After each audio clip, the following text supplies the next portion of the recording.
So guys, it is time for Folie Déraison.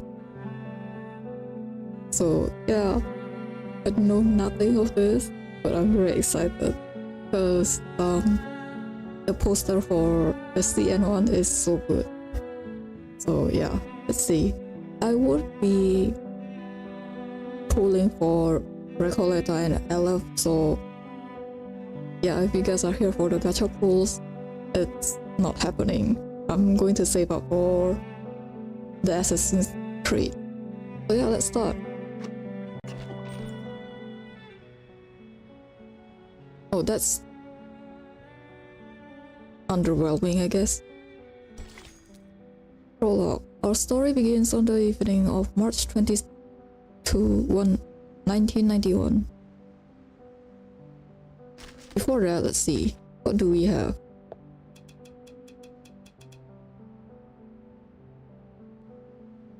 Okay.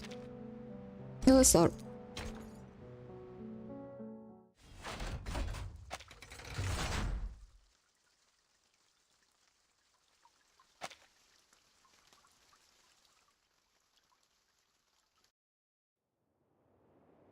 So the Platonic year rolls out new right and wrong, worlds in the old instead, all men are dancers in their tread. Goes to the barbarous clangor of a gong. W.B. Yeats, 1919.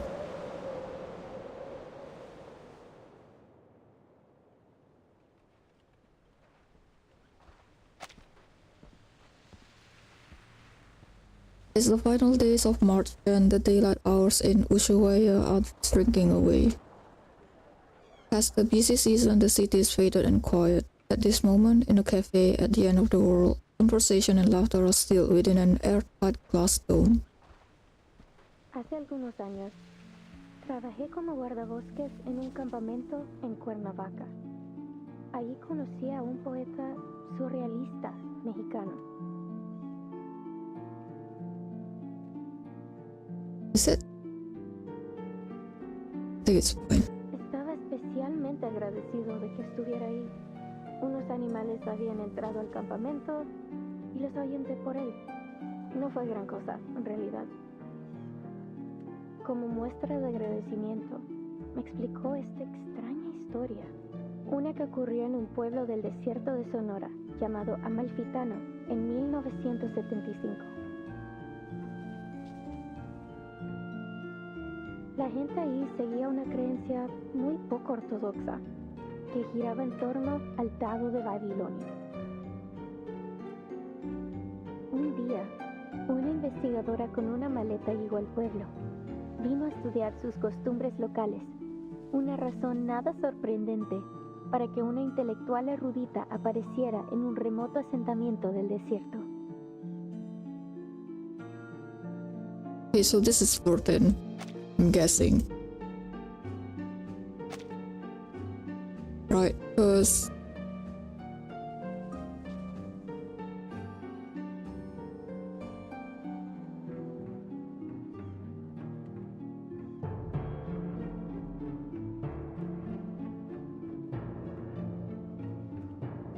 why is it centered on the die of Babylon?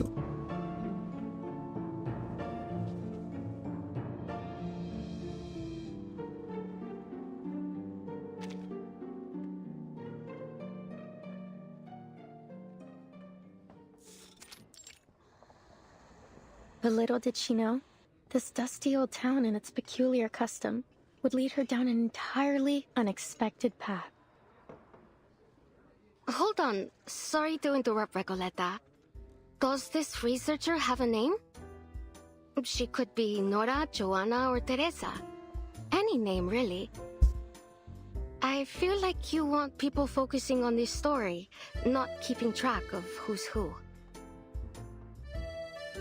Confusion and shock intertwined on the storyteller's face. Thank you for your advice. Okay, her banner is called A Writing Writer Written.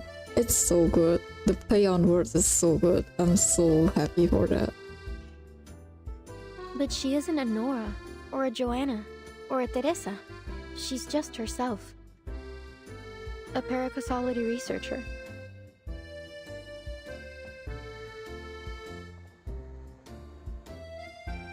A what now?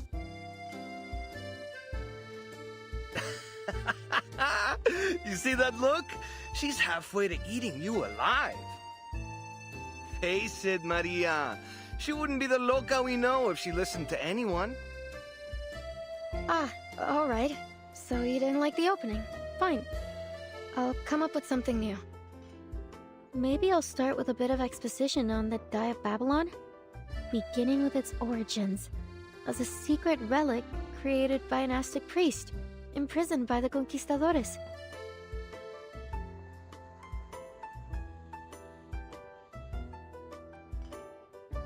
The mysterious die's origins never get a continuation as the story is interrupted a second time. I don't know if that's going to do much, hermana.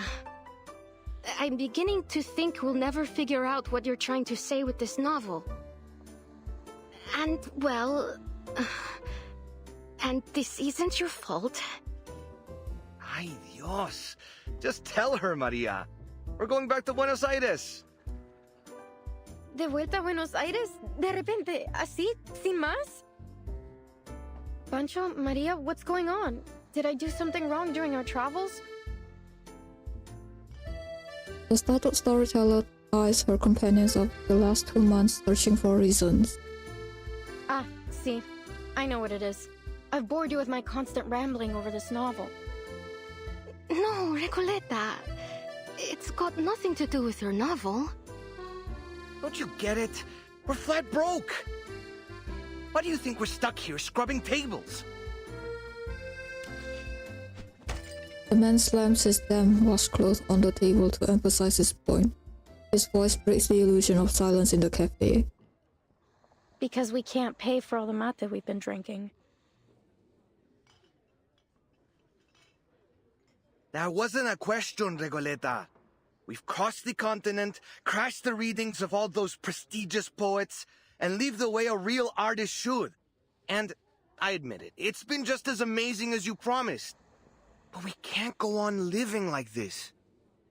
You know that we both care about you, and we believe in your novel too. I'd be lying if I said this journey meant nothing to me. Getting to ride around the continent on a motorcycle like Che Guevara himself? I never could have imagined I'd get the chance to go on an adventure like this. We got to live the dream. A real dream. Except for those days when the motorcycle broke down. Though that was a real tribute to Che's journey too. Don't tease, Pancho. Recoleta, since you invited us to join the Visceral Realists, we've both found amazing new ways to channel our inner poetry. Even though I still don't understand what in the world you're trying to say with your novel, or for that matter, what visceral realism actually is. Maria, Pancho. You told us not to worry about the definitions, to feel and to live in our words. We did just as you said, and it felt great. But... She looks out at Ushuaia, feeling a chill. Snow falls from the dimming sky. The season is shifting. Soon gray and white will blanket the colorful houses of this desolate land. Ahora el frío del invierno se instala. Y lo único que parece importante es ese pequeño pueblo ficticio. The storyteller sinks back against their accusations, searching for words. I appreciate your honesty, amigos. I was worried the problem was much worse than all that. Winter here isn't as dreadful as you think, and I know just the place to keep us warm.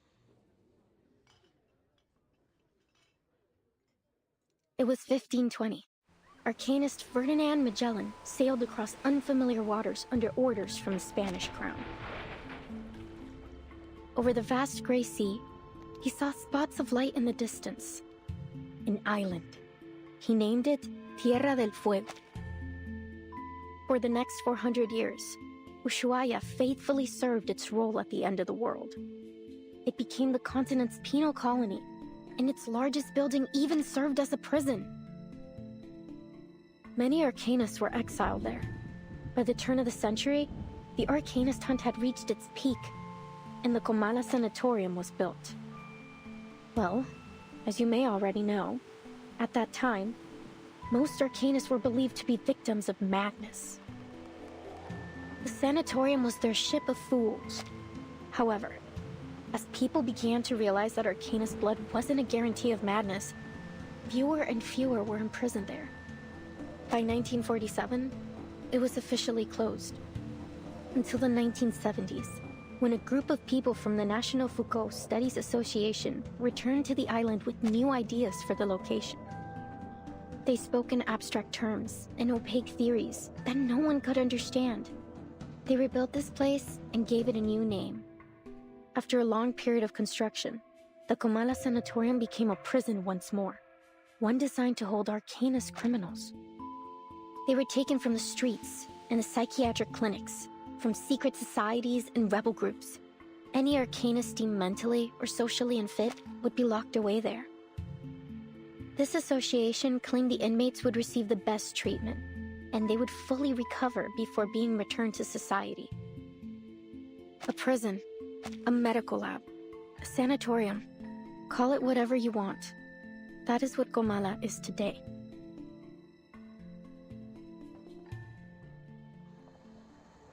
And we could spend the whole winter there. It'd probably be the easiest winter we've ever had. All that it requires is a little bit of acting. Are you crazy, my guy?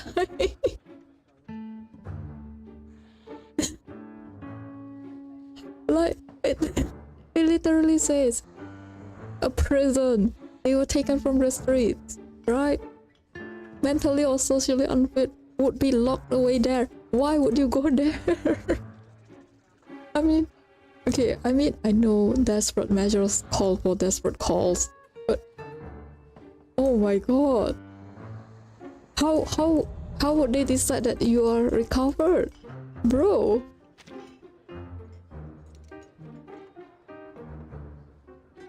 It won't be hard to pass ourselves off as a bunch of unstable crackpots.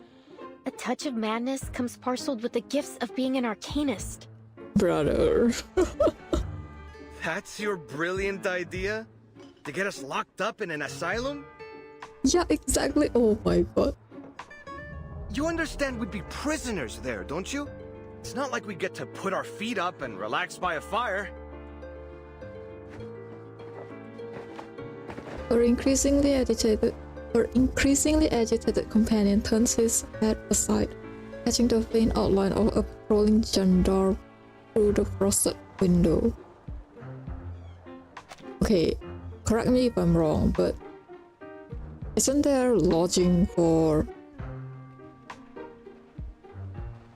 employees in the past, usually? I don't know. You want to go to jail? Well, see that man over there? Go greet him with a punch to the jaw, then you'll be set for the whole winter. Yeah, exactly. At this point, jail is better than that asylum. Sounds like a good idea. Holy shit, she's not right in the head. Recoleta, please. We're not messing with the Gendarmeria. Is that how you say that? And Maria? We're going to my Aunt Julia's. She said she could take us in at her vineyard up north near the capital. Well, it's harvest season. They could use all the help they can get. We'll return to Ushuaia next year. Or when the winter has passed. It'll still be great. Recoleta's expression is as cold as the oh my god, I don't know. I forgot how to say that. Recoleta's expression is as cold as the mate tea on the table. I hear you, amigos. But respectfully, I must turn down your offer. That is much better than asylum though, unless you're looking for inspiration. This has been more than just a road trip for me. I know sticking around here for the winter won't be easy. But this could be my last chance. What if things change again? I can't just wait for spring. Recoleta. What did I tell you, Maria? She never listens. Wasting your breath. Adios, Regoleta. I don't think we'll meet again. Pancho's apologetic words freeze in his mouth. Mierda! Those gendarmes are looking straight at us! What? The cafe door swings open. A gust of cold air and dampness sweep through the room. Recoleta's hair stands on the end with a chill as she turns to face the door. Stop right there! You three match the descriptions of some intruders at the poetry meeting in Casa Pionera. Ah, that's why. Recoleta plans a response only to hear the scrambling sounds of her companions bolting away out the back door. Just when I thought things couldn't get any worse. I mean, it's your idea to get into prison, right? Just a different one. Okay.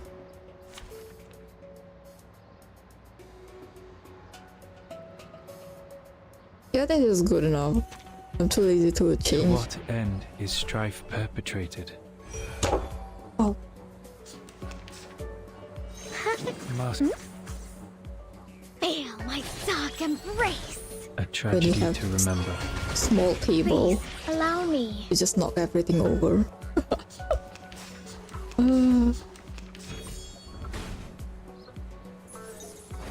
I'm gonna open the door because it's like network issue again. Where sterilize? Oh, hi.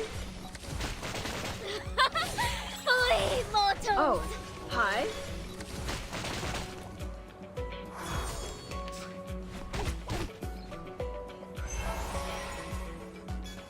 Truth, Where Shall I, master? a truth to heed. freaking dumbass.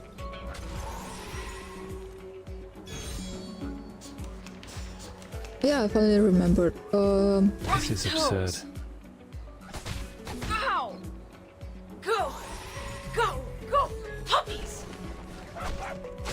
When the alarm sounds right, the last one that I remember was Nala. Anjo, Nala. Sweet dreams. I think the worst one for me, like I said, is Sophia, because if she summons her testimonies, I'm doomed under hard mode at least. So I need to baby damage, but not enough, not baby enough that I couldn't Perfect kill her. service. Just like always. The gendarmes are left behind in the cold, but the flustered young writer still dares not to stop running.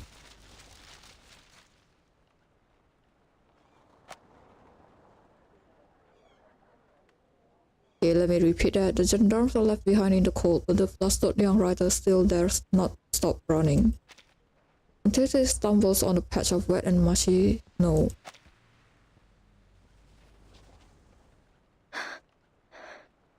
Gracias a Dios. Creo que los perdimos.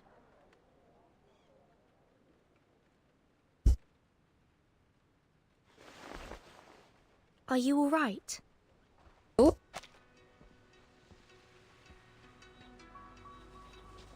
Ah, gracias. Better to kiss the ground than kiss the gendarme's boots, if one must choose. Wait a second.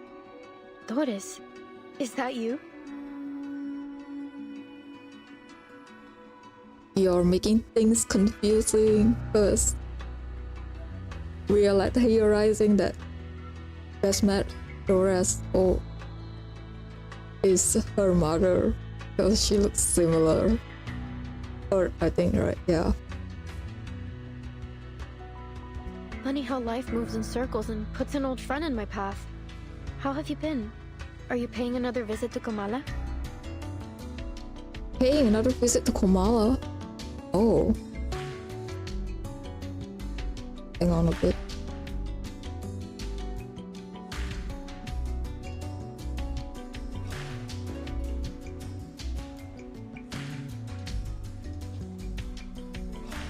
Doris.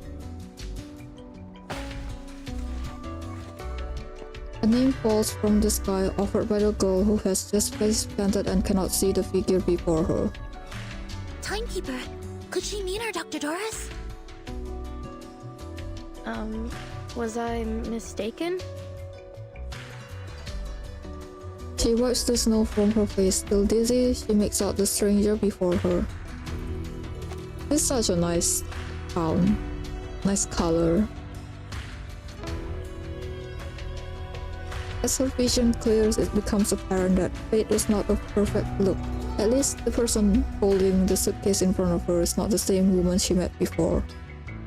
How strange. I've never seen two people so alike. Except maybe mother and daughter, brother. But please, forgive me. It's been a long day. No need to apologize. In fact, the person you just mentioned sounds like someone we're looking for. Could you tell me where you last saw her? Sure, Excuse me. You're not from around here, are you? Your accents and those clothes give you away. Come with me.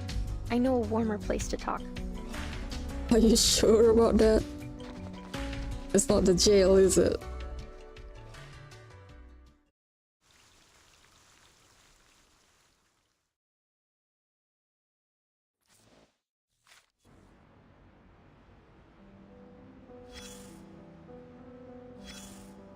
Free.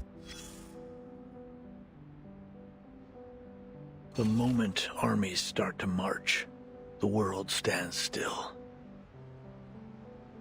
You fight or fall back, charge forward or run. Those are the only rules on the battlefield. You sound a lot like Igor. I don't see a start time on this report, nor does it state the reason for or the demands of this war. I like the second one, because this war is waged with papers and pen. Ah, a literary war. Indeed, the violence acted upon words is often just as devastating as an order on a battlefield. Words must fulfill their duties to their creators, just as soldiers must answer to their commanders. I still don't see how this relates to what's happening now. You don't? The young writers have all been exiled, sent down a path with no signs to follow and no destination. In dark days of bloody conflict, soldiers often find comfort in scriptures and verses, or in letters from their loved ones. They hold those words close, a fragile piece of home, a brief solace from the roaring of the battlefield. But as they fall one by one, they learn the bitter truth. No destiny awaits them but death. That bitter homesickness still weighing heavy in their hearts. I hope they can at least find some peace in their dream. In dreams? Maybe. Walking the streets of your hometown, spending a lazy afternoon at the writing desk. Dreams can take you anywhere, but live there too long, and the lines between fiction and reality will blur, and soon you'll never wake up again. Soldiers crawl through trenches, roll in the mud, and charge to their deaths again and again, while words are forever trapped within the confines of poetry, made to live, die, and live again under the golden prophecy. Ugh, I can't stand the way poets talk.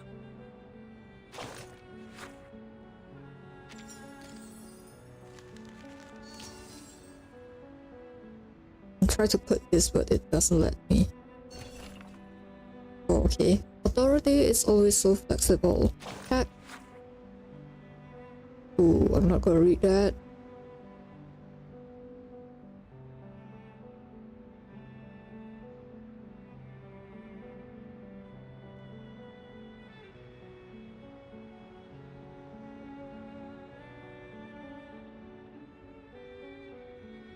Okay, so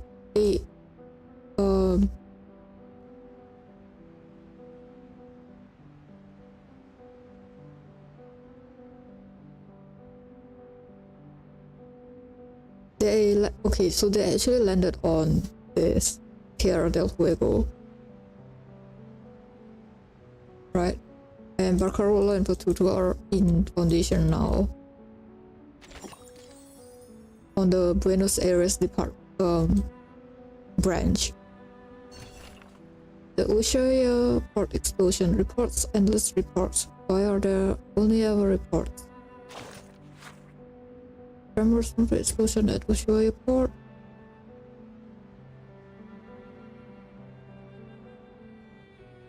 Okay, 12 people. Navy and fire department. Oh.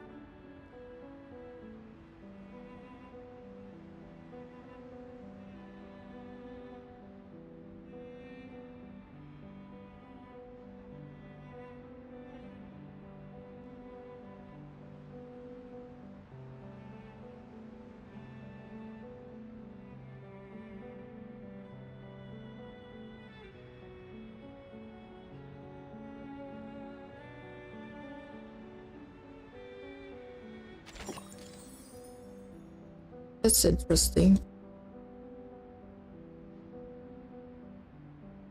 More than circles. A ring that closes on itself, that is far from enough to define the essence of fate.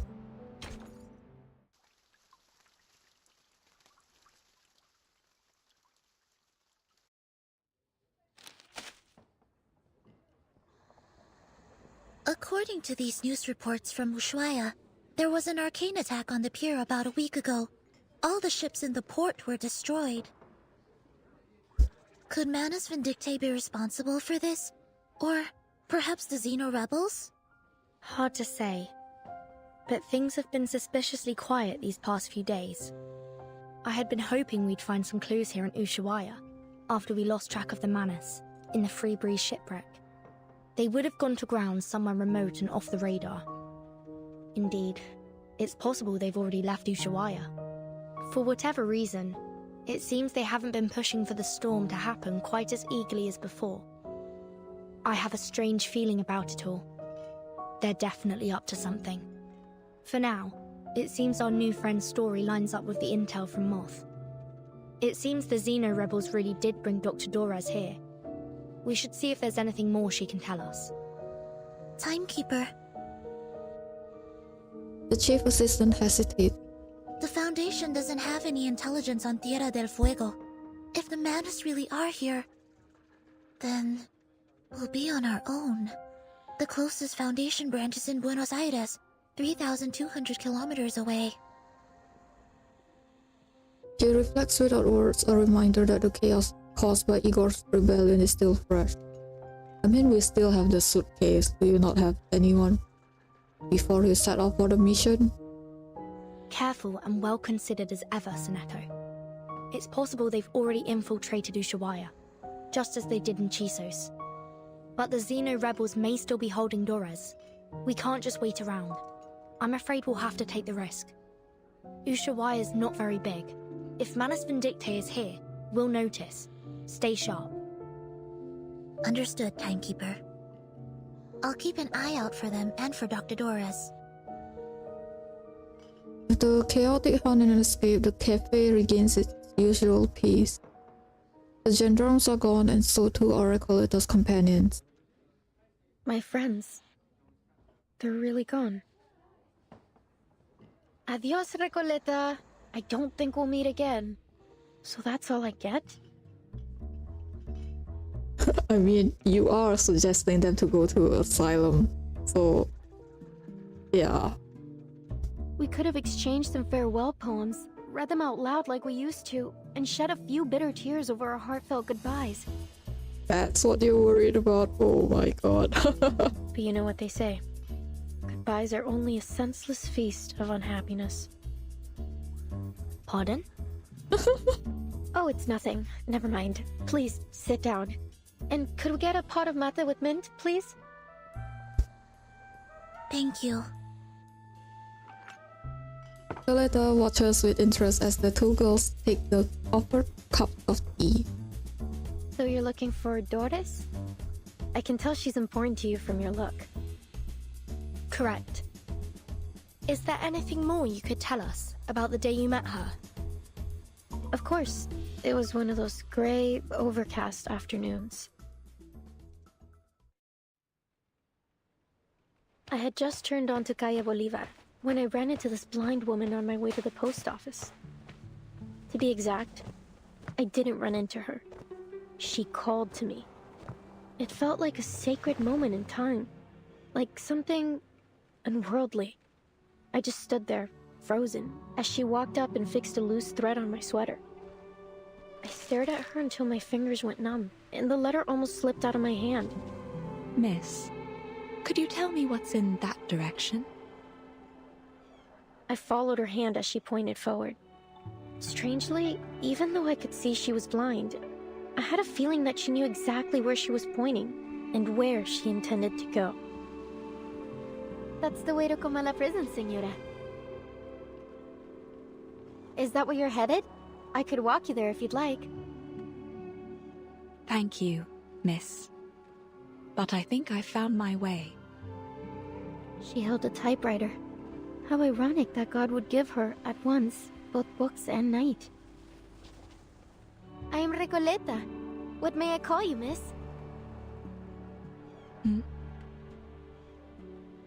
I hope you don't mind me asking, Señora. I didn't mean to pry. It's only that I have to know. You're a writer too, aren't you? I've been working on a novel and, for some reason, I have this feeling you could be a character in it. Forgive me. I'm just so excited. I really want to remember this moment. Please, may I have your name? Or whatever you'd like me to call you?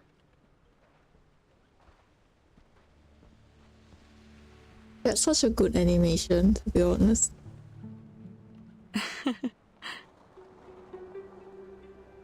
I don't think I'll ever forget her smile. It was soft, kind, almost merciful. And oddly, it felt so ancient. No offense taken, Miss Recoleta.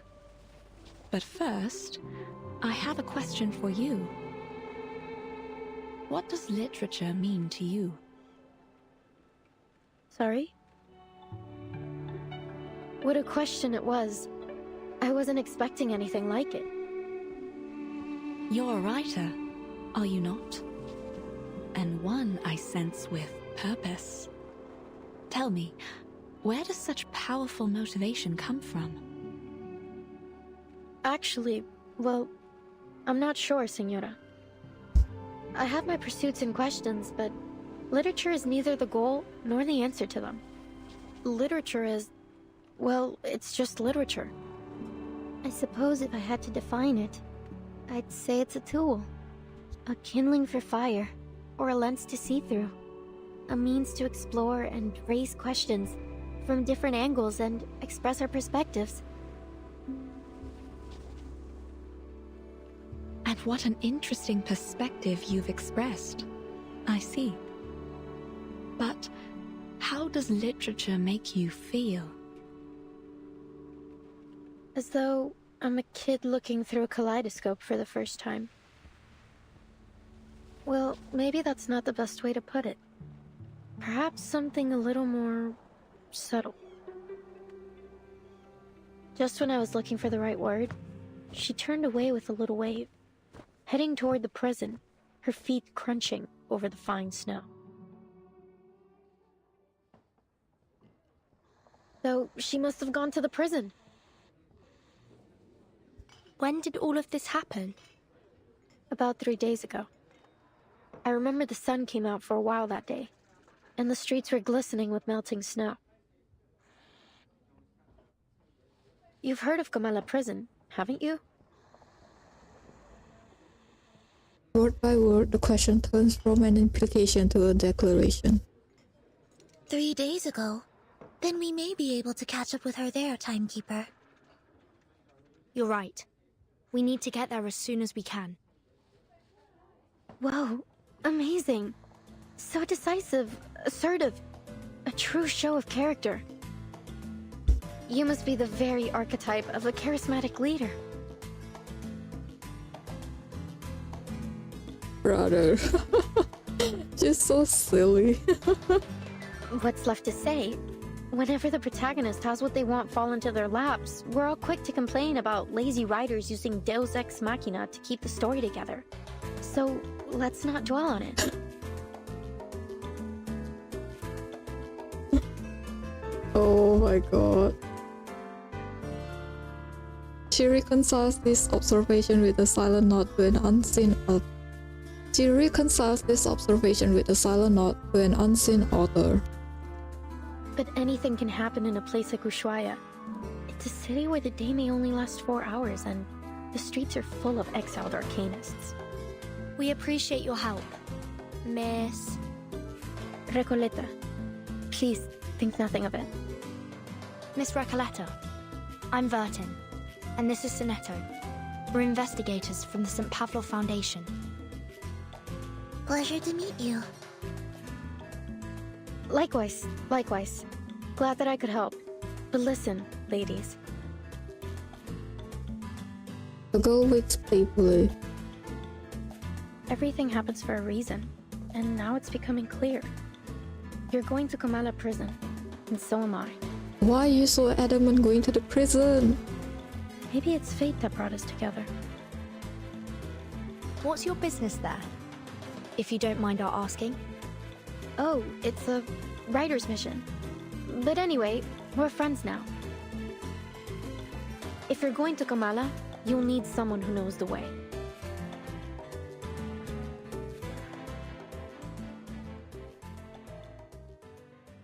Well, that was easy. She's so silly. Oh my god.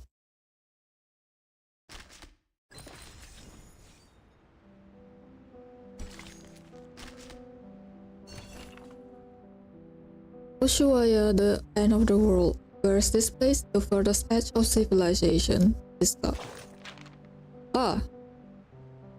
Historically, the town of Ushuaia originally was home to just 400 people until 1,100 convicts were exiled here.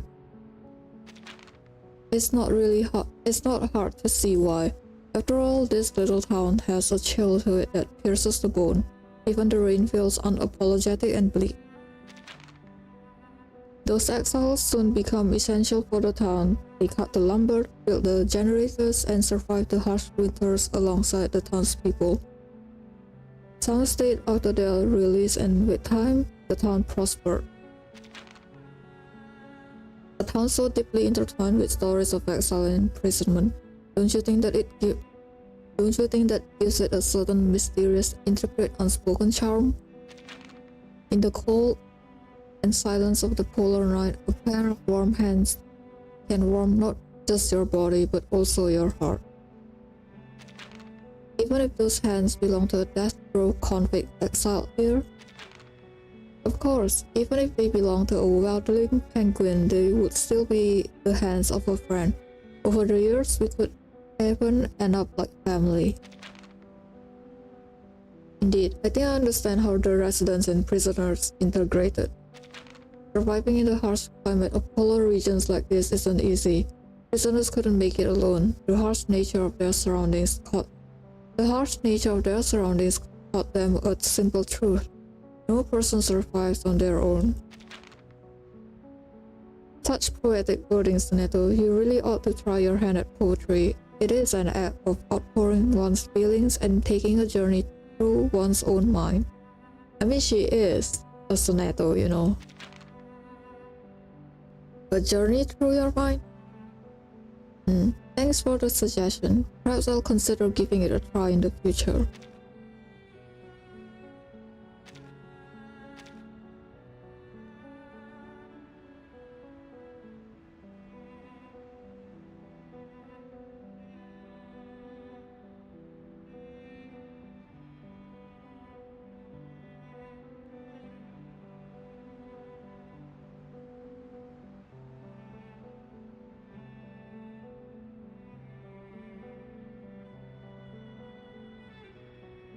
The place that time forgot. Excellent. Everything is going according to plan. Fate will not reveal its hand, at least for now. Let's see. It's such an interesting prison. It's a circle.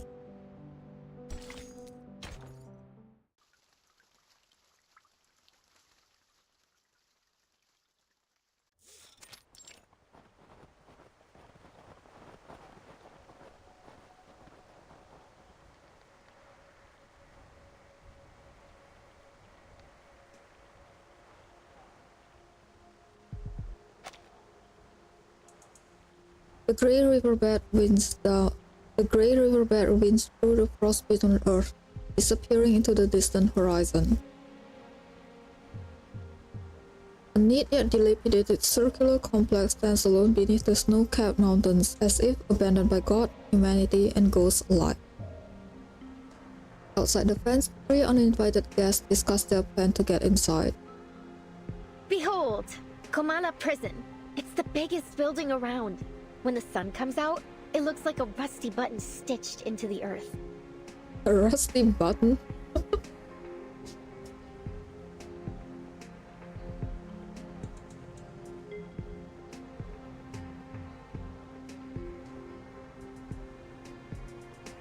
Everyone tries not to pay attention to it, but it's undoubtedly one of the most important places in town. This way. Careful. We're heading uphill. Oops! The young writer begins to sleep again. She is prevented only by Soneto's quick reflexes. Thanks. So, my new friends, you're from that St. Palominos? St. Palominos, she say. St. Pavlov Foundation. And Vertin is the timekeeper there. Ah, very impressive. Sounds all official and polished. Then, I take it you've already got away into the prison? The gate presents an unwelcoming face to the world. I'll draft a letter to headquarters right away. Once they approve it, they'll notify the local branch in Buenos Aires. From there, they'll need to inform the Argentine government, who will then issue us a permit. Excellent. Looks like our bureaucrats still have some worth. No offense intended, of course. Since we're pressed for time, I believe we can ask that headquarters give high priority to our request. If all goes well, we should have the permit in about a month. A month? Brother!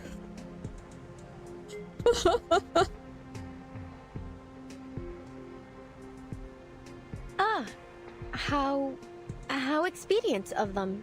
But you know what? Maybe we shouldn't bother all those hard-working government officials with these trifling matters after all.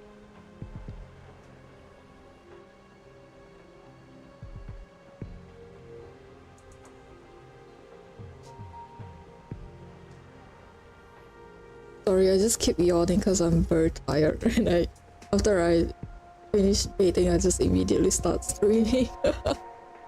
She instantly returns to her previous judgment. I have a simpler solution that suits the urgency of our cause. That sounds great. Oh, where are you going, Miss Recoleta?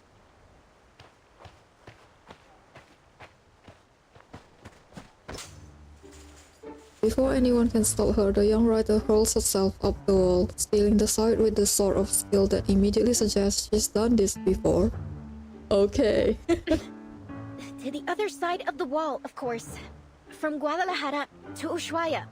There has yet to be a wall that could stop me. Come on, ladies of the Foundation.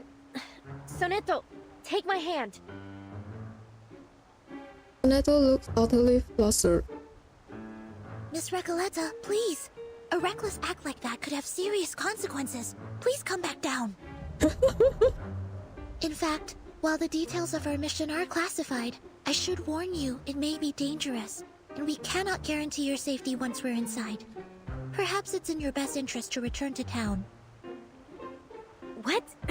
That is definitely not in my best interest. What sort of pusillanimous coward would I be if I just abandoned my fated companions here? Of course I'm going in with you. Or rather, you're coming with me. Oh, how do you say that? It's such a difficult word. Pusillanimous. Oh my god. Pusillanimous. Oh god. Please get down, Miss Recoleta. Someone's coming our way. What sort of pusillanimous coward would I be? Okay. From the other side of the prison fence, a predator's gaze locks onto the figure perched on the wall. Stop right there. What do you think you're doing? Uh-oh, busted. Caramba, it's her again. The jailer of Komala. She knows you, brother. Did she say jailer or jaguar?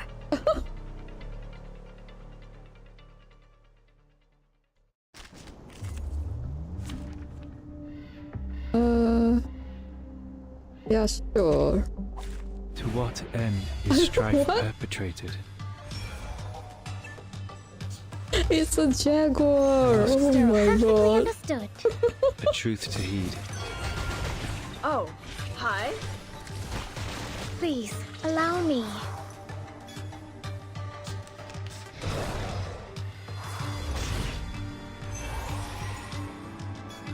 Truth. Must wrath be spoken, leave the night of ignorance. Flee, mortals!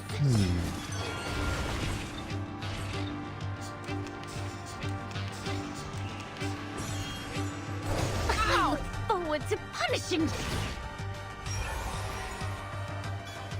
Truth. Perfectly understood.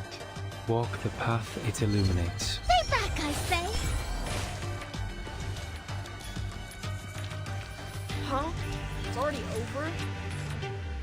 It's definitely fun. It's definitely fun. Because the play on words is really funny. To me, at least. Miss Recoleta, haven't I made myself clear? I don't want to see you here again. Oh my gosh, she really is a jaguar. Jailer, we meet again. What a delightful encounter on such a... A sudden gust of cold wind interrupts her. lovely day. Lovely day, she says. Would you please just leave this place alone? I'll never understand why a promising young woman like you keeps snooping around a prison. I can't make this any clearer. Trying to break into Komala will do nothing to get you inside, but it will get you into a world of trouble with the Gendarmeria. So, will you stop these senseless breaking attempts? Komala Prison is only accessible to academic researchers and journalists, and even they must have official credentials in order to enter. Isn't there any other way to pay a visit? I truly do need to get in there. She racks her brain for a possible excuse. Sorry to interrupt, but did you just say official credentials? Yes, you heard me right. And you are? I'm the timekeeper of the St. Pavlov Foundation. My assistant and I are here to visit Komala Prison on official orders from the Foundation. Here, this is my ID. Okay, because Ferdinand is very smart, right? And Sonata is like by the books. It's at the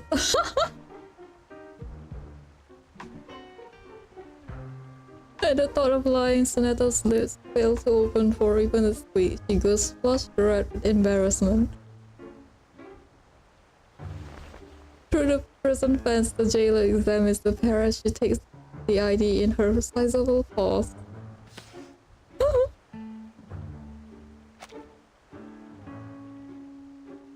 It is, at least, a very presentable looking card, boldly stamped with the seal of St. Pavlov with the seal of the St. Pavlov Foundation. This is indeed legitimate. She murmurs. Welcome to Komala Prison. Apologies for my earlier behavior. It's been a while since we've had any official visitors.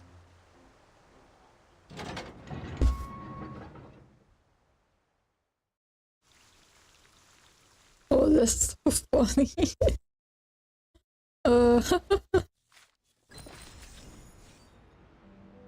Okay, let's see. What do you have for me? National Folk Studies Association. They brandish philosophy to persecute all heretics equally. Feminists. Ah, okay. The National Folk Studies Association was founded by scholars alongside the junta to support the study of folk theories and further exploration of social structure. Thus, a regular column was established in this publication where contributors from all perspectives are welcome and encouraged. This newspaper is about as old as I am, yet you somehow managed to find a copy. Yes, the Panopticon of Komala was founded by the National Folk Studies Association as a site for experimental psychoanalysis.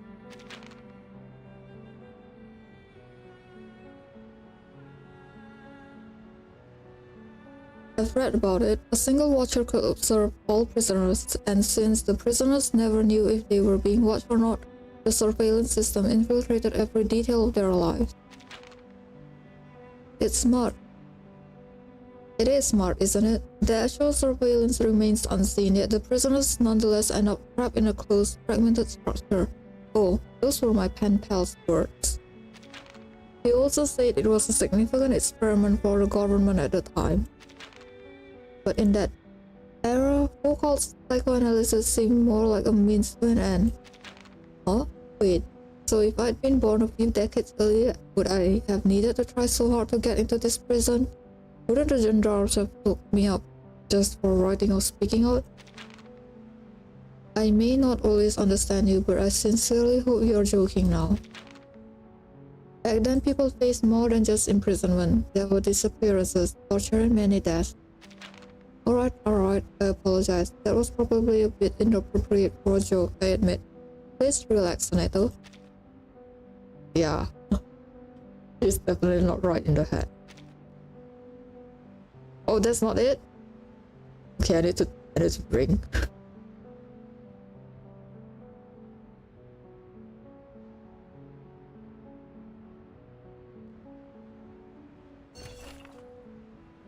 Wait, what?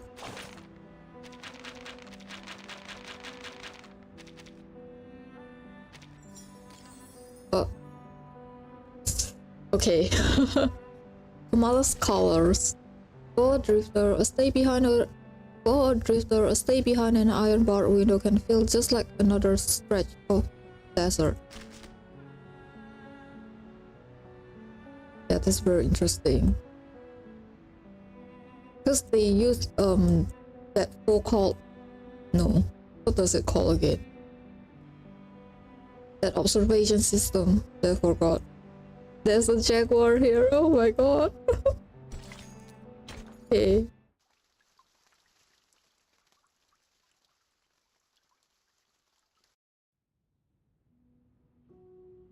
Día tras día, la investigadora de paracausalidad se escondía en la naturaleza fuera del pueblo de Amalfitano, estudiando los datos que había recolectado.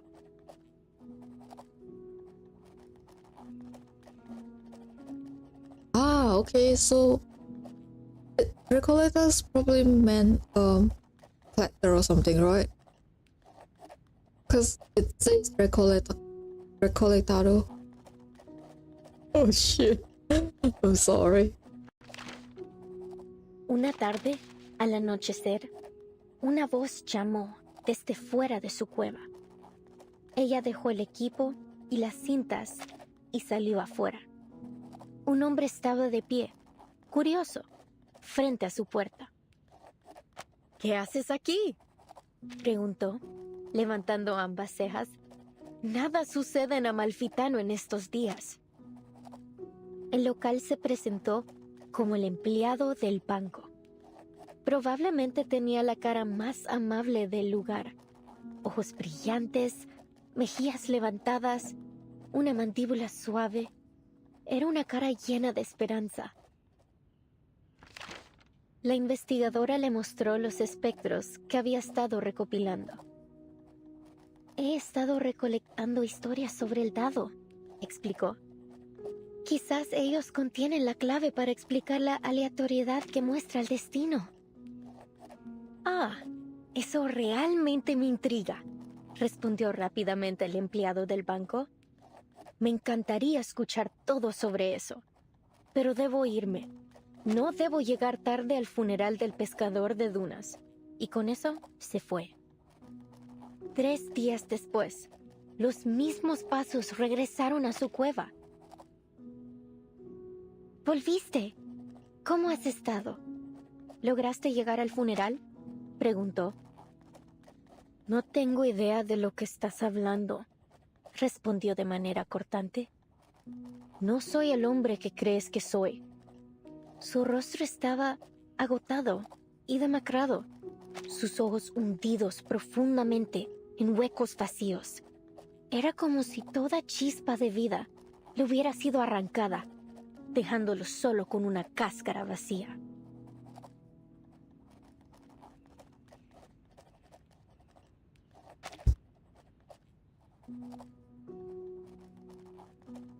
Día tras día, la investigadora de paracausalidad se escondía en la naturaleza fuera del pueblo de Amalfitano, estudiando los datos que había recolectado.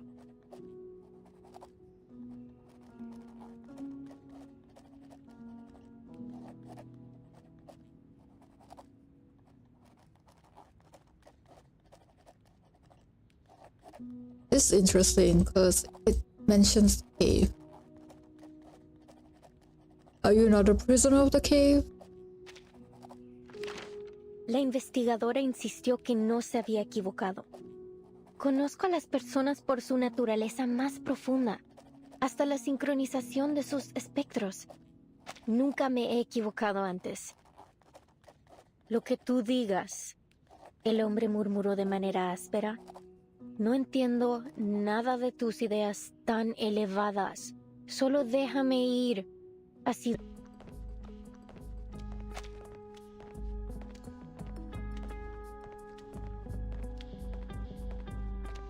Comala. It was established by the Foucault Association in 1975. We've hosted workshops, academic sessions, and even lectures about the Panopticon. You may even have seen some reports about it. Experts of psychoanalysis and scholars from various fields have come here to exchange ideas and seek collaboration in their studies. In many ways, the Panopticon is unlike any other prison you've seen before. I see. No wonder Miss Recoleta has gone to such lengths to become a part of it.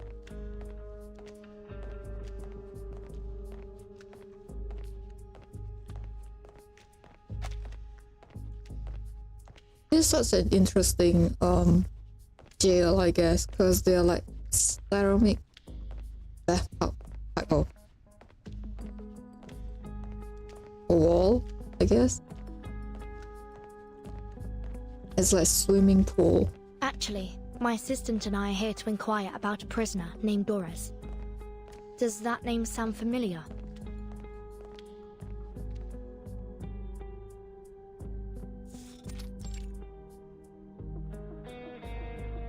Not that I recall.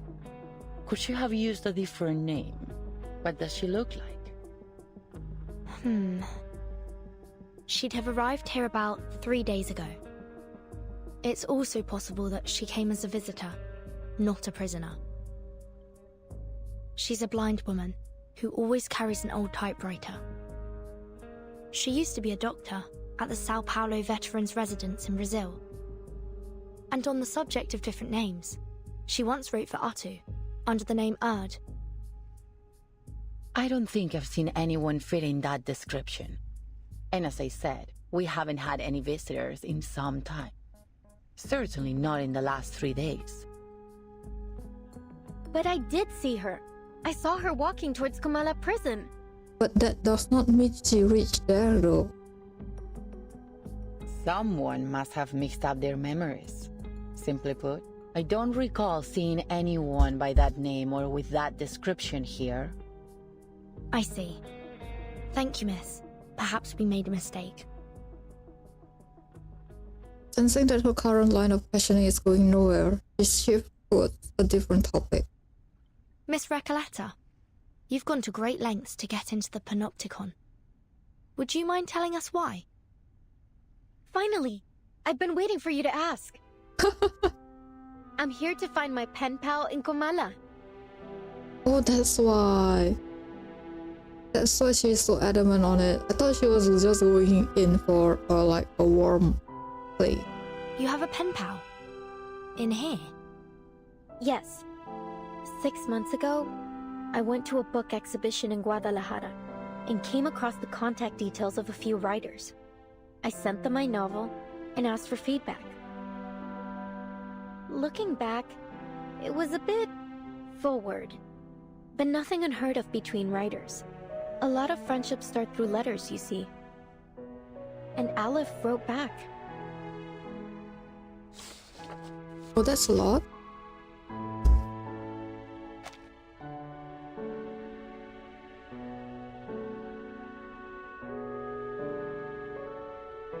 Recoleta produces a thick stack of letters from her port. The recipient's address changes with each letter, reflecting the turbulent lifestyle of the wandering writer, yet the sender's address is eternally constant, Kamal. And how much do you know about this pen pal of yours? Oh, well, he calls himself Aleph, which is a grammatically masculine word, so... So you assume Aleph is a man?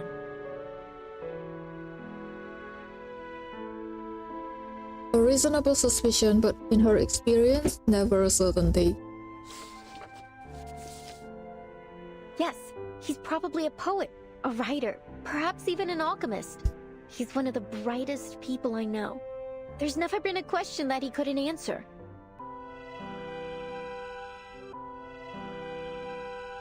Well, if there's anything to come by, on yesterday's stream, it is this, right? On yesterday's stream, it is this, right? Three separate streams. He always seems to know the best ways to bring my characters to life. Honestly, he's so insightful. I've begun wondering if he's omniscient. With his help, my story grew richer and fuller, like a well-tended plant. Strangely, the roots have been sapped of their strength. So, I resolved that I would see him in person to find out. Again with this story about your uncanny pen pal? I've already told you 12 times. It's all very moving, but it still doesn't justify your actions. Yet you don't see them trying to break into a prison over it. Oh my god, that's true. She does have a point. Please, Burden, jailer, have a little mercy, will you? Hold on. I've been meaning to ask. Why are you only calling her jailer? Don't you know her name? Or do you just prefer addressing people by their occupation? Oh, about that. Unexpectedly, it is the Jaguar herself that speaks up. It's okay, Miss Verton. I don't mind being called by my job title. I take pride in what I do. I'm perfectly fine with just being the jailer. Exactly. A researcher is a researcher, and a jailer is a jailer. Titles and code names often tell us more about people than their ordinary given names, don't you think? Take Sonetto, for example. Your name comes from sonnets, doesn't it? That great poetic form from Italy. Some people mistakenly think Shakespeare invented it. Some say it was Petrarca, though no one really knows when the first sonnet was written. Sorry, I'm straying from my point. You're Italian, aren't you, Sonetto? Is that your real name, or just a code name? Were your parents poets? As much as I'd like to be able to answer your question, I never knew my parents. My earliest memories were of the School of Primary Defense of Mankind. I've lived there since I was a small child. My apologies. That was thoughtless of me. It's fine. You meant no ill intent, I'm sure. Timekeeper, if Miss Recoleta was right about Dr. Doris's whereabouts, perhaps the jailer is keeping things from us. Or perhaps Dr. Doris visited the Panopticon without her knowledge. Either way, we need to do some digging here. I agree. Let's see if we can talk to some of the inmates and find out what they know. As they chat, corridors, until now endless, reach a terminal point with voices echoing ahead. Ladies, we're about to enter the main hall of the Panopticon. It's very interesting because it looks like that liminal game, the pools, right? This is one of the places where the inmates spend their recreation time. At this hour, they are supposed to be in their cells. But what's all that noise? The jailer seems to be tense with an apparently unusual amount of noise. Miss Burton, could you keep an eye on Recoleta if anything happens? Recoleta tries her best to avoid the hard stare of the feline jailer by blending into the Foundation team. Certainly. What do you take me for? I'm not going to run away. That'd be a pretty cheesy way to start a story. I thought you were going in. You mean slip away, I think. Please, just stay close to me.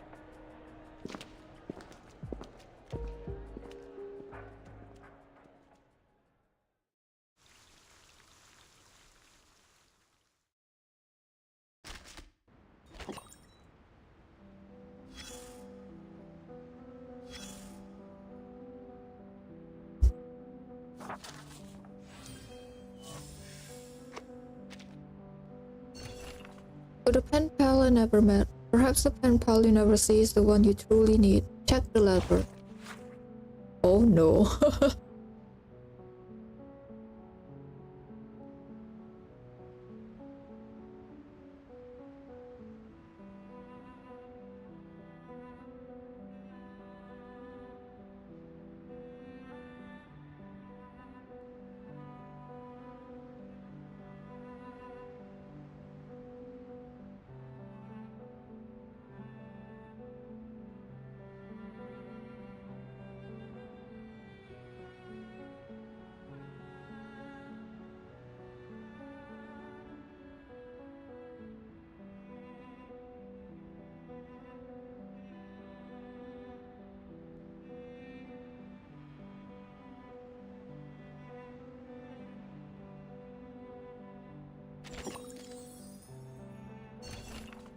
The Weaving Shadows, Volume 1. Darkness has no form. The ever-shifting gaze seeps into every crevice.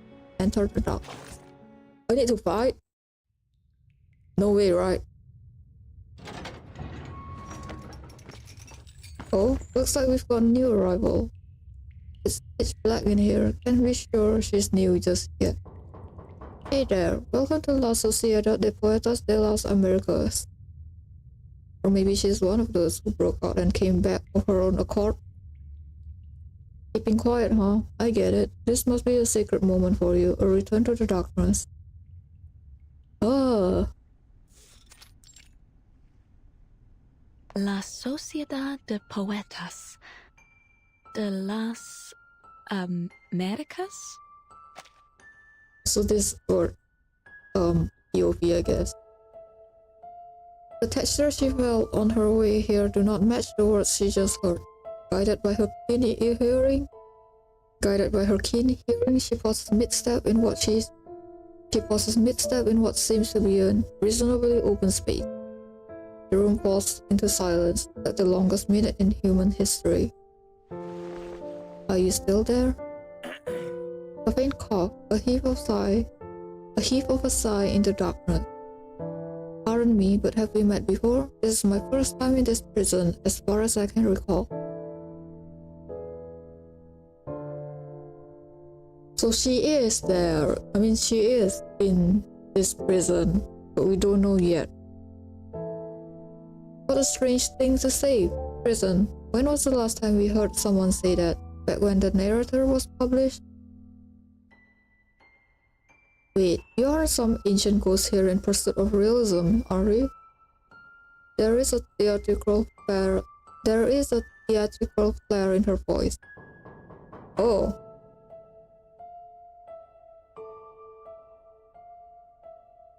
Rusty gates, pitch black cells, prison.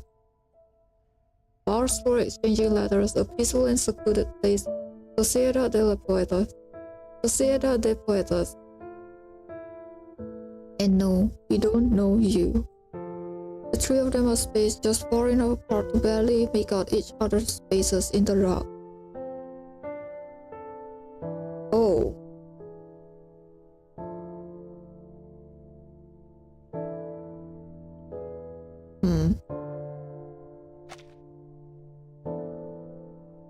What a wonderful example, Garcia. Exactly. It all depends on how you choose to see the world, my friend. Roberta, we don't have much time. This might be the most important gathering of the month. No, maybe even the year. Maybe even of the year. This guy is pretty cute. Okay. You're right, Garcia. At this moment, nothing is more important than the salon Diadelis has so carefully prepared. You should focus on sorting out those manuscripts first. Pardon the interruption, but might I ask? Okay, this kind of throwing me off because she starts and then she stops. Why your organization is called La Sociedad de Poetas de las Americas? I assume it isn't simply due to geography. Don't worry, Senora. We make it a point to introduce our Sociedad to every new friend. But now isn't quite the time. After the salon ends, we'll ask the jailer about your accommodations.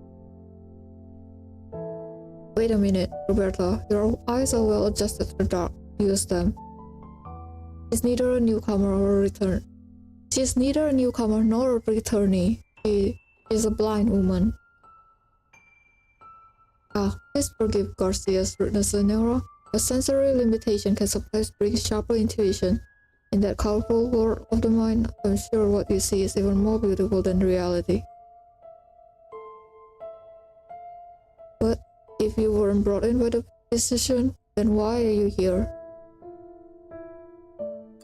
She tried to construct a fiction in her mind, something that could justify the surreal nature of her arrival.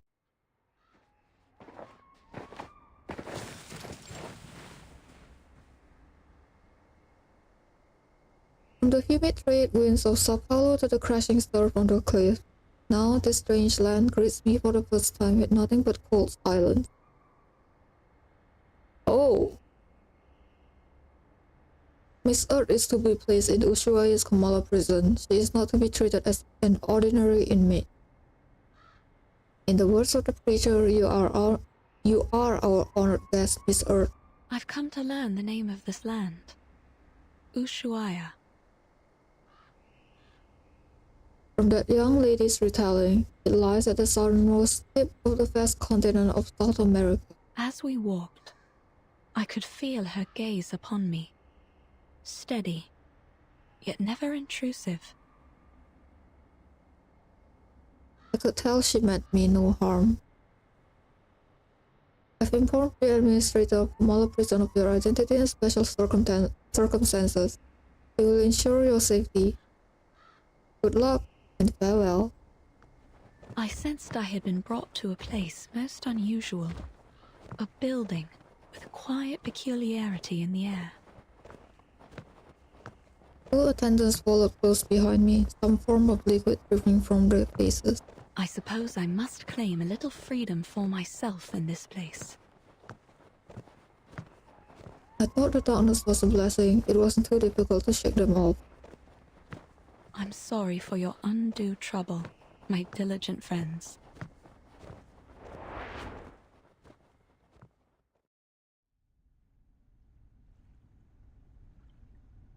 I'm a writer, and I mostly write under the name Earth. I'm here for a short visit. I'm here for a short visit, hoping to find some inspiration for my next story. I did not press anything. I'm afraid I don't know of this physician you mentioned. See, Garcia, this lady is a writer, a good soul. You almost made us miss out on meeting a kindred spirit. Come, I'm sure you'll fall in love with our salon. This has nothing to do with me. It's dark in here, but I suppose you've already grown used to walking in the dark. Sorry, I mean no offense.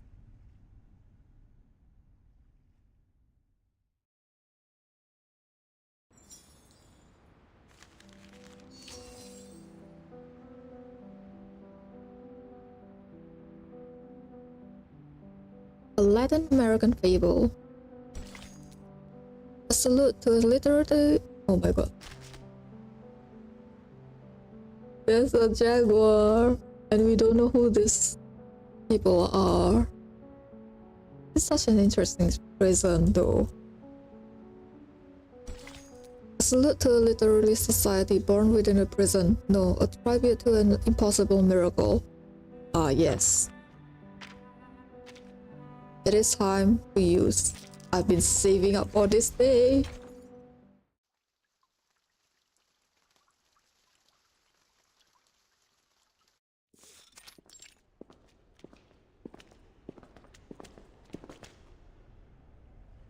I didn't expect any of this from what we saw outside.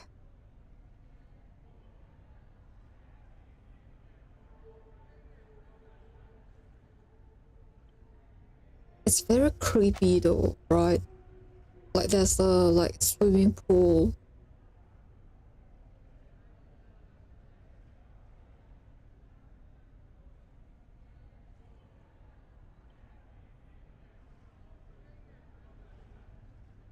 The mottled yet pristine wall, the still waters, the silent white tower standing within the labyrinth. Nearby, several prisoners form a circle, some standing, some sitting, engaged in conversation.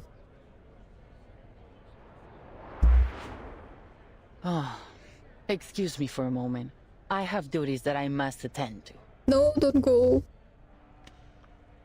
To the side, the jailer steps into the gathering, causing a strangely subdued reaction from the prisoners. They don't seem intimidated by her at all. I mean, you'll kind of get used to it, right? Yeah. They just look like a bunch of artists having a chat in the garden. And the jailer seems to be like a grumpy neighbor coming over to ask them to keep it down. The grumpy neighbor continues her chastising. Everyone, you know the rules. There are to be no after-hours gatherings here without the physician's approval. You sound softer and softer each time you come to warn us. Why not just join us? Isn't it better than circling around the Panopticon all day? And look around you. We're in the Hall of New Encounters. What better place to host a salon? It really is a creepy place. You're missing out in Comala if you don't even get a taste of our literature. Exactly. Even those oil-dripping musicians drop by from time to time. Not that they're the kind to care about the beauty of words. Will they hear this? Oil-dripping musicians? Timekeeper, could they mean... Exactly. Before the jailer can say anything else, the two of the prisoners... Oh my god. Before the jailer can say anything else, two of the prisoners simultaneously gesture for her to stay silent, pointing to the center of their gathering. Quiet now, please. The Edile's salon is about to start. That's a glitch. Or is it just bug? These people seem friendly enough. Why don't we see what this is about?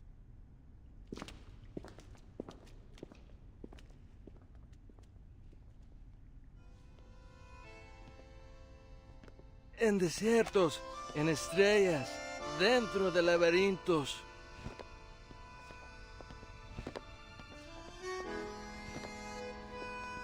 En aguas, en espejos, dentro de reflejos.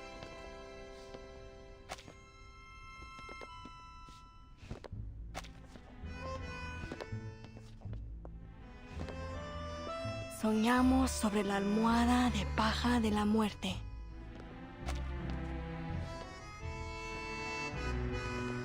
Aquí estamos, rendiendo homenaje a los fantasmas.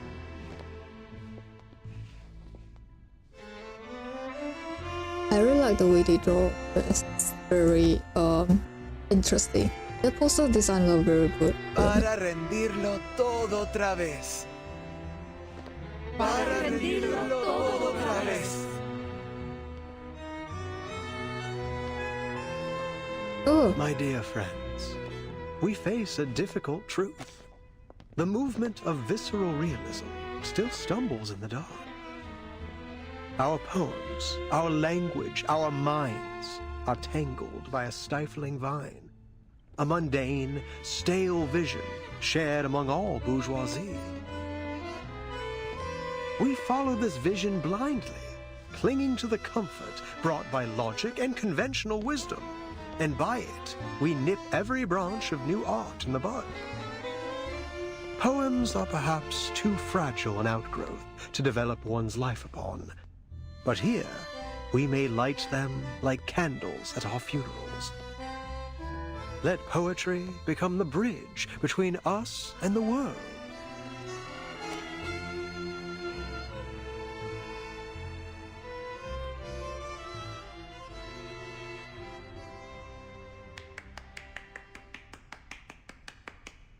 A lone clap breaks the silence. It comes earlier than all the other cheers from the audience.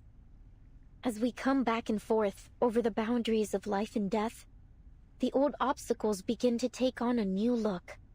With the eyes of poets, we may see behind them. You're a visceral realist. I can't be mistaken. You must be. The idealist's eyes pierce through the group of literary enthusiasts, reaching a distant drifting new world. A lonely cowboy, finally home. Oh my... Oh. What a wonder. You're in time. The salon has just begun. And La Sociedad de Poetas de las Americas isn't like those salons that care more about who's invited than the art. All are welcome here.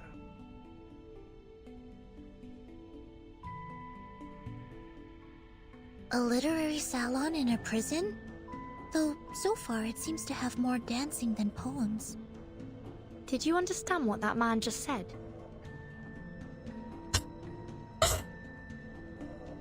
No, sorry, timekeeper. I need a moment to think it through. I don't understand it at all, to be honest. Oh, let's repeat it, I guess.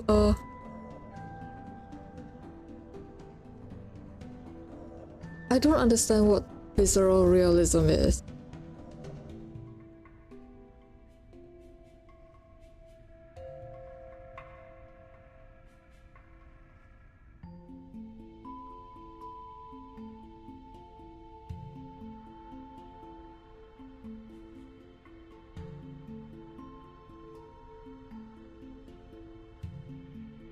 Like this, okay, if they say it like this, then I understand it.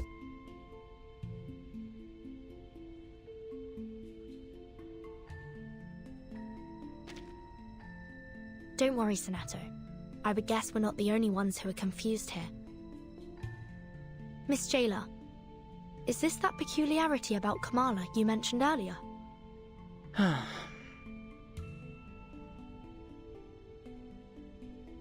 Enough, idealist. You're still an inmate here, and you are walking a very fine line right now. Oh, I'm quite aware of where I am and what lines I tread. This is a prison, the safest place for poets in this part of the continent. One cannot be arrested twice, after all. That is an interesting take. The man's words draw laughter from the other prisoners as they turn to discuss the speech with excitement.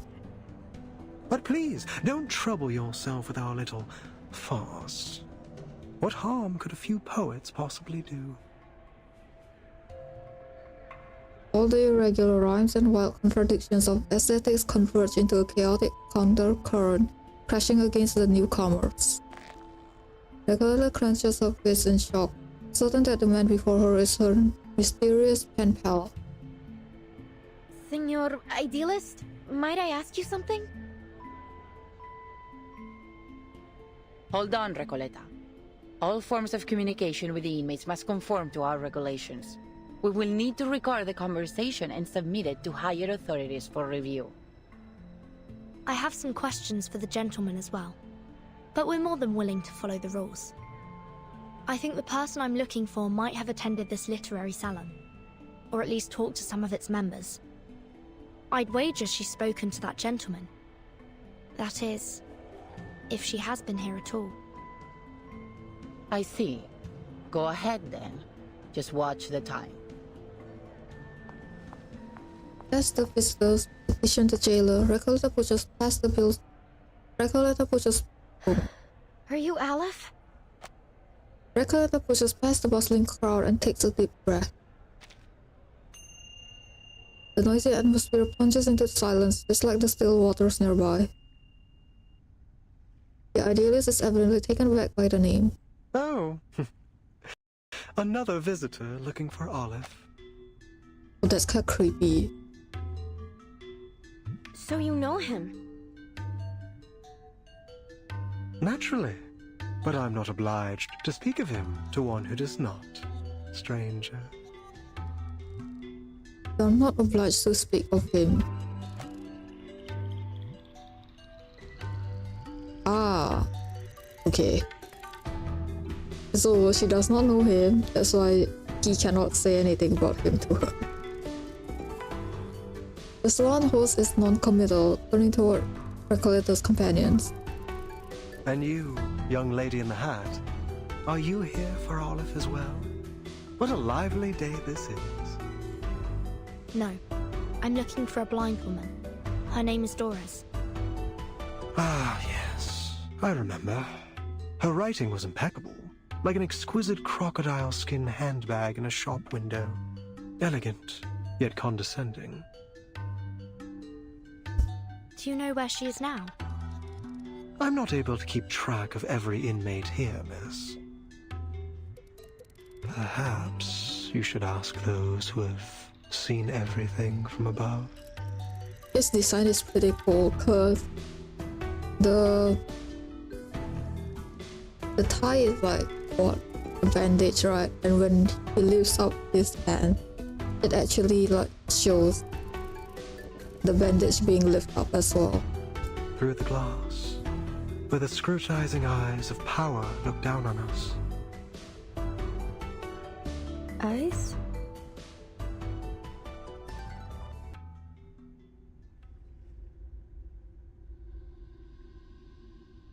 He scans the prison hall. The walls, the great tower, and the pool remain unchanged. Nothing appears amiss. All the prisoners present not in agreement, prompting a weary sigh from the jailer. Have you taken your medicine today, idealist? I'm feeling marvelous. Today I require no help from them. Ah yes, spoken like a true sick person. I've warned you. It's unwise to act against the physician's orders. Act against him? No one may act against him here. The physician must have misunderstood us. I suspect he doesn't understand half of what we say. I'd like to know how he got his medical degree. Not by cracking open skulls, I should hope. The prisoners exchanged knowing smile. What a pity, jailer. You know, I've always believed you had the soul of a poet, just like us. We've already spoken enough rebellious thoughts outside of Komala. How else do you think we ended up in your nut house? Why is it glitching again? The nut house is glitching. Idealist is also glitching. We've been here far too long. Long after the junta was removed from office. After our home became a deserted wasteland in the aftermath of the Latin American boom. What are you getting at? That power is boring, meaningless. Nothing holds on to power forever.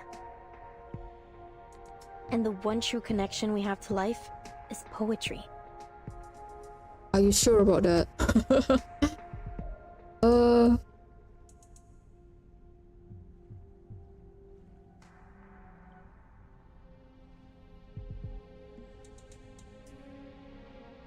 Yeah, it's not glitching here, but I don't know why when they spoke it's like glitching. And I don't know what this is.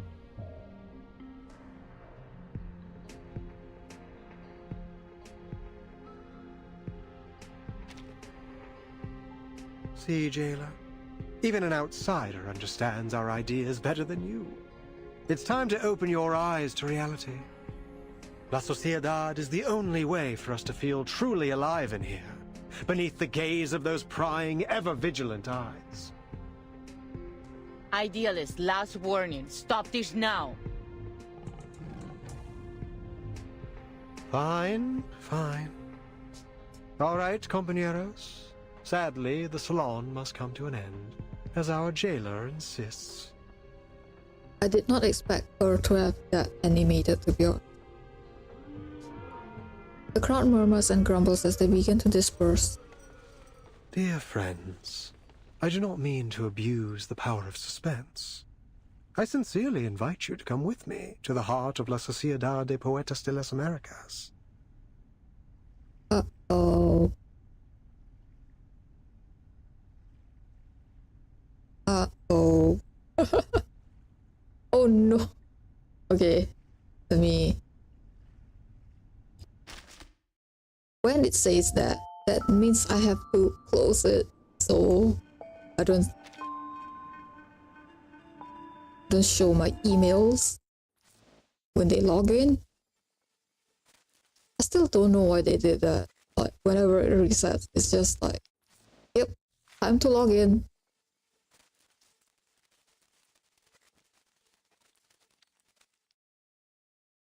I worked at a theater one winter, many, many years ago, after the projectionist left.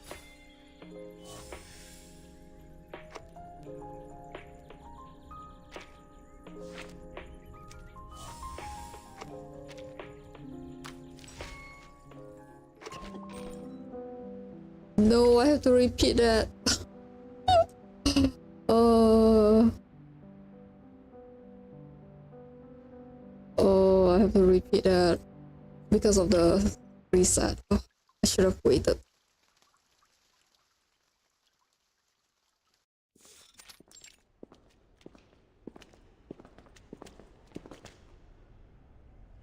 I didn't expect any of this from what we saw outside.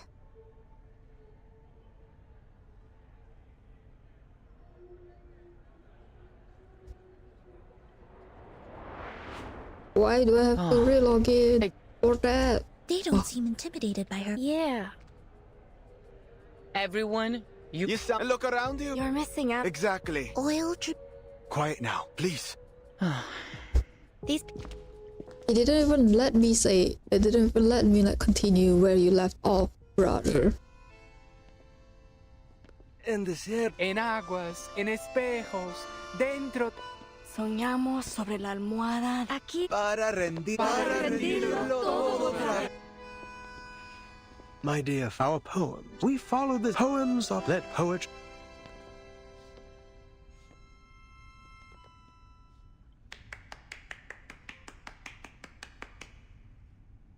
As we your visceral. Like I said, if I start early, then it will re-log in me when it reset.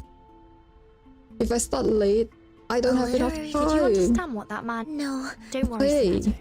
I missed Jake. And even if I start early, enough. Oh, I'm quite the aware. disconnection is like really bad. But please, don't And trouble. it's raining. I'm really scared of the Senor thunder because it sometimes just cut off my power. I see. Go ahead. Oh yeah.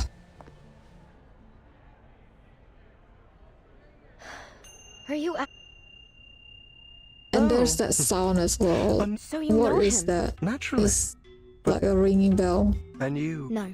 Ah, It's like a Do you know where keyword or she's I'm not something. able to keep her hat through But the when you glass. play game, it's like Alice? ding. Password, I think. Yes.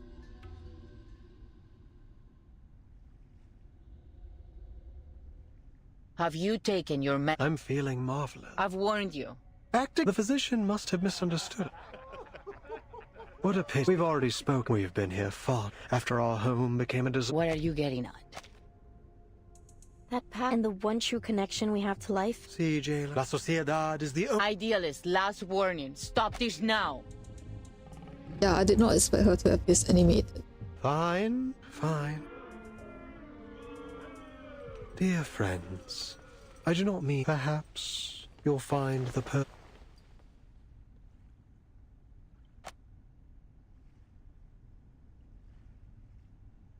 The man strikes a gesture somehow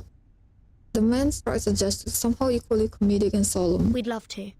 Only if that's okay with you, Miss Jailer. I suppose that's all right. You're already here. We can call it part of your tour, but please, ladies, take none of their rumbling seriously. Thank you, Jailer. Please, follow me.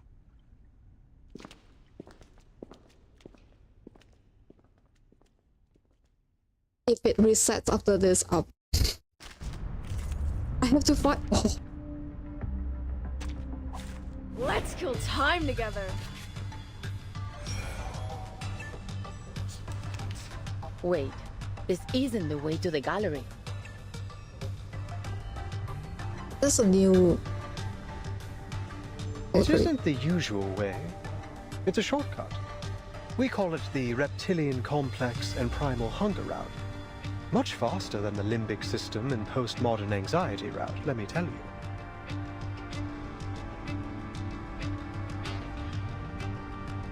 But this passageway has long been abandoned, and entry is prohibited. It's extremely dangerous too. Relax, Jailer. No one, not even you, knows this prison better than I. But, Timekeeper, I think we've just gone in a circle. Uh-oh, they're crazy. Okay, I'm autoing it to see, does it matter? The truth to heed. Whether, because You have a I little think it's a faith in me, direction, Master. right? Does it matter if I auto it? Sterile. Flee, mortal! Get out of here. Feel my dark embrace!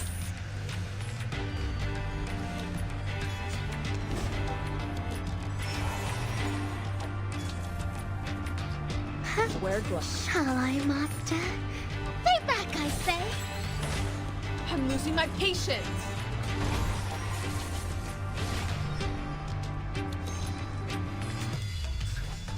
Go! Go! Go! Puppies!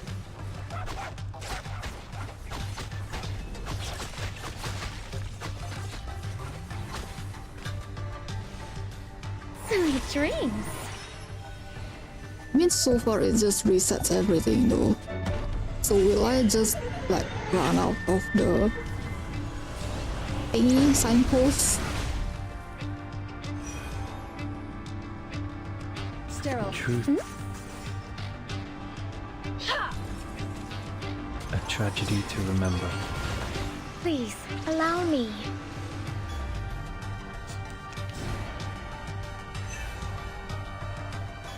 Okay, what? Let's. Oh, it's wave 3 out of 3. Wear Okay. gloves. Sterilize. Wear gloves. Get out of here. Freaking dumbass. Freaking dumbass.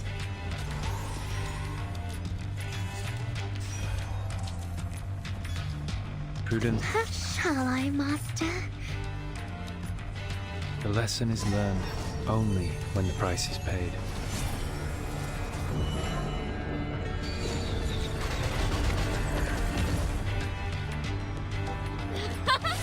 Flee, mortals!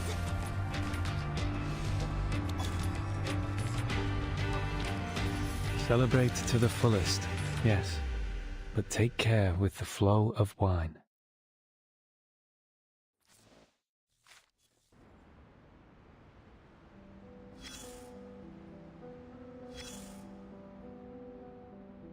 Let's take a step back.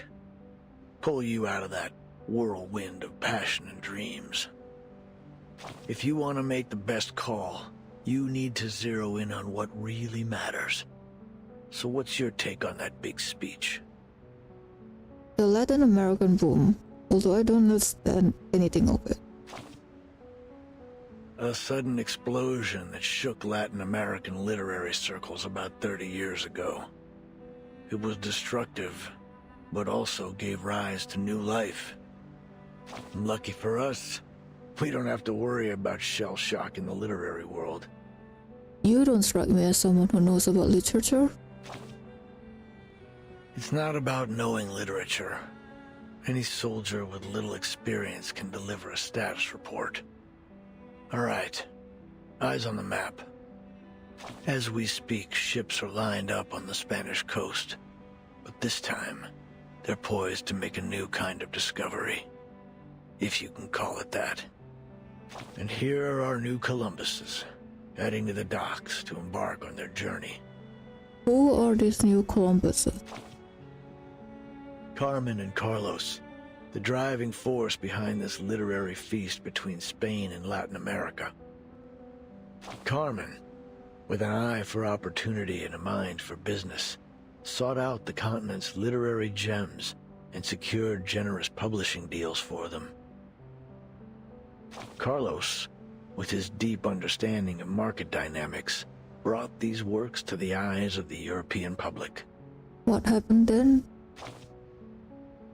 Then, a golden era began. It all kicked off with a scandal at a military academy. And soon, the entire world was captivated by the story of a baby with a pig's tail from a faraway land. But we mustn't forget the writers themselves. Fuentes, a towering figure of the Spanish-speaking world, and Cortázar, the writer ever seeing through the eyes of a child. And of course, Mario and Gabo, key players in this literary revolution, will forever be etched in the annals of history. They corresponded regularly, always expressing deep admiration for each other's work. In fact, one even wrote a doctoral thesis on the other. Friendship. That must have been a proud time for them. It was. But no matter how explosive the boom was, it couldn't escape its fleeting nature. With the second imprisonment and self-criticism of a Cuban poet, in came an inexplicable right hook, and bang, silence. 30 years ago, oh, actually no, yeah. There is no freedom of speech, to be honest. The military junta had gripped the poets' throats. The verse of the pioneers was cut off, their voices no longer heard.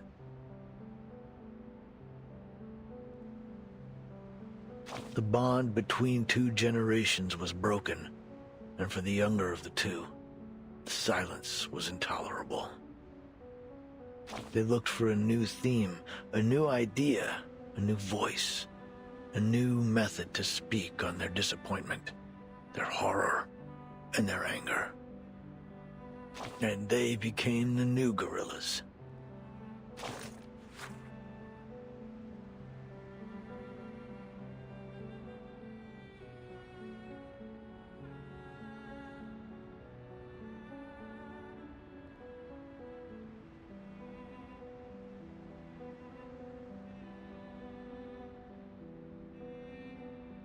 So all this happened because of military academy scandal. I wonder what that scandal is. Because then it's like,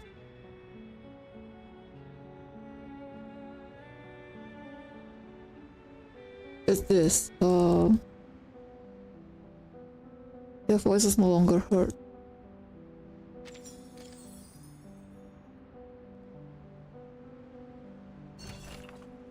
The Weaving Shadows, Volume 2. Towering walls, prisoners deep in the abyss, paint pictures of the sky, enter the darkness.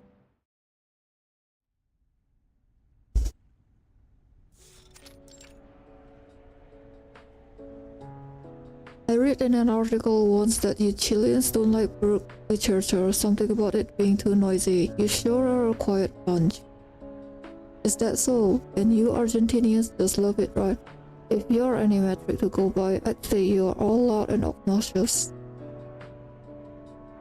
You, just because the idealist isn't here, you think you can turn this salon into a debate hall?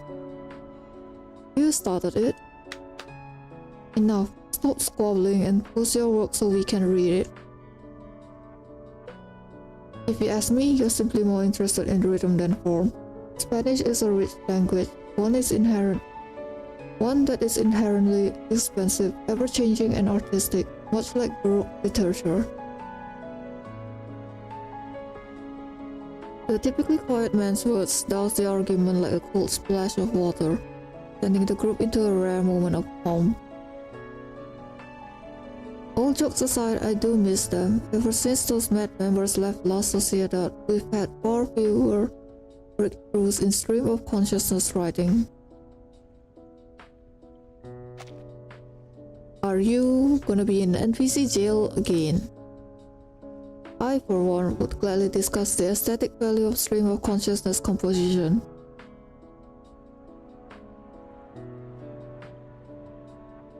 As this new topic surfaces, the inmate's voice begins to rise once again.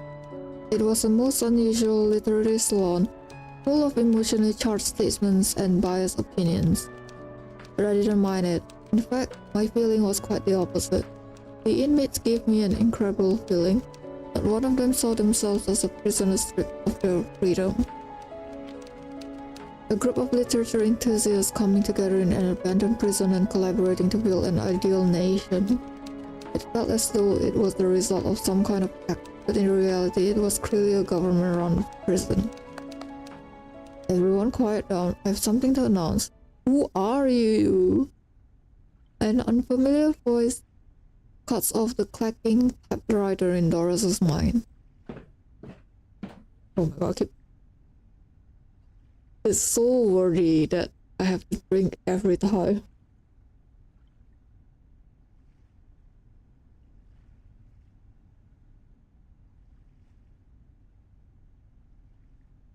A woman walks out from the far end of darkness and steps into the center of the salon, stopping before the whiteboard and podium. Mr. Idealist entrusted me with hosting the literature salon. Octavia. It's interesting that everyone that's in Doris's thingy has a name, but the one that we met is like nameless. They just call them by their titles instead of like prisoner, prisoner, prisoner, you know? Usually it's like madman or something. He left a letter under a stone in the corner stating that he had a personal matter to attend to. For this session, I will now announce our next research topic. Fiction's duality in reflecting reality and the self. Fiction duality. Okay. Heavy gasps, one head, an uproar spreads through the audience. Clearly, this wasn't the topic they were expecting. She raises the letter in her hand in a gesture for silence.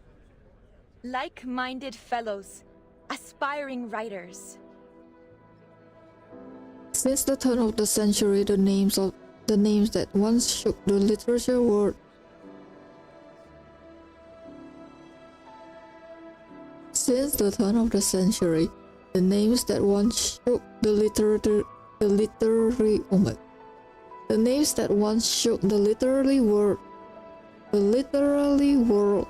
have gradually faded into obscurity. Literature's been shoved aside in the world of art.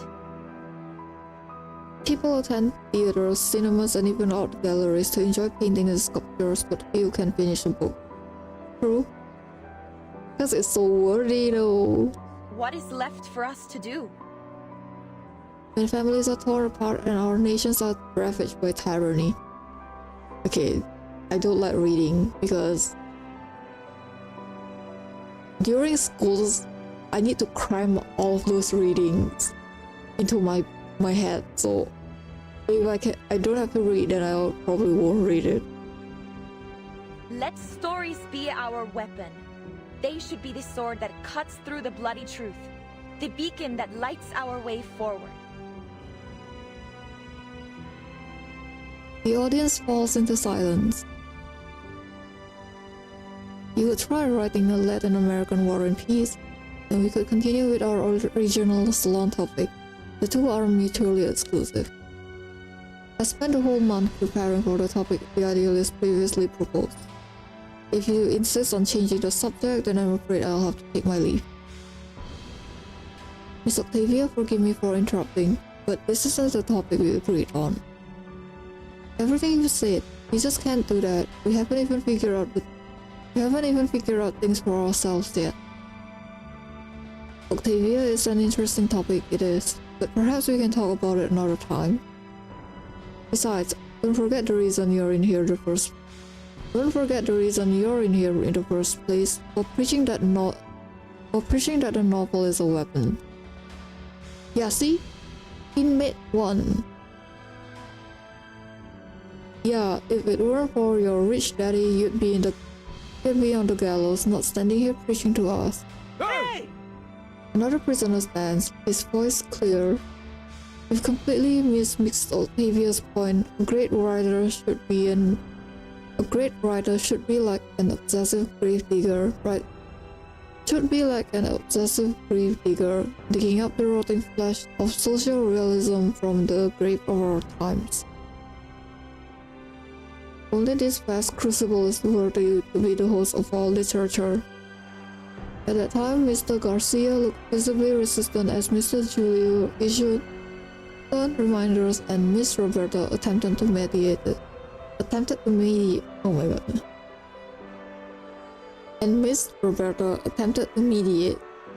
More and more members joined the debate, and voices both for and against Miss Octavia's proposal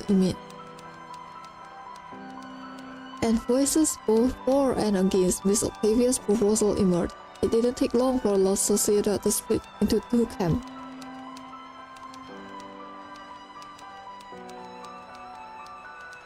That was when I realized I needed to do something to get this I literally cannot say that. To get this derailed literary salon back on the tracks. I'm a writer, and Please I allow me to mostly write introduce under the myself. name Erd. I'm so sorry. Please allow me to introduce myself. I'm Doris from Sao Paulo. Erd? I'm a writer, and I mostly write under the name Erd. Erd? That name sounds familiar. Have you written for Atu? Are you the Erd in Atu? Wow, I never imagined you'd be welcoming such an honored guest today. I thoroughly enjoyed your piece titled The Tin Soldiers of Sao Paulo. It's an important part of my visit to hear all the ideas and opinions, if you'll pardon my intrusion. Then tell me, Miss Erd, what are your thoughts on today's salon topic? A difficult question, one involving preference, a creative stance, and a political alignment.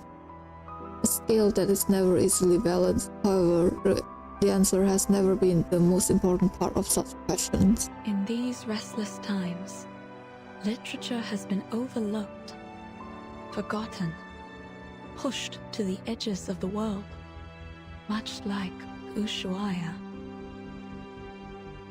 Some fall into deep thought, others not in agreement, and a few look puzzled. The audience is largely unaware that the topic has already shifted.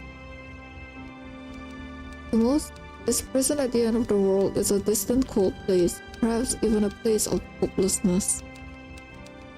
When a prisoner is first sent here, I cannot help but imagine that the first thing they feel is a stagnant pool of water and calm.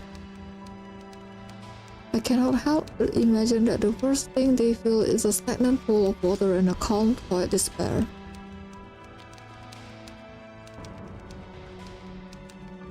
She seizes this chance to guide the literary salon back from the muddy trenches of ideology. She recalls the day of typing while looking out over the river, boats, and palm trees. Words are honest, they have no capacity to lie.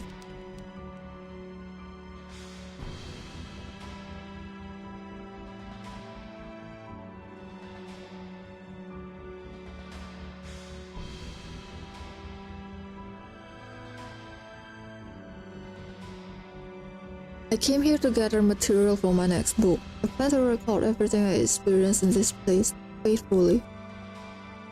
And what kind of book are you planning to write? A non-fiction piece, I presume? About Kamala Prison? You look very interesting.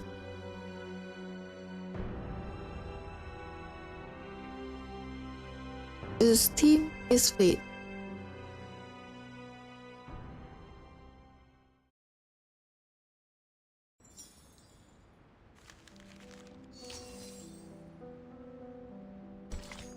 Okay, we are going to take a break because I ran out of water. So let me go down and grab some.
Shadows of the living, metallic sheen, rippling water, and shadows that peer back from within the dim reflection.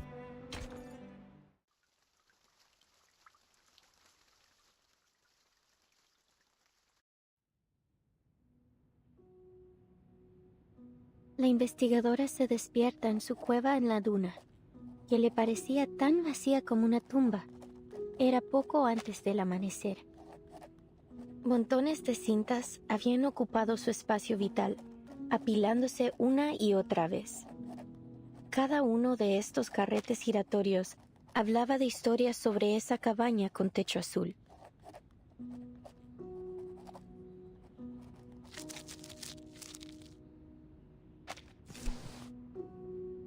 Oyó la voz del asesinado conductor de burros detrás de ella.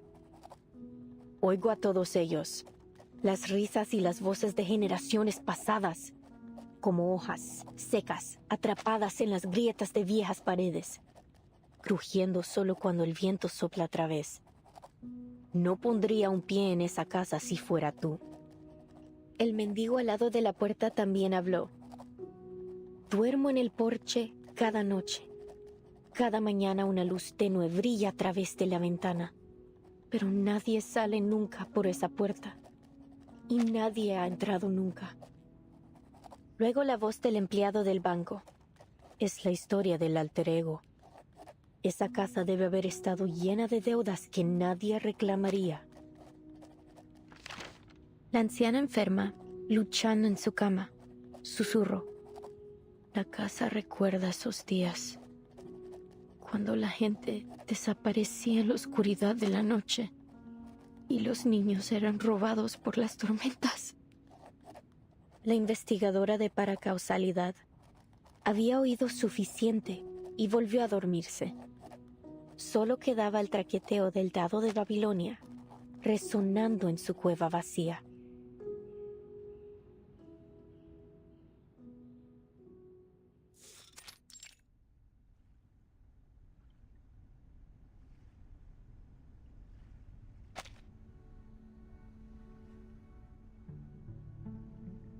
In a deteriorating activity hall, thousands of floating slips of paper form a blurred colossal face. It is hard to imagine how the prisoners managed to transform this place into what it is now. I've always wanted to use the element of fantasy to better establish our theme. And I was right. Now the stage is captivating, the timing is perfect, and the audience is ideally placed.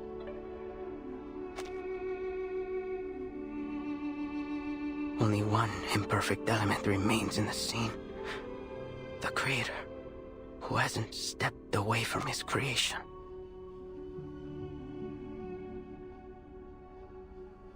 No. There's another thing. Garcia, the curator of the exhibition, stands beneath his work, deep in thought, agonizing over every minute imperfection. His fellow poets whisper to one another. Can you even tell any difference between today's setup and yesterday's? Seriously, Roberta? That's a rude question. Brother, dear, what are you doing here? Well, what's the difference then? I can't see one either, but you should never judge art by how much it changes in a day. It's a creative process. We might be standing at the edge of the world, but art has no boundaries. We have to show him our support. Easy for you to say. He's been tinkering and tweaking for over 3 months. Even if the idealist himself entrusted him with this exhibition, he can still be wrong sometimes. This gallery is turning into a dump. Estoy viendo fantasmas, todos con las mismas caras, García. Demasiados. Es fácil perderse en ellos.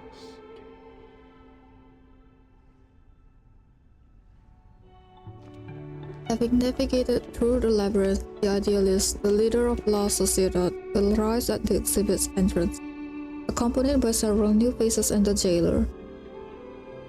Idealist, you're back. Are these new recruits for La Sociedad?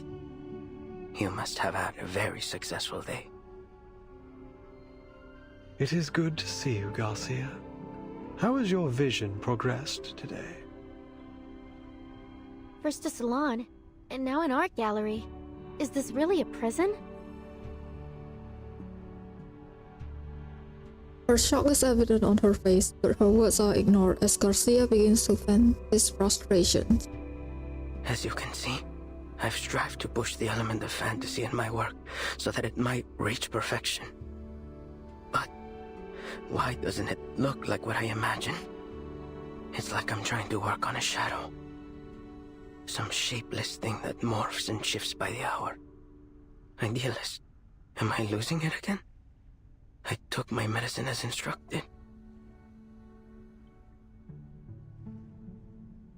It was never the pills that blinded you, my dear Garcia. You mustn't let tedious routine stifle what's truly alive. Remember, like those old poems, your exhibition must have a timeless rhythm that's never lost to the changing of minds.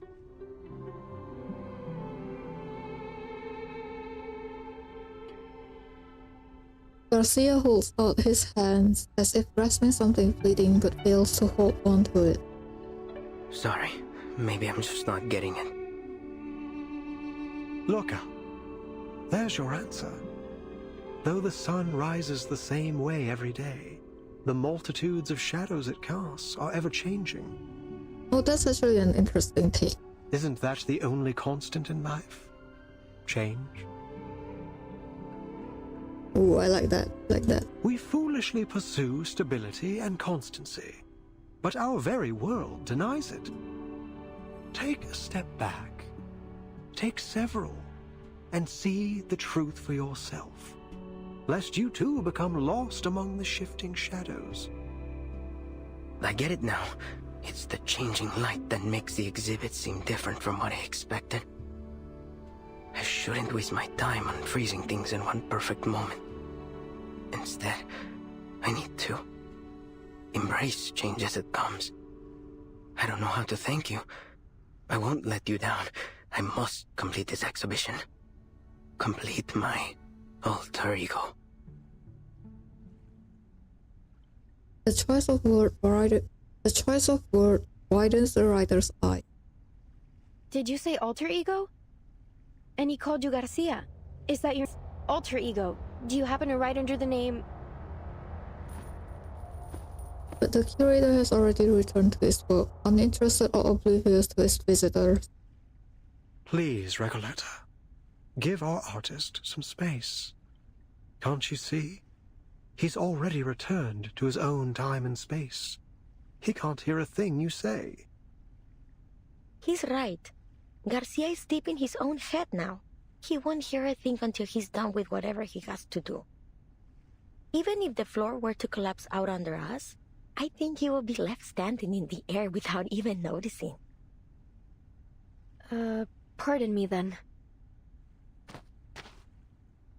She takes a step back out of respect.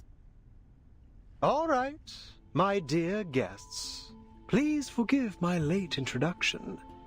Welcome to the Gallery of Bewilderment. It's glitching again.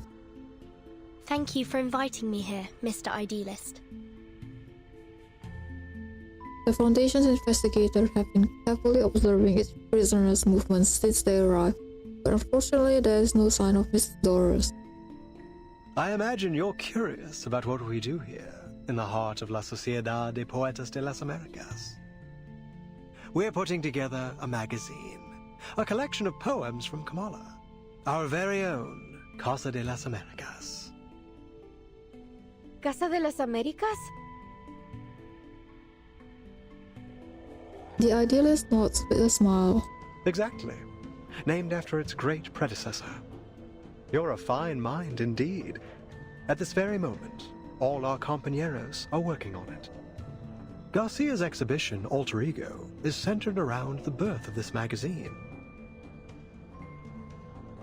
And here, you can see the signatures from all the poets involved, along with a few words they've written for it. Reading it is like looking into the soul of our society. All these signatures. Zanetta steps forward to examine the perplexing artwork. In the dim lighting, the enormous space appears to be looming watchfully over the entire room. A floating slip of paper catches her attention. Timekeeper, here! It's Dr. Doris' pseudonym, Erd. Oh yeah! That's smart. Then she was here. Zanetta pockets the slip of paper dutifully. Precisely. She used to be one of us, and still is, if I may correct myself. You can ask around here. Maybe some of our members know where she went. Don't we all miss the familiar faces of old friends? I'm sure they'll do everything they can to help you find yours. As he finishes speaking, several enthusiastic prisoners come forward to greet the idealist. Mr. Idealist, I finished my short story. It's called Weightlessness. It drifts around the subject like a sheep floating in space. The readers can start anywhere in the story, or read it in any order they like. That's an interesting story maybe, but I don't think you can put it in. Theoretically speaking, it's interesting, but I don't think you can put it in a book. It's gonna be confusing. And please take a look at my piece off limits. Every word that has been forbidden is either erased or replaced with symbols. It's a one-of-a-kind, jarring experience. And I finished a new paragraph. Just wrote it today. Bro, this guy. A prisoner wrapped in several meters of manuscript paper like a strange sort of mummy squeezes into the crowd. Oh, new faces. Welcome. Without any warning, he calmly tears the manuscript to shreds. The fluttering fragments fall like trailing sparks from a fireworks show. The abrupt welcome ceremony leaves the newcomers stunned, while the natives share knowing smiles. Idealist, did he just... This is the writer for the prologue of our magazine. The leader of La Sociedad, either misunderstanding or evading the question, responds with enthusiasm. The prologue consists of a 2,000-line poem and an introduction that is written in 86 languages to avoid misinterpretation. It represents every second we spend here. Bro, this guy is... Okay. How? 2,000-line poem. 86 languages. Naturally, the arrival of new members disrupts its structure, and so we must begin again from scratch. Oh my god. So he just tore it all up like that because he thought we were joining? With all due respect, isn't this a little excessive? Heaven knows I'm not one to judge. I've torn up plenty of writing for my novel. Please, pay it no mind. It may not be an easy task, but he's doing his part. Destruction is hard, but more necessary than you think. Without it, we'd all be stuck in a still and stagnant pond, with all the smells that entail. This all sounds very complicated. When will your magazine be finished then? Yeah, exactly. Forgive me, but I'm not sure what a floating sheep, a jarring reading experience, and all this constant rewriting are meant to express. The jailer, having remained silent, takes a deep breath and interrupts. As I've said, Komala isn't like any other prison. Miss Jailer, do you mean... They are cray-cray! This place also serves as a research center. And the prisoners here, for all they claim, are not just poets. They are arcanist criminals, and each one of them has been diagnosed as mentally ill. I mean, from the first line, you already know, right? Medicine, take your medicine, brother. The leader of La Sociedad remains composed like an island in a rough sea.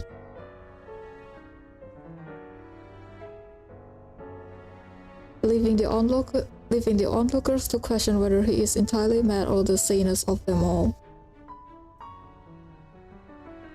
You're quite right, Jailer. But let's not forget that mental illness is merely a deviation from the norm. And who decides the norm? You, the physician, or the ones outside these walls? Holy shit, man. We've been exiled here by the standards of our time, deprived of our roles in the outside world. So please, as we agreed before, I ask you not to interfere with the affairs of La Sociedad. These people are visitors, not your new recruits. But should we not hear their thoughts first? The idealist turns toward the visitors with an urgent plea. My friends, no one escapes the eye of power. We must resist. Stand with us. Pick up your pen and take poetry as your shield before it is too late. I'm just gonna use Soneto and then whack you all into pieces. Idealist, I admire your fight, but I came here with a different goal. The leader of La Sociedad caught in his fervor, ignores her words and carries on. We're the last true owners of an old legend, words now only remembered as myth. We must stay on the path of literature until I find that transcendental solution. To invent an idiom that is generic, all-encompassing, yet precise. My poem will be written in this language, leaving no room for doubt or misinterpretation. How blessed is a man with infallible memory. He holds the finer details of each object within him, more vivid than anyone else. In the end, he'll have all the answers, if time allows him. A dreamlike expression crosses his face. It briefly seems as if he has become an entirely different person, but his vision is soon interrupted. Sweet tongue, sister howls, hermaphrodite, tango. They put the whole city in the nut house.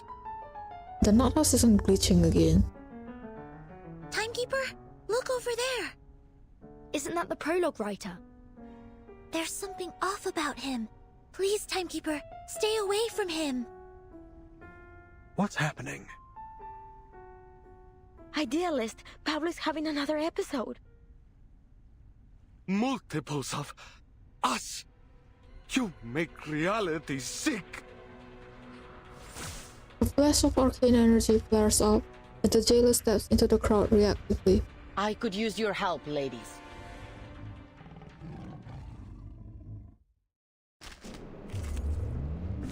Well, it's time.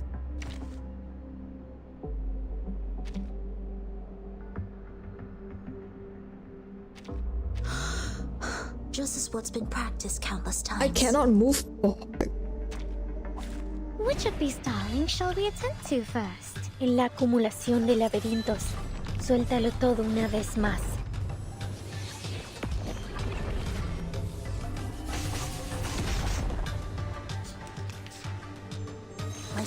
In todo perfectly understood. So long lives this, and this gives power to thee. Feel my dark embrace. Do I have to do this? Please, allow me.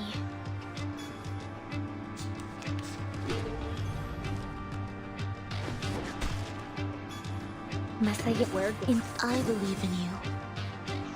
Huh, a truly villainous moment. Hi. Nuestro aliado es la verdad. Leña sereno intenso ad infinito.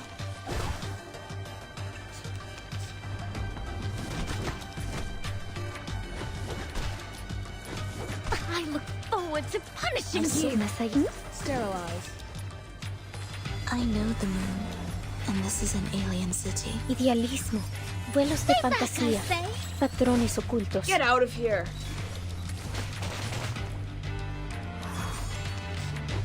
It's all right.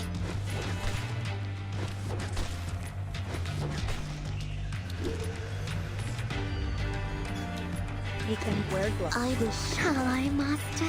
En la acumulación de laberintos, suéltalo todo una vez más.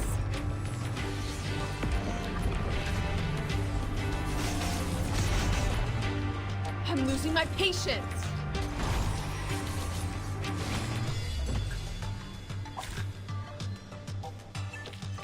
I will pray for you. Sorry.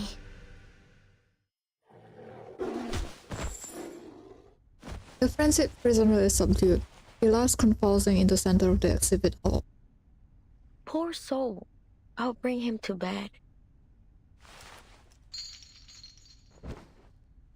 Well done, ladies. Aren't you full of surprises? What was all that?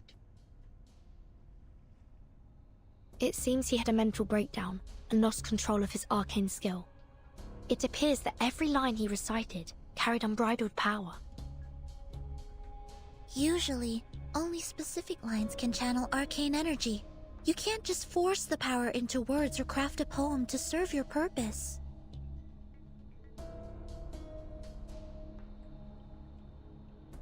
Pablo must have a rare gift for identifying empowered lines. When he recited them all aloud, they overwhelmed him. That's right. He's a genius who rides the tides of emotion, just like Arthur Rimbaud. We always keep a close eye on him to make sure he doesn't recite anything while reading or writing. Roberta trades glances between the tense jailer and her visitor. But sometimes things slip through. You must understand how difficult it is for a poet to never taste the words on his own lips. So then, this isn't the first time, and you're all fully aware of it. Do I understand you right? Did you just admit that you've been hiding an inmate with a dangerous condition from us? According to the safety regulations for the Panopticon of Kamala, he must be sent to the physician for immediate treatment. The jailer's command causes a dramatic shift in the room. No, wait, we can explain. He's doing fine. We know how to help him. This was just an accident. We got distracted by the new members. We won't be handing him over to the physician. No true writer would allow their mind, the most sacred palace of their thoughts, to be opened up to that cold-hearted, ignorant butcher. Even one who believes their inspiration flows from a source beyond the mere substance of a brain would refuse it.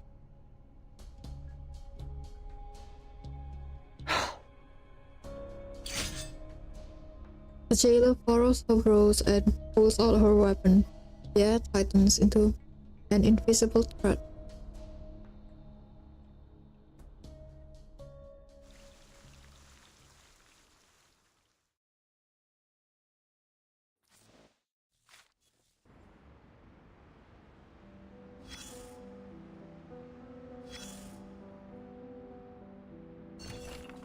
Typewriter record P5, a woman's documentation of a blind society. Even though they refuse to discuss the author, but finding him on a few days in prison.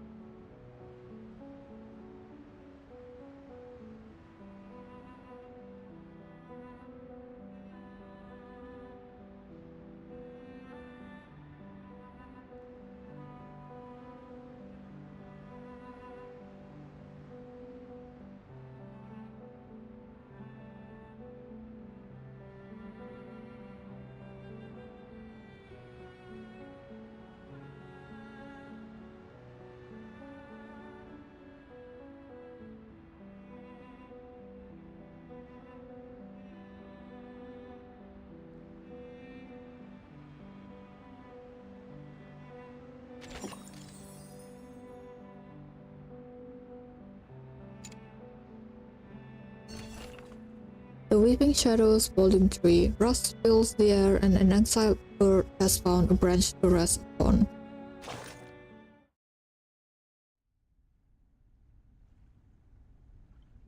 Fate. Yes. It looms over us, yet each of us may hold the power to steer its course. Just like this nation of contradictions, its fate should also be. In that case, shall we officially begin this salon? The ever-observant Roberta, noticing the tears welling into Octavia's eyes, cuts her off. Would anyone like to share a story on this topic? Whether as a personal experience or a written tale, let's bring some life to this salon. Well, if no one has anything to say, I could always retell the story of my fateful journey across the Mexican border. A chair screeches as one man stands, all eyes fall on his face, shadowed by his heavy brow and sharp cheekbones. An unexpected twist. No one mentioned him quietly sitting at the edge of the crowd until now. I spent the first half of my life as a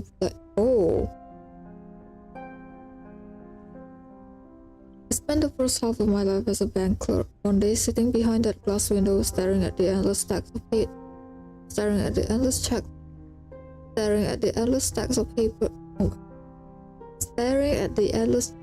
checks, papers, and flyers, it hit me. I was serving a life sentence. So I quit, went home, and decided to write something. My wife threw a fit at first, but when I wouldn't budge, a cold war broke out between us, and then finally she issued a unilateral eviction notice. I thought the first thing she'll do is divorce.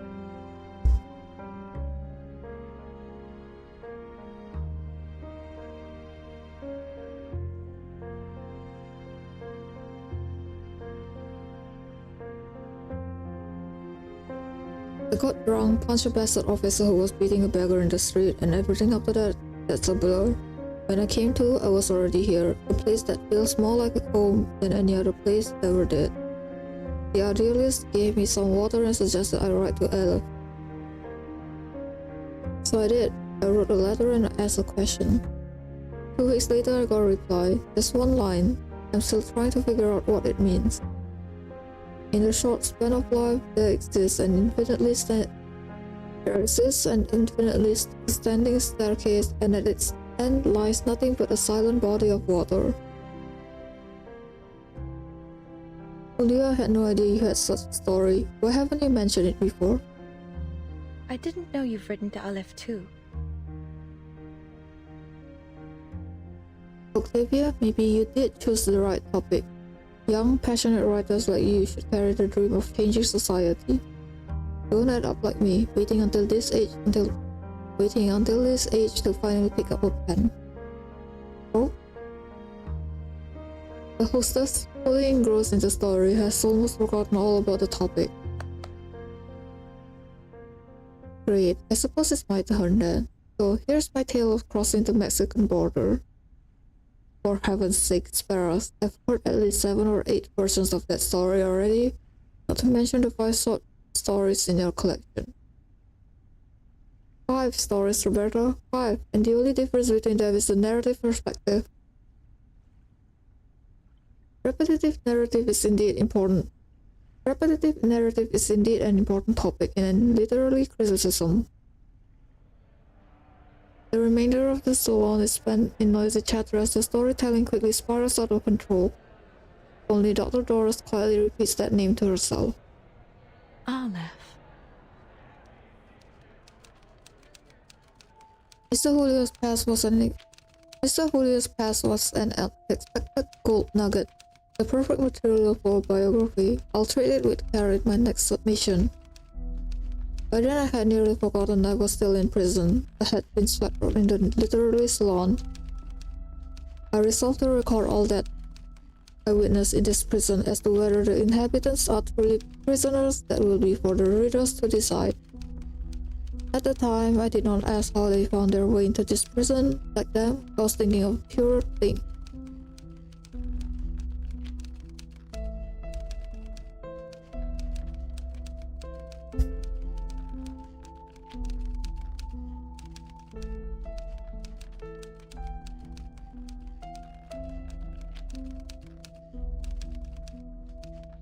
Looking back on this journey, I now see that the tangled strands of Las Babas del Diablo has formed an interconnected web. Just as the salon gets into full swing, a face emerges from the shadows, only the smile clearly visible.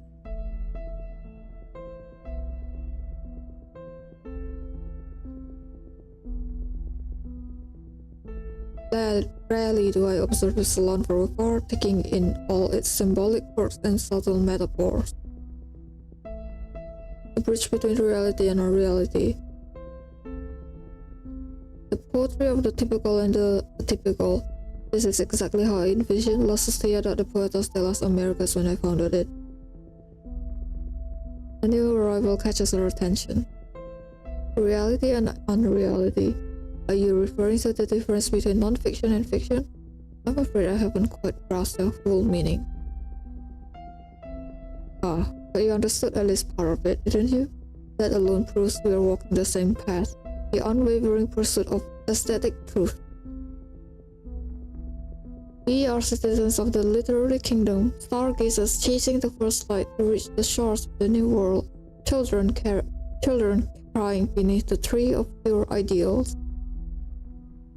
As its founder, I sincerely invite you to join La Sociedad de Poetas de las Americas and become one of us.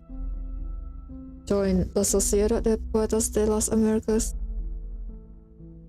A gentlemanly bow and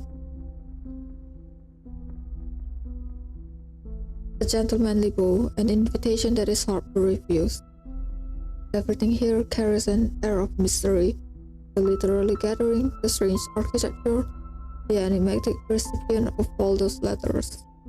A rare opportunity. I'm truly flattered by your invitation. I'd be delighted to join the Poetry Society. But might I trouble you with one question, Mr. Idealist? You call yourself the founder, so I assume you are the idealist, yes? That's a way. Could you tell me what I love?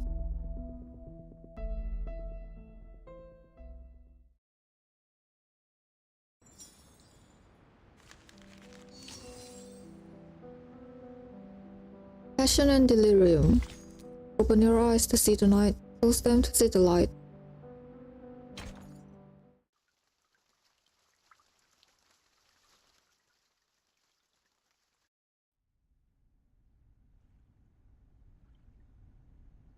This is a serious violation of the rules. I'll have to report this to the physician, and all of your treatments will need to be reassessed.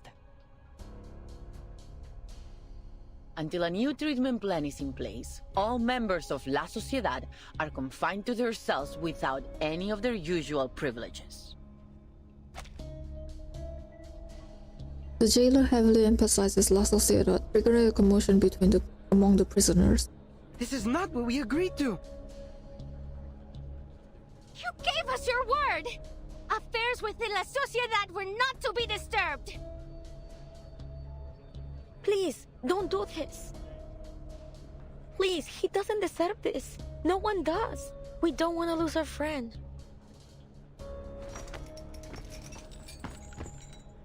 The previously convulsing prisoner struggles to his feet. I swear it won't happen again. I'll take the medicine on time as instructed. I promise I won't hurt anyone. I'm sorry, Mr. Pablo, but rules are rules. Before you take this poor man from his friends, may I ask you something? Do you know where these inmates go after they see the physician?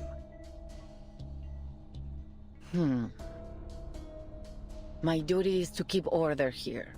What happens beyond these walls is not my concern. Perhaps they've recovered from the physician's treatment and were returned to society.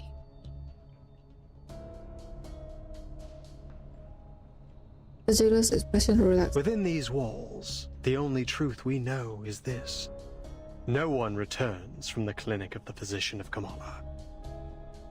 Are you certain this treatment they received is really a cure? Pablo is harmless. He's just a writer who has a talent for finding words and poems. That's all. Please, let him stay. We'll look after him. He can have our share of the medicine. We'll keep him in check. But this doesn't conform to our regulations. Still as arrogant as ever, Idealist. One day, you'll get us all killed. The stranger enters the exhibition hall. As she arrives, the jailer exhales with relief. Oh, it's you. I'm glad to see you here. Who is that? That's Octavia, one of our model inmates. She's been a great help in the past. If you're interested in prison literature, I'd suggest talking to her instead of the Idealist. So, she's a writer too? Who would have thought? This place has got writers coming out of the woodwork. I thought it would be easy to find my writer friend in a prison.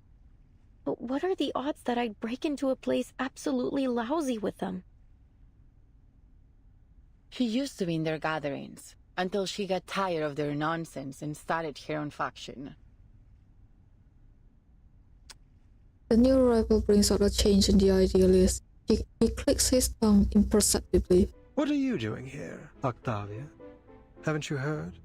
The era of chieftains, ghosts, and plantation stories is over. Visceral realism is the future.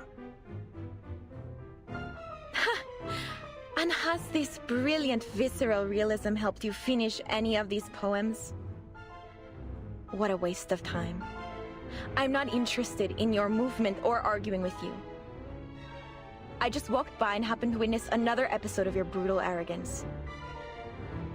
And I'm not about to just stand aside and watch you repeat your mistakes. I'm taking Pablo to the physician. Care to lend a hand, Miss Jailer? We agreed to mind our own business. Are you breaking our agreement? No one will be allowed to erase a word from our poems.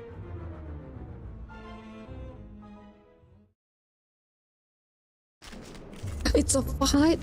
Okay.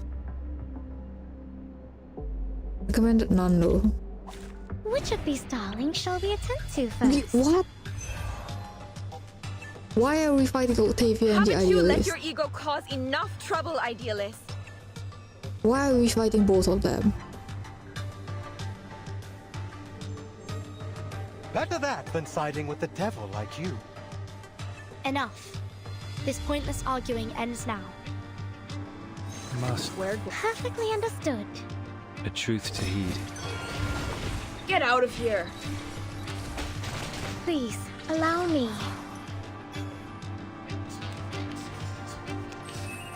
Rotten toes. This Is is that really the absurd. best you have to offer? Truth, Sterilize. Stay back, I say.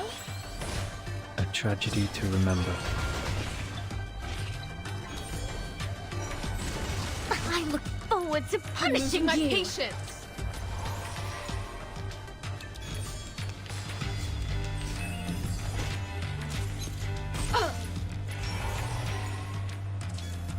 Where? Truth is a light to be followed. Get out of here.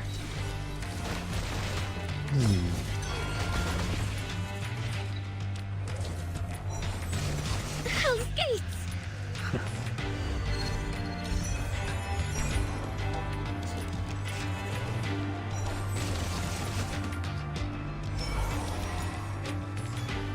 Prudence. Shall I, Master? The lesson is learned only when the price is paid.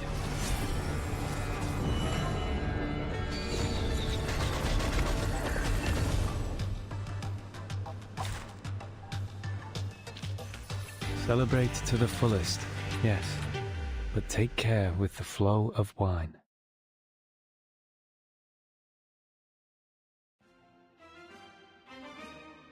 Stand down, both of you. Their heated debate continues without any concern for the jailer's warning. You've never listened. I pity your followers. To be led by such a reckless megalomaniac. Do you even think about the consequences of your actions? We fought hard to earn the freedom to discuss literature under their watch. Your impulsive ego threatens to destroy everything we've built here. Spare me the lecture, Octavia. We don't need permission to do as we please. You're just another puppet of power, kneeling to the eyes behind those glass walls. They've trained you to believe it was your own decision, to be good and conform. Who could have done a better job? When I look at you, all I see is a sheep, docile and obedient, just the way the tower wants. What kind of work could someone like you create? Literature isn't defended by those lounging in cozy rooms, scribbling to soothing music. Have you looked in a mirror, idealist? You've become a pathetic windmill-tilting fool, a monster tearing down everything around you. A beast of prey, you mean? Naturally, a sheep would be appalled by the mere thought of such a creature. A fearful sheep caught in a vine, confusing the blade that would set it free with the jaws of a lion. Such a master of metaphor. But I beg you, learn to distinguish right from wrong, fantasy from reality. Only then can you truly lead our people toward what's right. Distinguish right from wrong. Don't make me laugh. Is that the limit of your vision? You...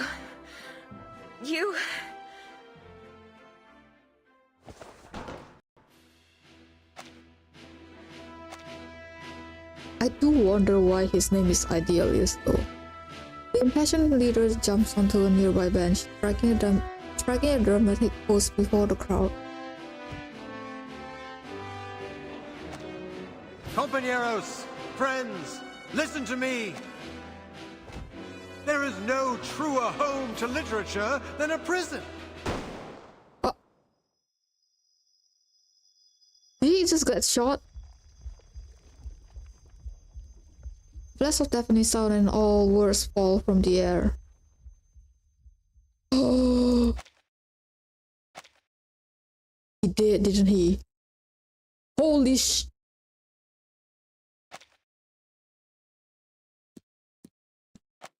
The idealist's expression freezes. His eyes touch down from a frozen face to a dark red hole in his chest. An ominous shade of crimson seeps out. No! No! Holy shit, who shot him?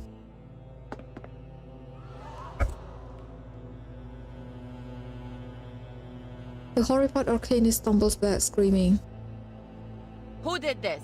Hands behind your head and drop to your knees, all of you, now! This is your last warning!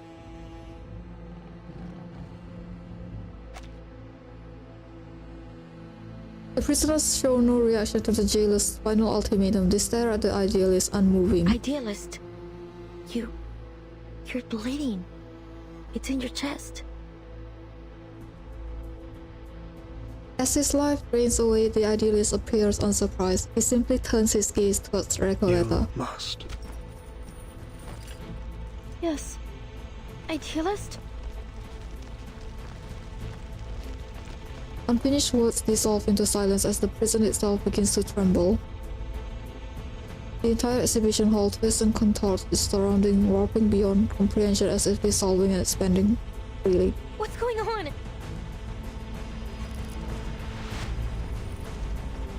What? What happened? The hall is still. Time seems frozen in place until someone utters the first words. Was he shot? Where did the bullet come from? Miss Jailer and you ladies over there, come give me a hand. We need to get into the physician. Her words ignite the first spark. Did you do this, Octavia? You couldn't face the burning truth of his words, so you pierced his very heart instead, just as it was blazing with the fire of justice. Or was it you, Jailer? Did you intend to crush the voice of poetry beneath your wheel of power? It has to be one of you devils in disguise, beasts in human skin. Are you insane? We don't even have a gun. Can't you see? I had nothing to do with this. I'm as innocent as any of you. I've been trying to keep order here, to protect everyone. And now you blame me? Scratch that. They are all insane. I forgot. Don't listen to her! The idealist made it very clear! She's trying to get us punished for her own gain! You're a murderer, Octavia! The prisoner's fury erupts.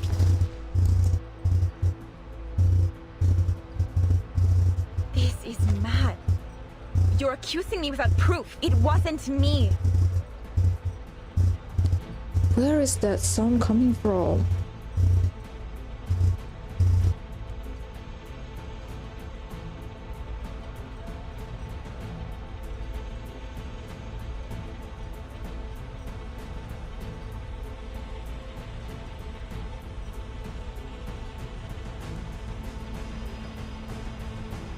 I don't know what's the deal with the sound. It's Folie.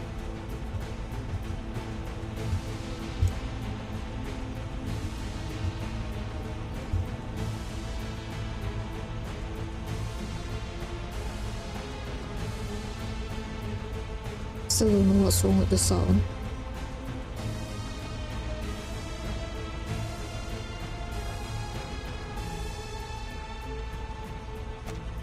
This is getting out of hand. I suggest you ladies leave now. No, wait!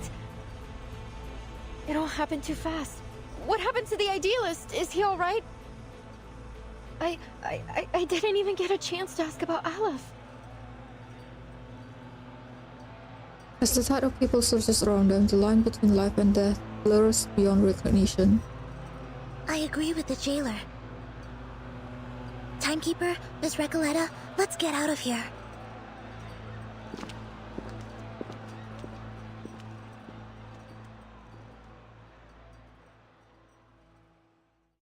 The violent conflict rages on and everything else becomes meaningless.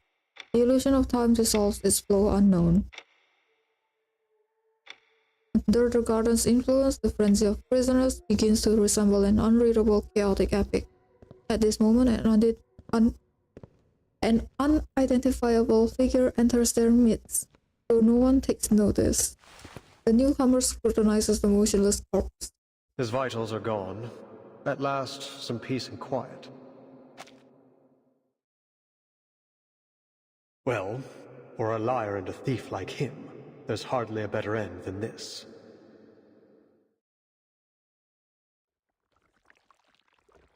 Oh. It's this dice. Is this the dice of Babylon? Why is it oozing oil? He reaches into the idealist's coat pocket and pulls out a die. It is an artifact marked by patterns veiled in smoke, an object seemingly not meant to exist in this world, a 20-sided die known only through an omniscient perspective. And now it is stained in an utterly corrupted blackness. Just as I thought. You had it all along.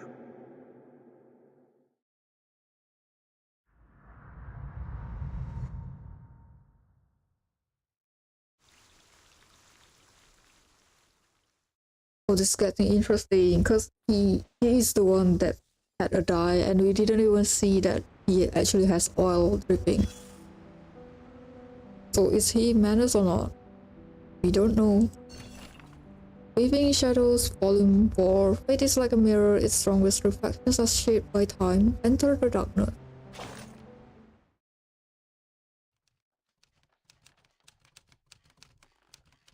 Up to this point, I have participated firsthand in several sessions of the La Sociedad de Poetas de las Americas. Oh. Hang on a bit.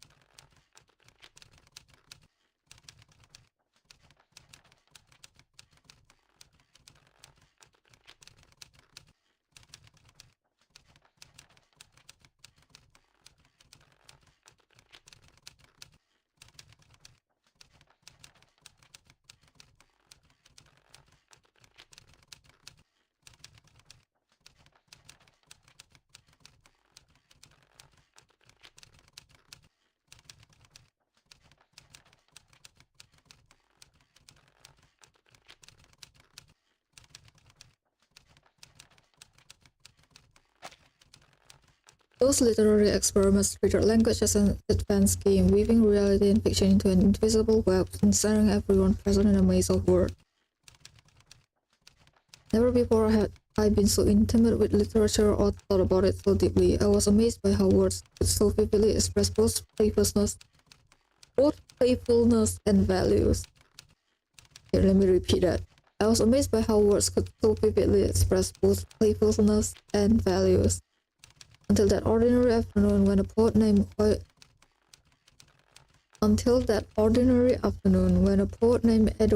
was reciting his new piece with refined rhythm, and Miss Octavius was discussing the state of Sao Paulo with me. No one noticed anything unusual about Mr. Julio's condition.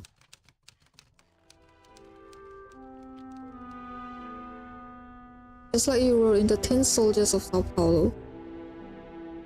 Yes.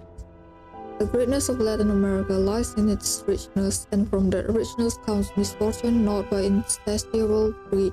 One man's poverty is another's feat. Suffering nourishes joy. They're like riverbanks, clearly divided. This duality, this paradox, isn't it precisely the kind of question we should be posing through literature?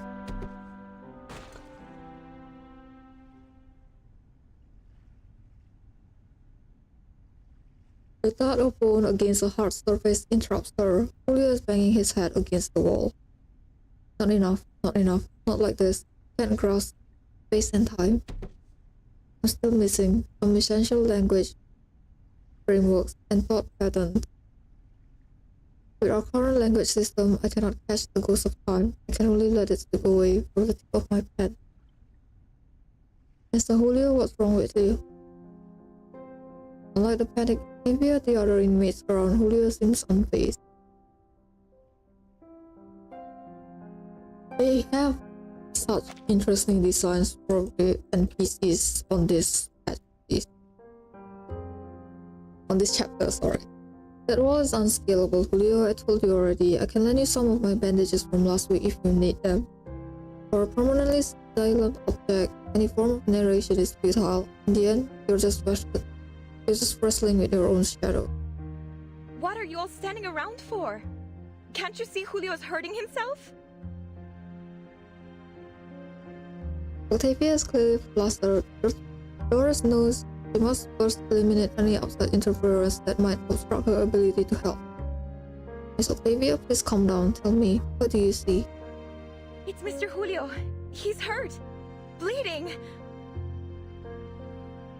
He tried to break through the mirror of language with his head, but it was actually a wall.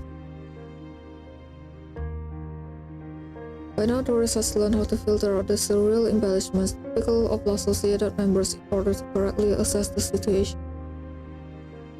Mirror or wall, it doesn't matter. Please take a closer look and describe what you see, clearly and without embellishment. What is Mr. Julio's condition? His muscles are spasming uncontrollably, as if jolted by a cold electric current. His face is tightening, twisting, like he's struggling against a silent force. His fingers are curling into unnatural shape. His expression keeps changing, first pain, then panic, and finally blankness. Sounds like he's having an epileptic seizure. Perhaps I could offer some help.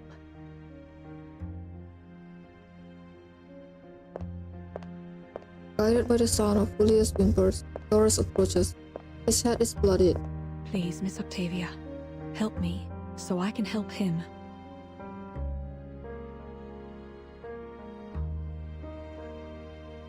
Could you lay him down flat on his side? We have to stop him from hurting himself. I can use my arcane skill. Flashing lights could worsen an epileptic seizure. Does your arcane skill emit intense light? If so, I must ask you to refrain from using it. Octavia hurriedly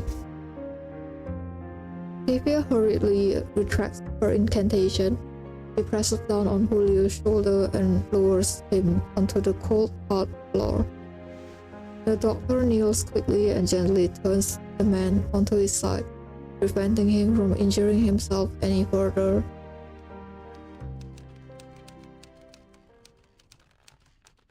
Okay, so the open captions work better if I speak slowly, because I tend to mumble my sentences, to be honest. It's pretty bad.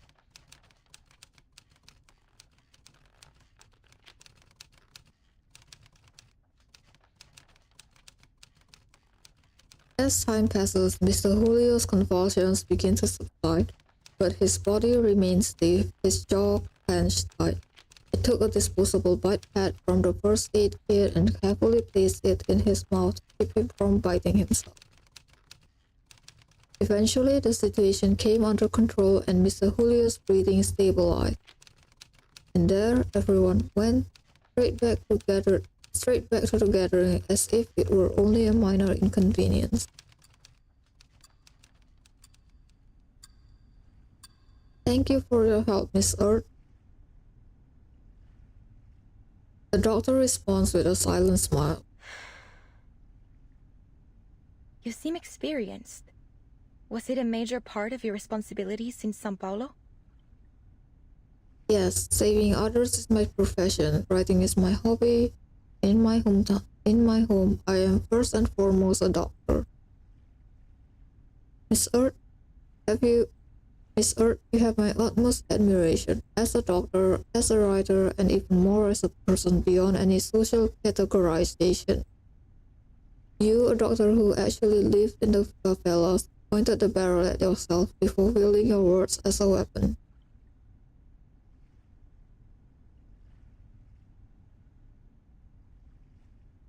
Compared to you, I've achieved nothing of substance. All I do is wave ideals around as if that's enough. Miss Octavia, I am simply a writer who follows her curiosity. I'm afraid I'm not qualified to provide you with any concrete advice, nor am I as great as you say. You're well prepared for your vision and ambition, for modesty is such an essential part of writing. And you've just demonstrated a skillful use of introspection. Thank you for your kind words. But I'd like to return to my room and think for a while. See you tomorrow.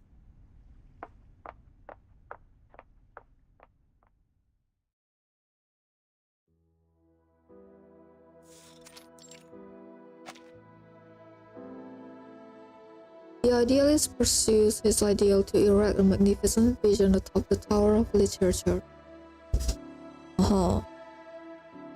But for those outside the tower, what good is that magnificence? Here I am, locked away in a prison. My words go no further than these walls. I even only have my life because of my wretched father. It was foolish to think that ideas alone could ease people's pain. Maybe we are no different from the heretics who were burned at the stake in the Middle Ages.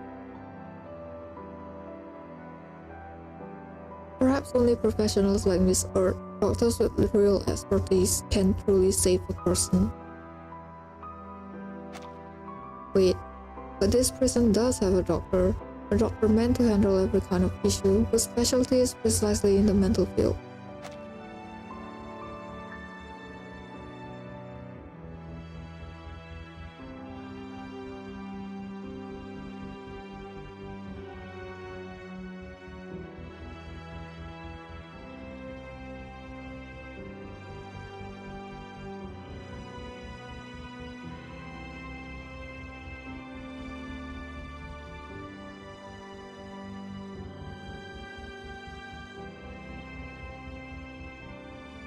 But he's not just a doctor, he's the overseer of this prison.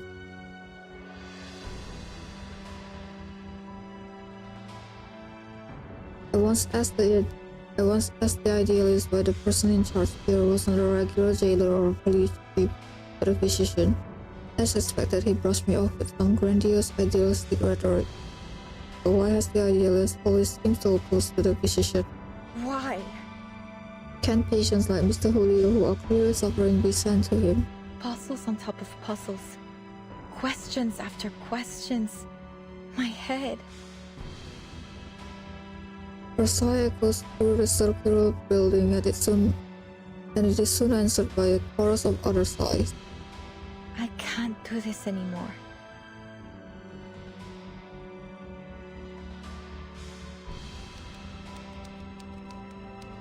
Miss Octavia turned and walked away. She looked disheartened.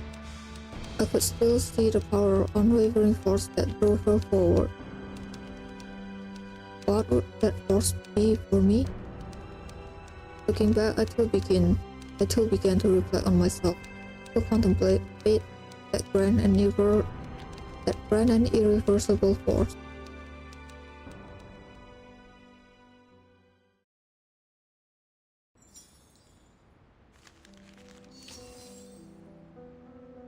I've been going for 3 hours and we are only at 8. good. I forgot that this is a main. I forgot main chapters are usually like really long. The spider's web. Open it, reread it. Witness firsthand the events that transpired within the desert. We're gonna get a fight.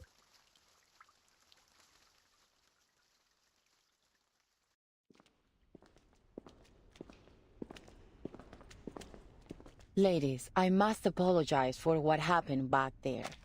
We were caught off guard. There has never been a commotion of that scale before. I must report this to the physician. Don't worry, Miss Jailer. We made it out in one piece. Thank you for your understanding. Ordinarily, I would arrange to escort you to a safer location, but I'm afraid at this hour you'll have missed the last train. And the roads are icy at night. Hearing this, Recoleta exchanges a quick but meaningful expression with her companions. Psst, Verdun, we can't leave like this. We appreciate your kind consideration, Miss Jailer, but we still have some unfinished business here. I see. I'll arrange a clean room in a safer section for you. We'll do our best to ensure your safety tonight.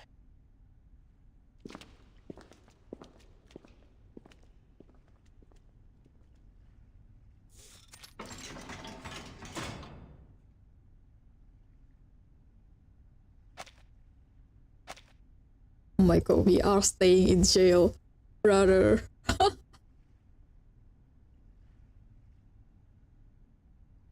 Well, we just spent, I think...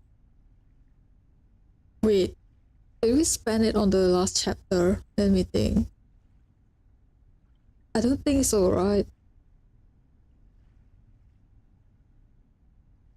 I don't think we spent it in... Yeah, I think. Night falls as the girls huddle together, scrutinizing their unfamiliar surroundings. They actually found us a spare room. I mean, it is a prison. What do you expect? It's not gonna be clean, but there is gonna be beds. Bleak, quiet, and somber. It's a cell like all the others. Let me just auto it because I'm too tired of clicking and pressing space. Don't worry. This isn't the first time we've ended up on the wrong side of the bars. At least this time we're just here for the night, not a full sentence. True. Another letter, a whispered in protest. Though, this cell is quite different from the ones we've been in before. Not just the cell. The whole prison is unlike anything I've seen. And the society they've been running here isn't some mere pastime. They're having real discussions about meaningful topics, even though the rest of the world has been cut off from them. But we're still in an Arcanist prison. A place where conflicts and violence can erupt at any moment. Let's not forget that. Miss Jailer warned us from the start. These prisoners are mentally unstable and potentially dangerous. Miss Recoleta, with all due respect, we can't afford to see this place through rose-colored glasses. We'd be overlooking the risks, as we did earlier. And with all due respect, Soneto, we didn't overlook any danger. At least I didn't. A writer must be observant if she is to accurately reflect the world in her writing. But you... We came here with different goals. And still, none of them have been accomplished. I suggest we focus on our respective missions, instead of fighting with one another. Apologies, Timekeeper. Miss Recoleta, I take back everything I said. Don't apologize, Soneto. I'm at fault too. Sometimes I forget that words can be as sharp as swords. You were only thinking about our safety. I shouldn't have been so rude. I actually really admire how you fought back there.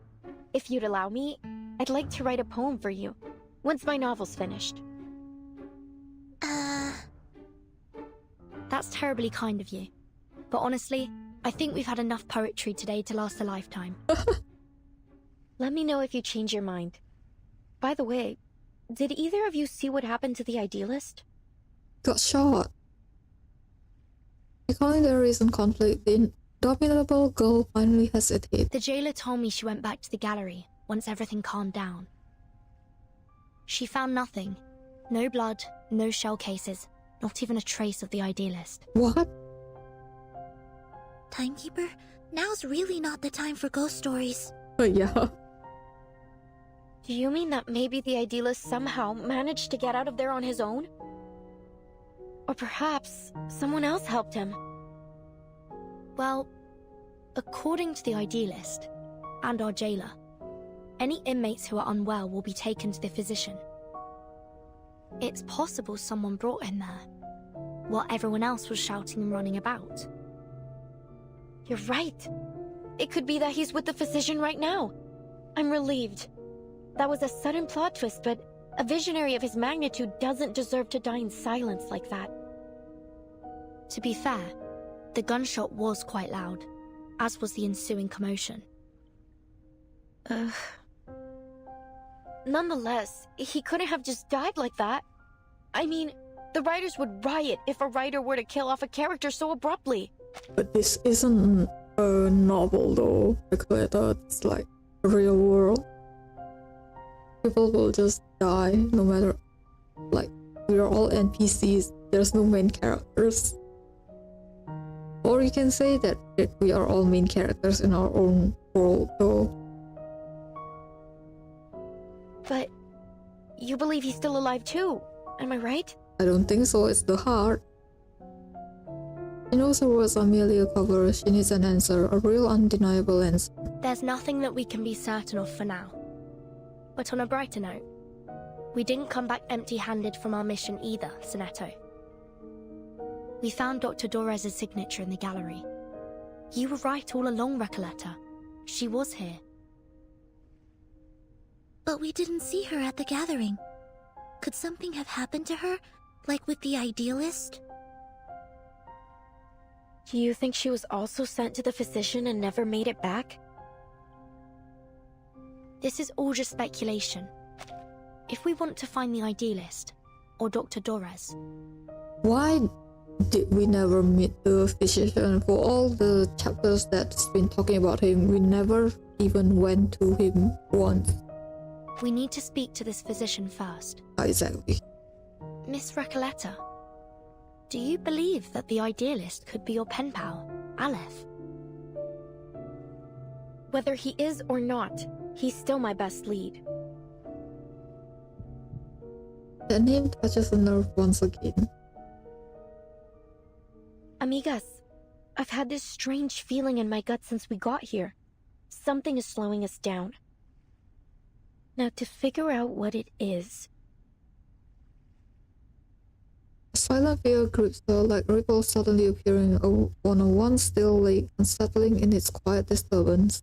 Look, it's a wild guess, but just wait till I finish.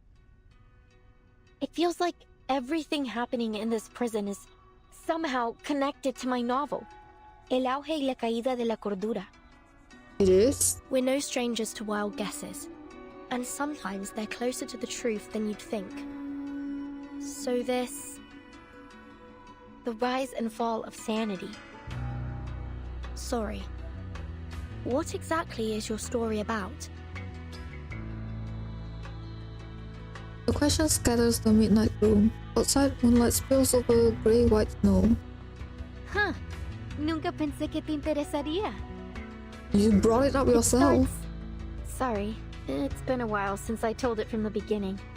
A few years ago, I worked as a forest ranger. It happened in a desert town called Amalfitano, in Sonora back in 1975. Two patient listeners watched the stammering girl waiting for the next part of her story. You know what? Most people say the beginning's a bit hard to get into, except for Aleph. I'm thinking of rewriting it. But if you like the sound of it so far, maybe I could read you the latest part I just finished? She studies her readers' expressions, guessing madly at their response. Please.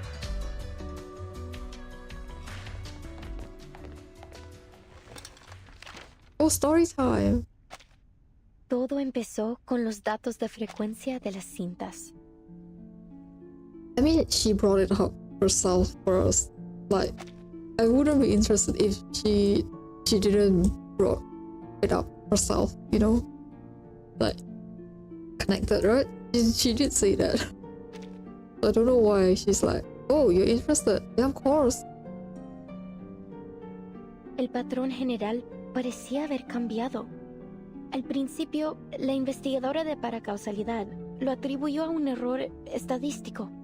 Un fallo, tal vez. Oh, sorry. There are persons who have been first the paracausality researcher? A bridge, perhaps? I wonder. But after a few days and long nights of meticulous calculations, that explanation only became less and less plausible. The odds of success and failure kept shifting, and the chance of repeating the previous result kept growing. It was as if someone had tampered with the rules and tweaked it to their liking.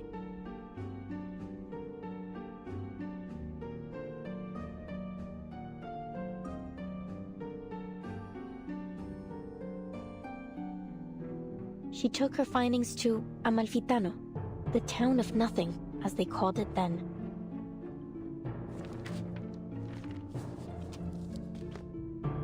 Near the old looms, she met a blind weaver who spoke softly of an old tale. I heard a strange rustling at dawn, like a die rolling along a wooden floor. Then the morning light dimmed and died. That was the last time I saw the sun, my own hands, or the threads I worked with. Did she lose her sight at the roll of a die? The second time I heard the die roll, I was told the oxen in the fields sank to their knees and never stood again. By the third roll, the fields were crawling with frogs. Plows ran over them, and some still writhed, squeezing themselves deeper into the cracks in the earth. The fourth time the die rolled, 10 dormice plunged into the sea in a strange sleepwalk, and 10 bears feasted for the last time before winter arrived.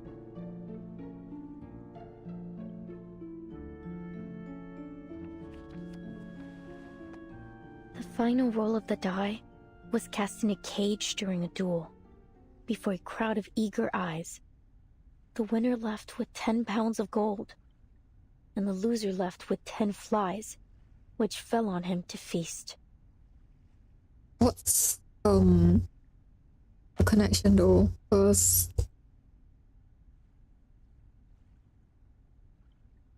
there's nothing connected to it so far. Except for the glitch. But that's what we saw, not you. So I don't understand.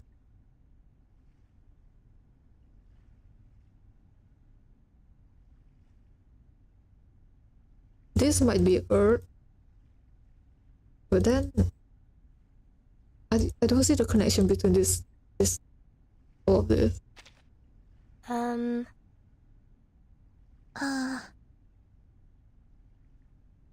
The quiet spreads through their cell like a rolling tide. Is that all? Seems like it.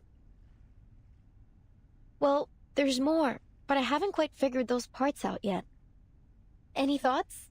Anything. I can take it. Please, I really need some feedback. What's the connection? I wonder if the protagonist ever finds this Die of Babylon in the end. Oh, Verton, it isn't a real die, it's just a metaphor. Oh, I see. I must have missed that. Sorry. Still, it's a beautiful story. Sad, but beautiful. The story is still too obscure, isn't it? Aleph warned me about this. In our last correspondence, he suggested adding the blind weaver to shed light on the hidden theme. It helped at first, but even with a sage advice, no matter how hard I tried, the plot just didn't seem to move forward. feel stuck in that village with them, lost, dazed, isolated inside their small, disconnected moments. Something crucial is missing, leaving gaps between the characters and the scenes. Should I change the storyteller's perspective? Start a different angle? Or maybe rewrite the characters completely? What should I do? All the writer sinks into a swirling vortex of self-doubt. Someone decides to push for something tangible. Apologies, but you said your story somehow connects to what's happening here in the Panopticon. What makes you think that? It's a strange feeling. Like everything here belongs to a dream I once had. Only I can't remember it. Maybe you can see the future. Do you mean that you have a sense of déjà vu? It's nothing to worry about. Our psychiatrist friend Kakania told me those moments are often the result of a dysfunctional connection between two parts of the brain. Like a little glitch in our heads. No, it's nothing like déjà vu. The storyteller snaps back, slightly agitated. Déjà vu is a single moment, a specific situation. But here it's everything. La sociedad, the rules, the idealist, even the incidents in the gallery. Each one unfolds in a similar pattern, like the grooves on a record, telling a story I feel I've listened to before. Amalfitano and Comala. They're two sides of that same record, playing out the same tune. Whatever happens in my story seems to be happening here too. Yes, so what's the next part then? You say it's connected, I had that feeling when I met you as well, Miss Verton. But I fail to see, like, what's the connection from the parts that you read to me. At first I thought it was only an interesting coincidence. You're much like the first character in my story. A traveler with a suitcase. Okay, and then? The girl rambles on, desperately relating to her characters. But then I realized, the doctor, your Dores, she's like the blind weaver who lost her sight to the dye despite having always been faithful to it. And the jailer, she's the bank clerk who assisted the corporation in taking over the town in order to escape her past. But that's a reach. That's definitely a reach. You know nothing of the jailer. And the idealist, he's the murdered donkey driver, and the dye of Babylon. No. Mis queridos amigos ficticios. ¿Qué rayos les está pasando? Wait.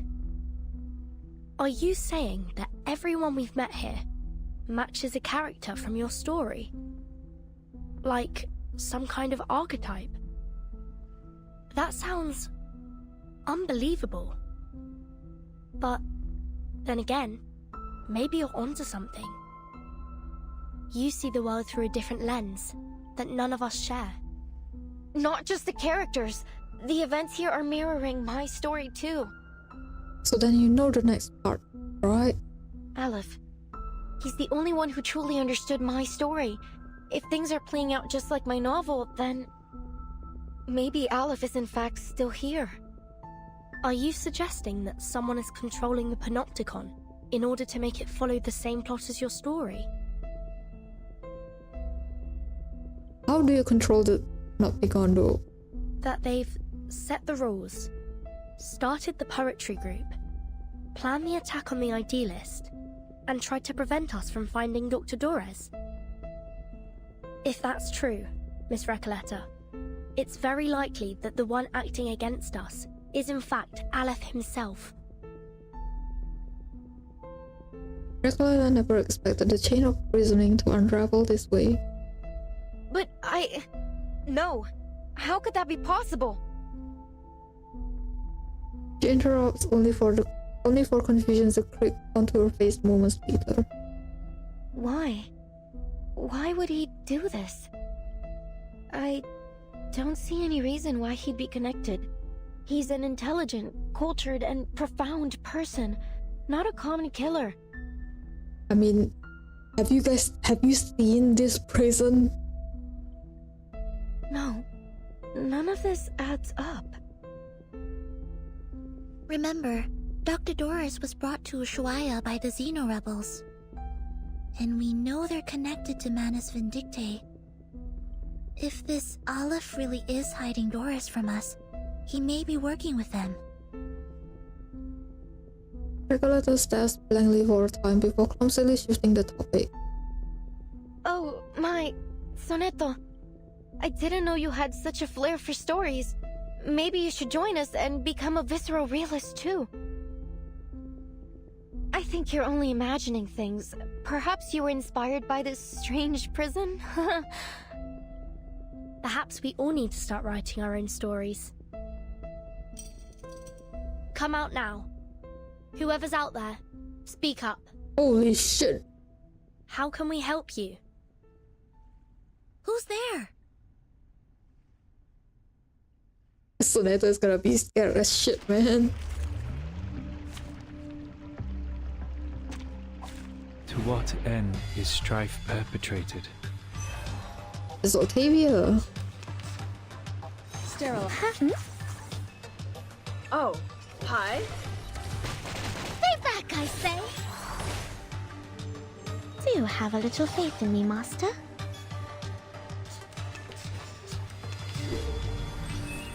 This is absurd. Master, Wear gloves. truth is a light to be a truth to heed. Ha A tragedy to remember. Not nearly as bad as the headaches. Sterile. Must wrath. Wear gloves. Get out of here. Freaking dumbass.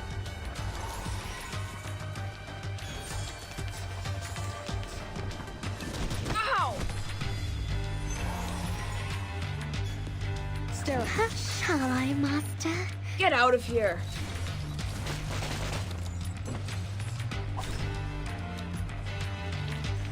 Huh? It's already over?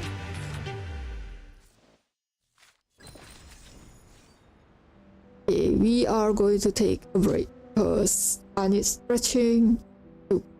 Like, it's... my ass hurts. Okay, be right back.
The Central Tower. Silent and merciless order of ideals.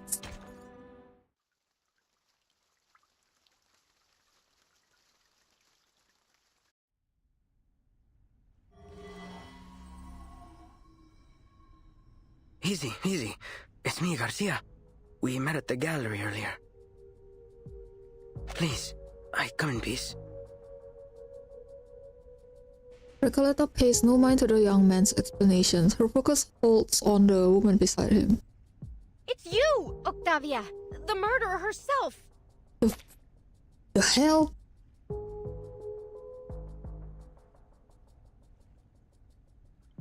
You don't have any proof for that. Oh my god. Please, calm yourself, Miss Recoleta. The jailer has already confirmed that she wasn't the one to fire at the idealist. The shot came from somewhere else in the room.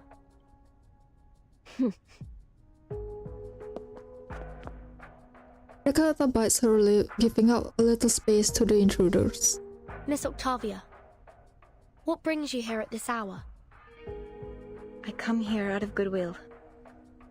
Believe me, I understand you just arrived today. There's something you need to know about the inmates here. Their visitor's expression is wary and low. We're outcasts, rejected by society and literature, and our privileges are limited within these walls.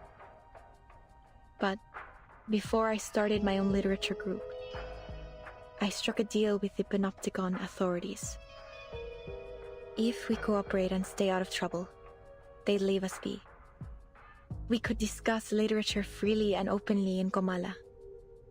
Such a thing may seem trivial to you, but this is of immense importance to us. Oh, there's no happier thing in this world than discussing literature. No one should ever put limits on it. You're right, Recoleta. But we're prisoners here. There are certain rules we have to follow.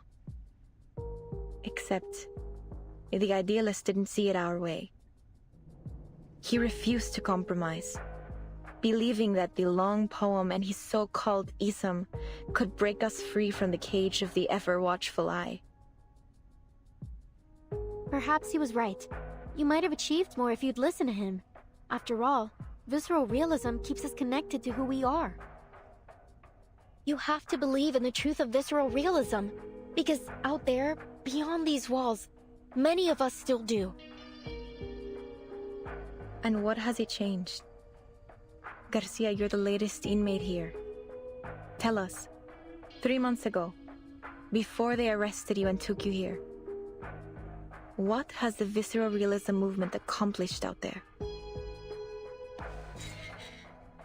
Beside them, Garcia, who had been patiently leaning against the railing, produces a metallic vibration on its grate. A rough paper doll burns between his lips. At first, it was revolutionary. Young poets joined in droves. We held gatherings. And the literary world seemed alive again. I was just a kid when the leading poets left the city. Everyone thought it was only temporary. But they didn't come back. And nothing has happened since. No one says it. But we all know. Visceral realism died in 1977. No, not for me. It's not dead as long as people still believe in it. I believe in it. Octavia ignores the childish remark. She knows that conviction can be as fragile as a spider's web. Belief, faith, what is this obsession with the true self? Why does your type always insist on there being a true self hiding beneath our roles in society, our disciplines? Look at the idealist. He never once stopped fighting for what he believed in, even long after he was put behind these bars. Idealist, what a name he gave himself. Who will he be when he finally breaks free from the eyes of the central tower? When he's left without his willful audience? And nobody. That's what. And that is a truth even he is terrified of. Miss Octavia, I hope you've come with something more important to share than just some criticism of the idealist. You're right. I have an important message for you. Dr. Torres, I heard you were looking for her. The woman from the Sao Paulo Veterans Residence. She used to write under the name Erd, didn't she? Yes, that's right. Do you know her? You're the first person I've met here to speak plainly about her. Do you know where she might be? We crossed paths, but only briefly. I'm not sure where she's gone. Maybe the authorities know. However, she left this with me. I think you'll need it more than I do. It's her journal. Octavia hands over her personal folder. I think this part is pretty interesting. Yeah, this one. What is his real name? Because we all call him Idealist. And then Octavia and Garcia has a name. So before they might open it, she has already turned to leave. We have other matters to attend to. I'll leave you to your business. Garcia, shall we? Their visitors leave in haste, their faces and expressions obscured by the night's shadows. The Foundation's investigators open the worn manuscript folder with caution. The physician told me the horrifying truth about the panopticon of Kamala and the power behind it. Manus Vindictae. Oh my god, so that's why.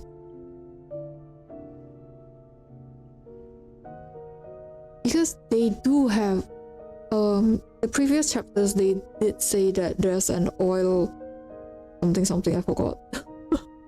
Oil inmates again. Oil dripping down something. But yeah. You're hiding leaves in forests.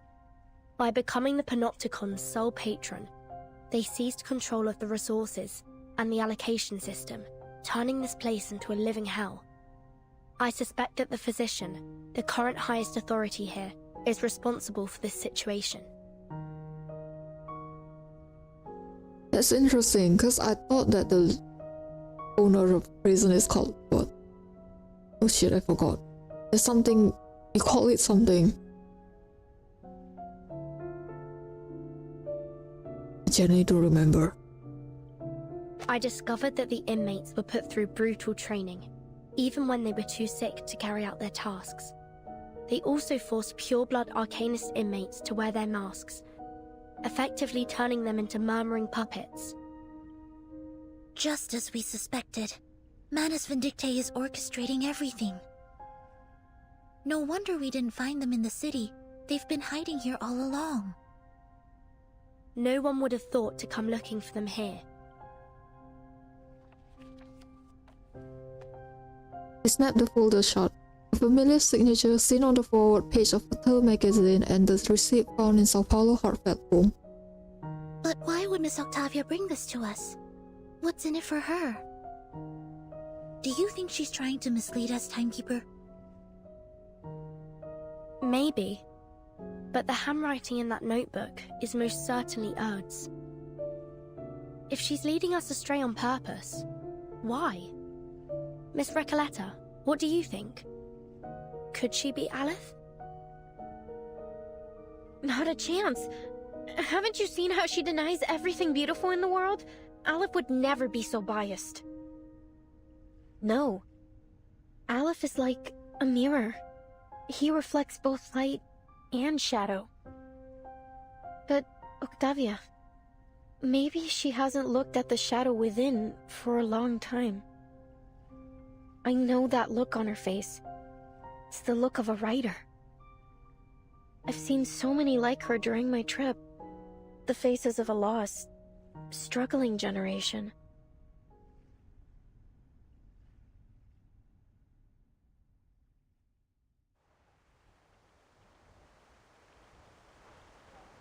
Under the night sky, Kamala Prison stands like a forgotten gravestone covered by fine, cold snow.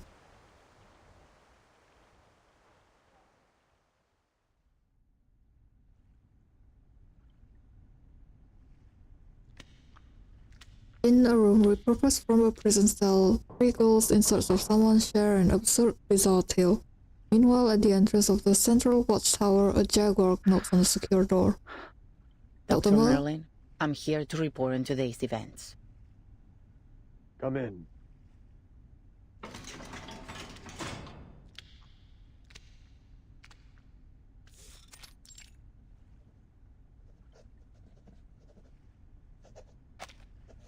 I really like the way they did this, because the water reflection is on the wall as well.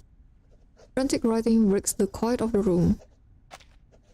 The jailer's visit does not deter the man behind the desk. He continues writing, fully absorbed, as if each letter were filling the world around him. There was a commotion in the gallery today, sir.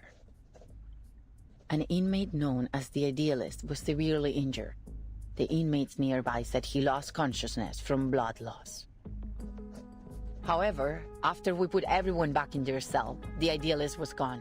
I made a sweep of the grounds, but there was no trace of him. It's possible that he regained consciousness and went into hiding. I'll perform a full search tomorrow. The jaguar finds herself quite unexpectedly concealing the truth about Pablo. No need. Sir? He knew the consequences of breaking the rules, did he not? Sir, with all due respect, I think today's incident proved just how dangerous it is to let the inmates keep their weapons. We never should have let them walk around with deadly weapons. Even if we had to, we should have doubled the guards. We can't expect them to follow their own rules simply out of fear of the central tower. The physician interrupts her sharply with no hint of concern. Such matters fall beyond your purview, jailer. You only need to do what's required of your title. Is there anything else? There is another thing. 2 guests from the Foundation came through today. They said they were looking for someone named Doris. They've shown a willingness to cooperate, though they were involved with the incident in Corridor Zero. The sound of writing continues. Her report is disregarded. The jailer takes a deep breath. The next part is difficult to say. Sir, there is one more thing. I told Miss Octavia we're short on rations, and she's adjusted the inmates' portions accordingly, but that won't last long. Manus Vindicti stopped providing supplies back in March, and Sino has collected all the prisoners they had previously placed in her custody. I just wonder why they have so suddenly withdrawn from Ushuaia and brought all the prisoners with them. I also noticed that we haven't received any orders from the government since Warden Tartuffe was transferred. In fact, we haven't had any communication with them at all. Sir, in frank terms, we're facing down a serious shortage of medicine, food, and basic supplies. At this rate, the Panopticon will soon be unable to operate. Where will our inmates go then? The man before her says nothing for a long time, his pen still flickering over the page. Can we ask the Foundation for help? They've sent their people here. Maybe they're interested in the Panopticon? I could arrange a meeting if you like. You're unusually talkative today. The man finally stops writing and looks up. Pardon, sir? That's fascinating, you know.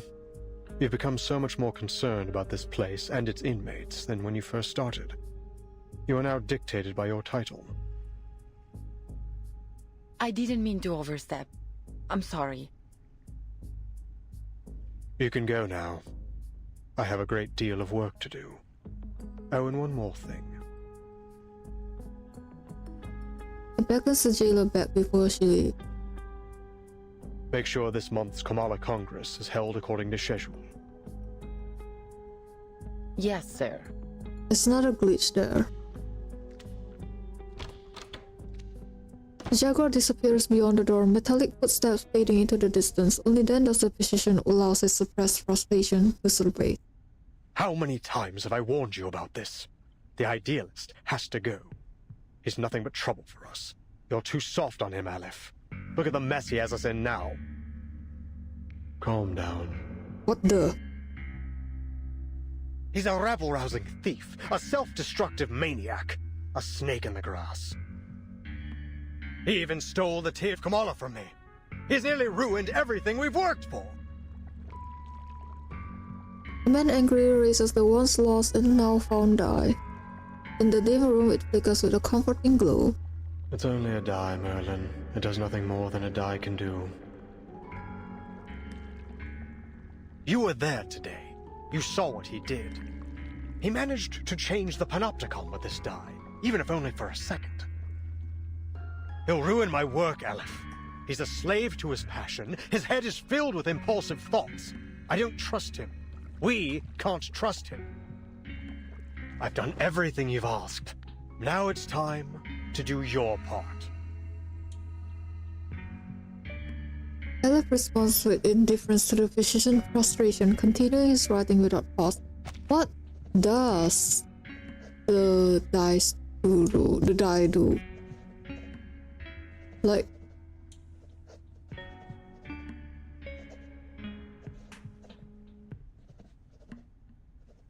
okay, so this is a tear of Kamala. But what does it do? Right? I mean, why is it able to change the panopticon?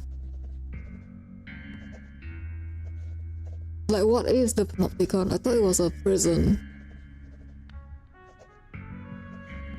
And why is, like, Aleph and the physician the same, like, talking to themselves? Okay, maybe they are, like, cray-cray as well. Aleph responds with indifference to the physician's frustration, continuing his writing without pause. Time's ticking down. I can't afford any further mistakes. No one can be permitted to stop my experiment in the panopticon.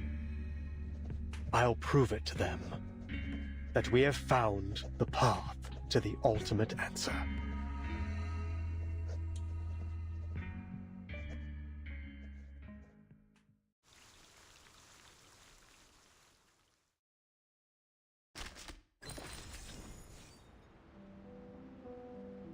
Okay, the end mill. The truth is, no one can truly bend fate. Huh. There's no one else though except for the inmates.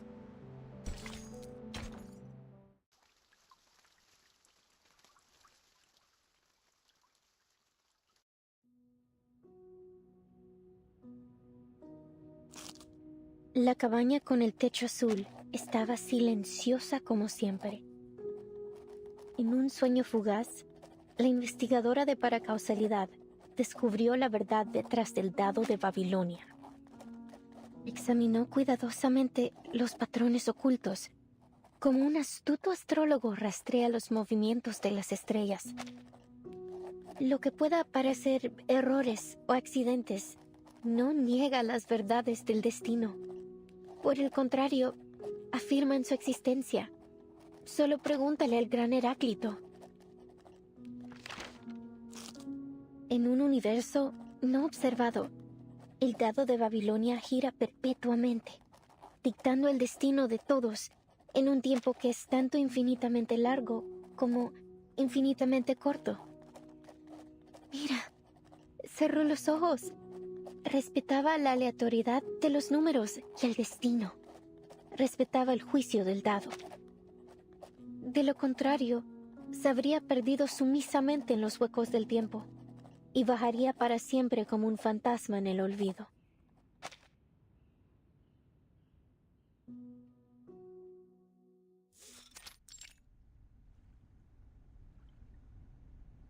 In the solemn prison hall, under the half light of the next day, the prisoners of Kamala gather. Octavia steps onto the podium with a stern expression. First, allow me to make one thing clear. I had absolutely nothing to do with what happened to the idealist yesterday. I swear it on my career as a writer. As you all know, The Idealist and I are the representatives of the two factions of La Sociedad de Poetas de las Americas. As you also know, we have been at peace since the Let Sleeping Dogs Lie agreement was signed a few months ago. It's glitching again. You guys see that?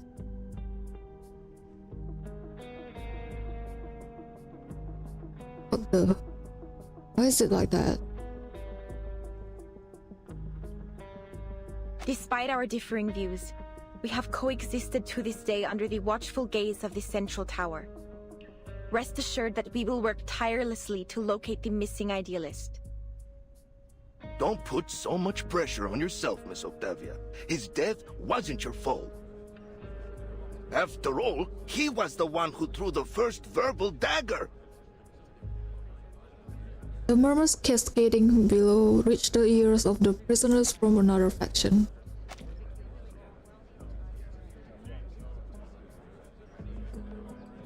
Show some respect, you morons. The Idealist is missing, not dead. I'm sure he'll show up in one piece before we know it. Better face the hard truth now, Roberta. Though, I have to say, it won't be easy for you to find a new leader as mad as him. A polite call from the hostess pauses the heated debate. Please, everyone, quiet down. According to the agreement, today's Congress should have been chaired by the Idealist. Since he is still missing, I will be acting on his... Pardon my lateness. Go ahead. I'm ready to moderate. Unfamiliar footsteps break the regular pattern of events. The jailer leads her visitors to the entrance of the prison hall. Miss Ford, I looked over the incarceration and visitor records from the past 6 months.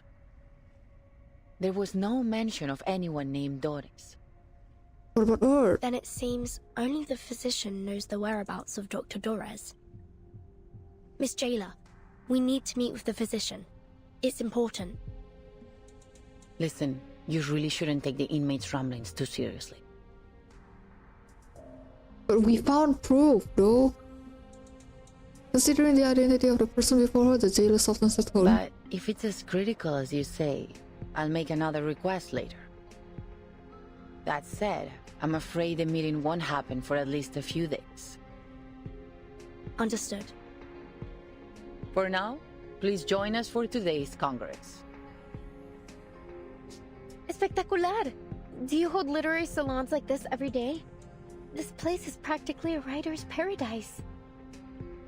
So, you're the host of the salon, Octavia? I say we set aside our differences and have a titillating literary discussion. You've come at the right time. You may serve as witnesses for the Congress alongside the jailer, like a citizen's jury in a court. Your suggestion aligns with the congressional rules. Very well. Huh? Congress? Witnesses? Isn't this a salon? Which topic are we discussing? Literary theories? Schools? Principles? Languages? Oh, narrative perspectives? None of those. Octavia lowers her head, giving her questioner a long and deep look. This Congress is about the randomness of fate, Miss Recoleta. Randomness of fate? As she sinks into confusion and bewilderment, the jailer's voice rises into a triumphant introduction. Dear visitors from the Foundation, allow me to introduce the Kamala Congress. What happened yesterday was merely a brief anomaly. In the Panopticon, spontaneous order among the inmates is the norm, and the Kamala Congress serves as its truest reflection. Spontaneous order? Yes. Through the Congress, the inmates assign and distribute medication, communal duties, and rest periods. They are entirely self-regulated. Her tone is filled with pride. I hereby announce the commencement of the 7th Kamala Congress. Is the Stefan one after all this time? Oh, that's... Oh, what the hell is that? There's a dice there as well. As her words fall, Pipiet takes out a worn lottery box and a small trinket from her hand. The prisoners move in perfect order like a swarm of ants. A cardboard box and... Is that a paper die? It has 20 sides. Huh? We carefully examine hidden patterns, much like an astute astrologer tracks the movements of the stars. Isn't this... From somewhere in the audience, the girl unconsciously mumbles a revelation. Isn't this just like the Die of Babylon? The MacGuffin that weaves through the entire plot? The infinite symbiote of fate? And the symbol that compresses time into a shriveled circle? What may seem like errors or accidents doesn't negate the verities of destiny. On the contrary, they affirm its very existence. Just ask the great Heraclito. In an unobserved universe, the die spins in perpetuity. Dictating the fate of all in time that is both infinitely long and infinitely short? Look, I've closed my eyes. I respect the randomness of numbers and destiny. I respect the die's judgment.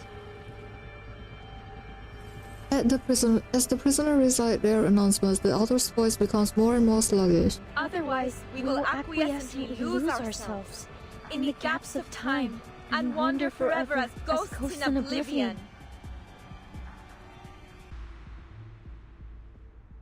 I don't understand what's going on. Same. Oh, but the irony that I probably have more idea what's going on than anyone here. Miss Recoleta, this is all in your novel, isn't it? I'm afraid so. The recitations, the references to an astrologer and Heraclito, they couldn't possibly be just a coincidence. Then, could it be? Will they look to the die to dictate their fate? The girl's audible shock does not affect the proceedings on the stage. The Congress continues. I shall perform the first roll. Its result will determine the subsequent roll order for this Congress.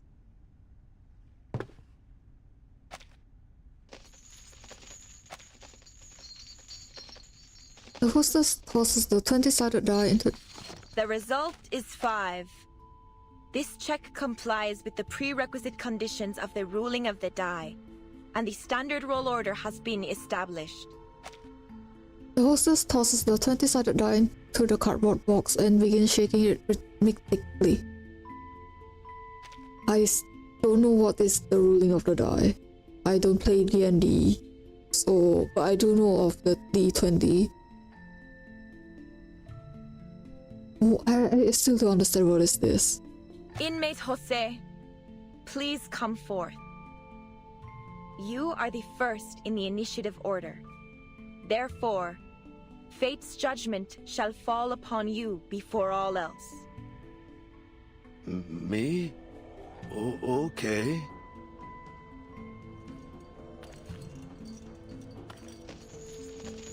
The prisoner steps forward, taking the fragile box in his hand, shaking it to roll the die of absurd fate inside. The die stops, and just like that, a simple number decides his fate. 17! It's 17! Ah, what a wonderful number! 17! Like an oasis in an endless desert. You know what this feels like? It feels like the Payron with all the numbers. The result is 17, and the score combination 6 plus 4 plus 4 plus 3. According to the ruling of the die, he shall receive 60 risperidone tablets, 40 clozapine tablets, and 40 diazepam tablets. Additionally, he will assume the role of cultural manager of the Comala Congress. Holy shit, so that's what this is. It literally is a... Oh my god, Where is it? Where is it? Where is it?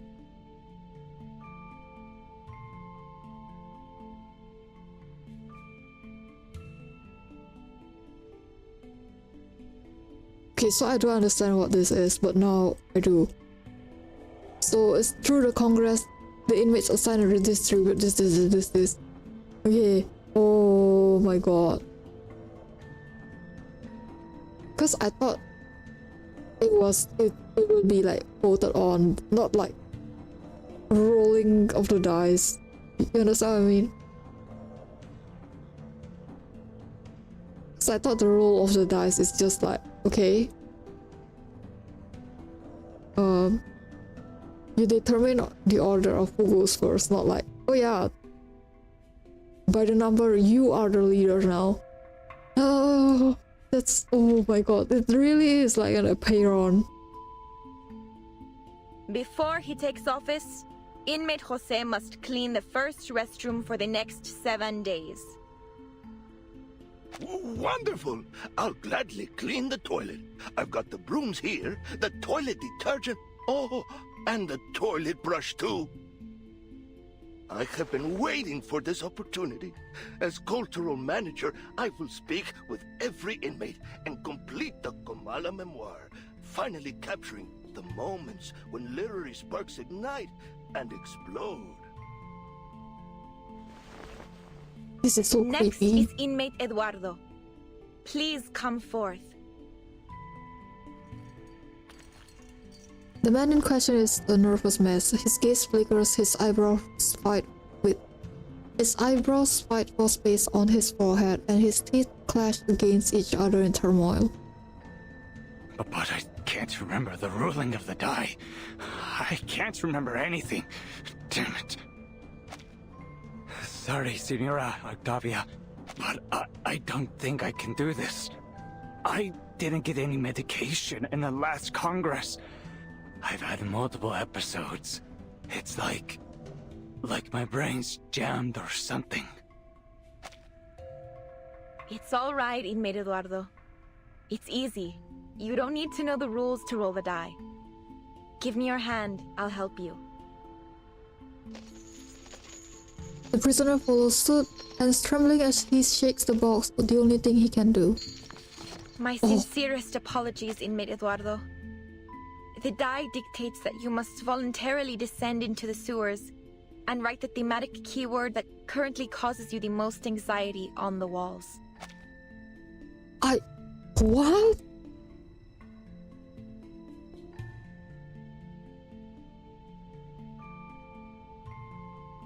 Oh my god.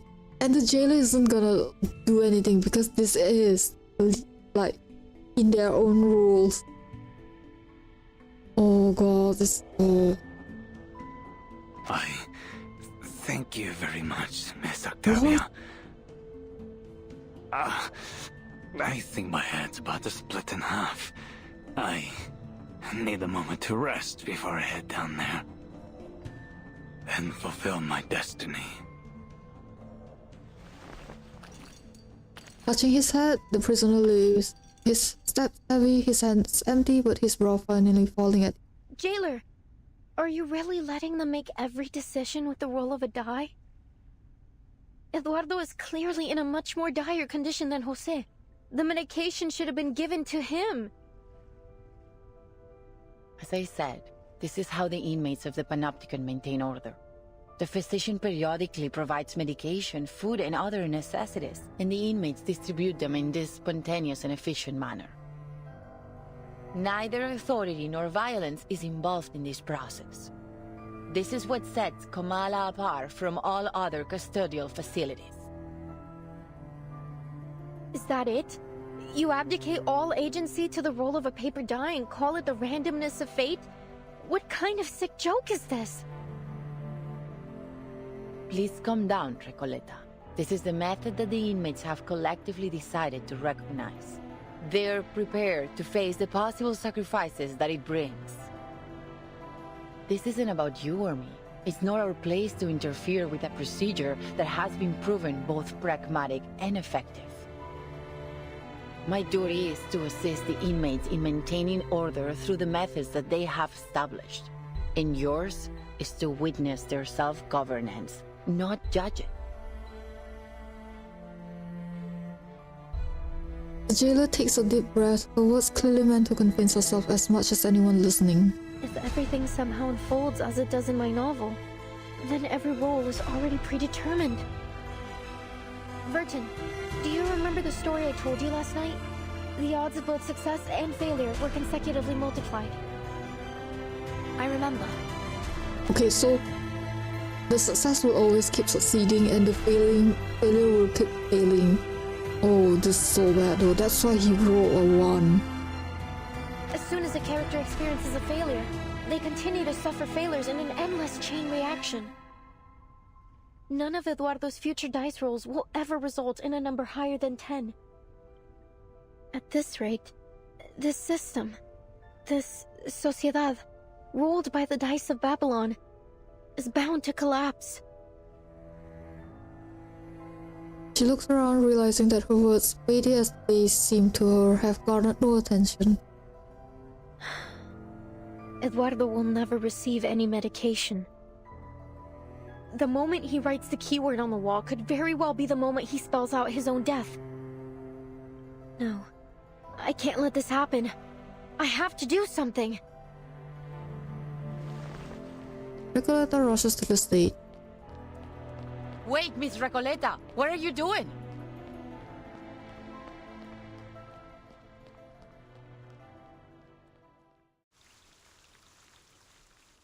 Okay, I'm going to take dinner break. 10.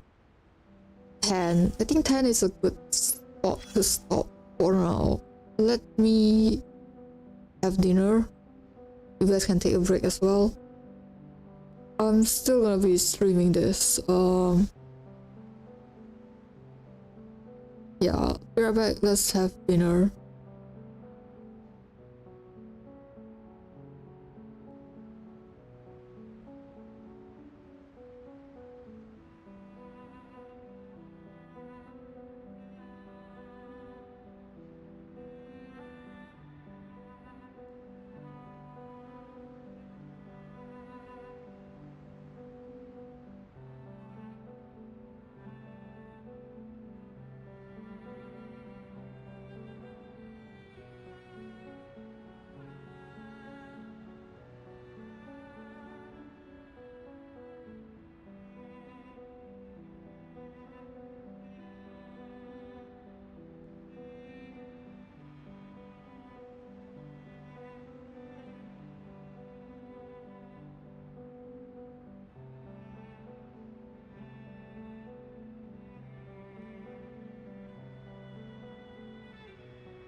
Hey, I'm back. Let me delete. Hey.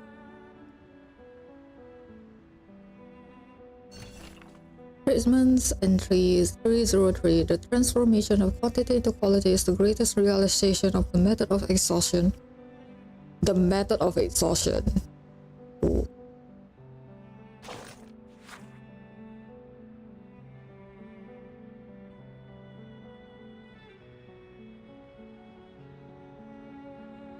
Okay, so this really plays in part on if you roll a bad number, it's gonna go downhill like that. Okay, person is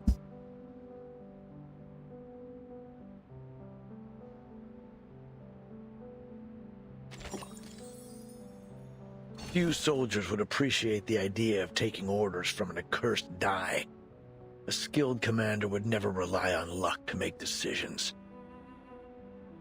On the battlefield, the distance for every maneuver should be clear and precise, not two numbers with a D in the middle. Unless you're looking to invite a mutiny.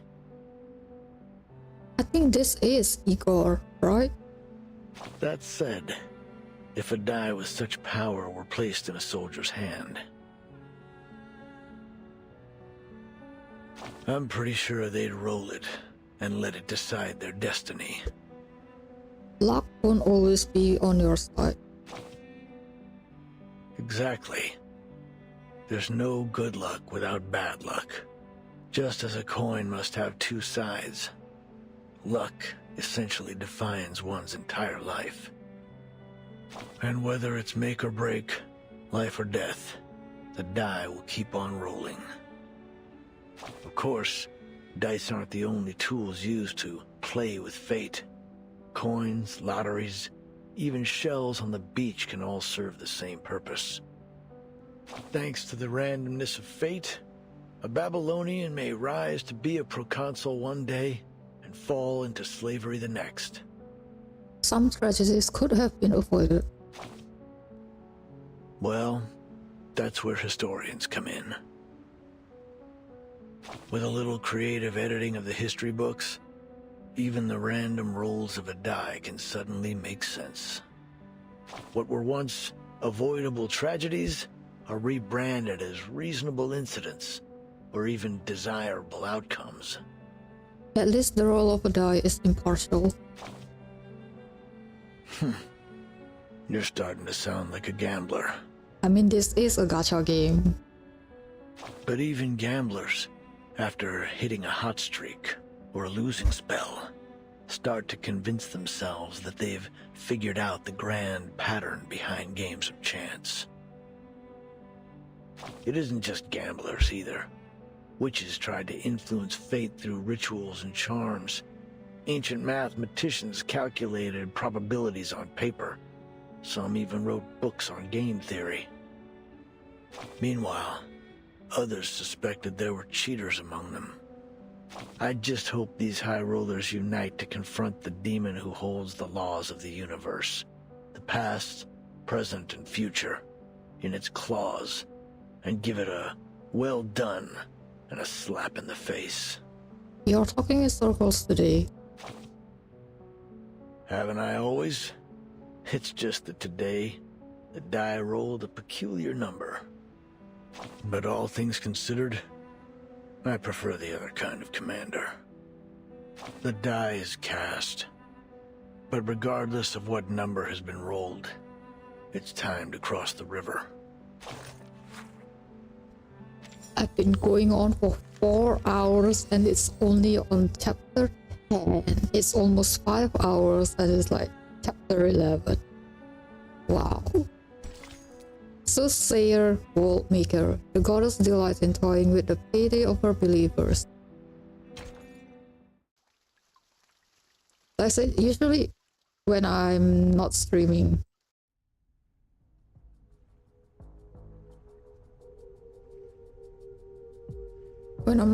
right, it usually takes me around 1-2 weeks to actually finish a chapter on reverse. It took me a while to finish it, so because I'm streaming it now, I'm like doing it in one go. And I'm like, I need to take breaks. Like, a lot of breaks, to be honest. On the stage, Octavia remains the picture of serenity as she orchestrates the Congress. Miss Recoleta, as a witness to the Congress, you have the right to express your doubts calmly. Listen, you... She recalls the complaints of her two former companions, the jailer's dismissal, and the confused expressions of every editor she has ever faced. If she were to lay out every detail of her novel here and now, she would only get the same response. No, it's nothing. It's just that I'd like to participate in the dice rolling ceremony. May I? Of course. The very fact that you're standing here in the Panopticon proves that you share a common fate with it. Recoleta surveys the prisoners waiting to cast their die. The expressions are serene, untroubled, calmly awaiting their fate. The joys and misfortunes of those before them do not affect the long, winding queue in the slide. He takes a deep breath. It doesn't matter when I roll the die, since the rolls are simply a reflection of the randomness of fate, right? Precisely. Then I'd like to perform my role after the 27th inmate. Is that all right? As you wish, Miss Recoleta.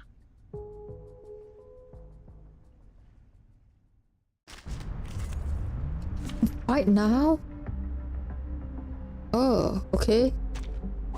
To what end is strife perpetrated? At 3, nothing happened. And it's a Campbell soup. Aliados la verdad. Stay back, I say! Please, allow me.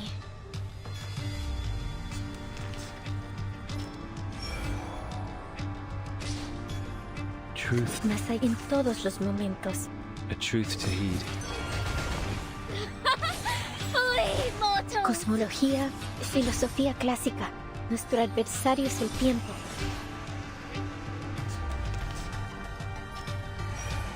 Nothing happened. Más allá. Perfectly understood. Idealismo, vuelos de fantasía, patrones ocultos. Stay back, I say! Flee, mortals!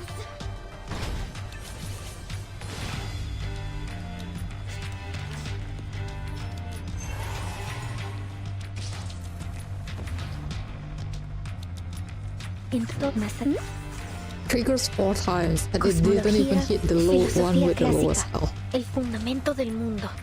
Nuestro aliado es la verdad. Do you have a little faith in me, master?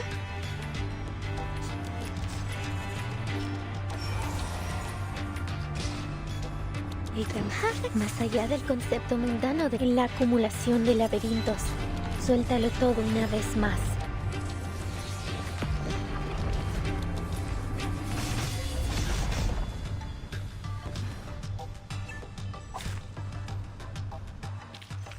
Finally, it's just you and me, master.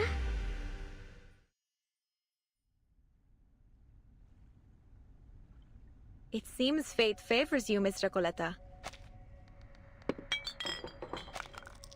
Here are your supplies. Okay. So it's either she will bring these supplies to Eduardo or... I still don't understand why none of the inmates are like protesting, because she is taking their already dwindling supplies, you know? So I don't know. Please be sure to follow the distribution rules of the Congress. This is an essential structure of Comala, and a belief shared by all its inmates. Honor it. Just as I suspected. These supplies belong to me now, Octavia. I'm free to use them however I please. Recoleta strides towards Eduardo, who has curled up in a distant corner, clutching his head as his body trembles in silence. Here, Eduardo. Take them.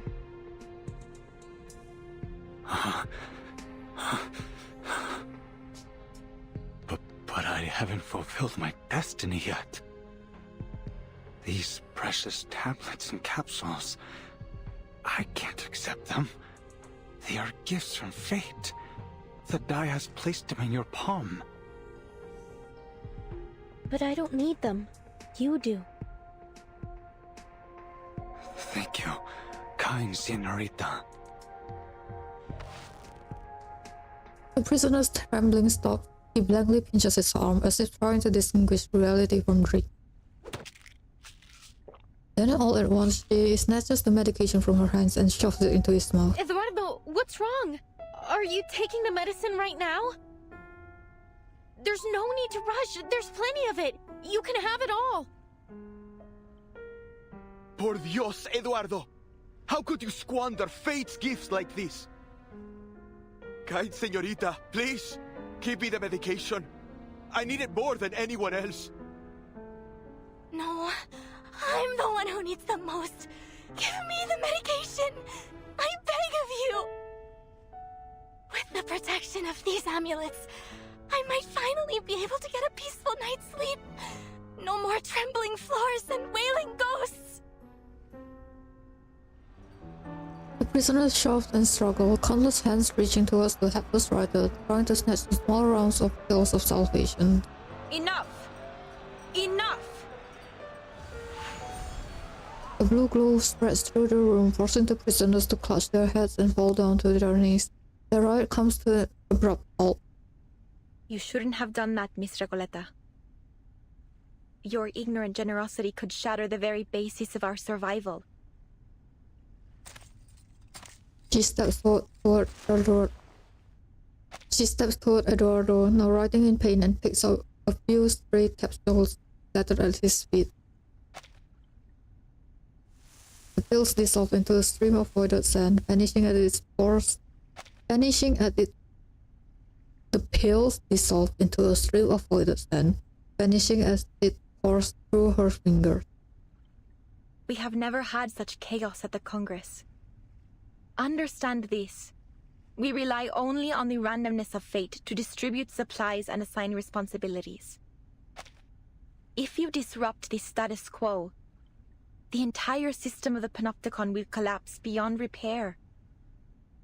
It is only by respecting the arbitrariness of fate and adhering to the rules of the Dai of Babylon that we have kept this place functioning all this time. Yeah, see, the arbitrariness and Dai of Babylon is like glitching again.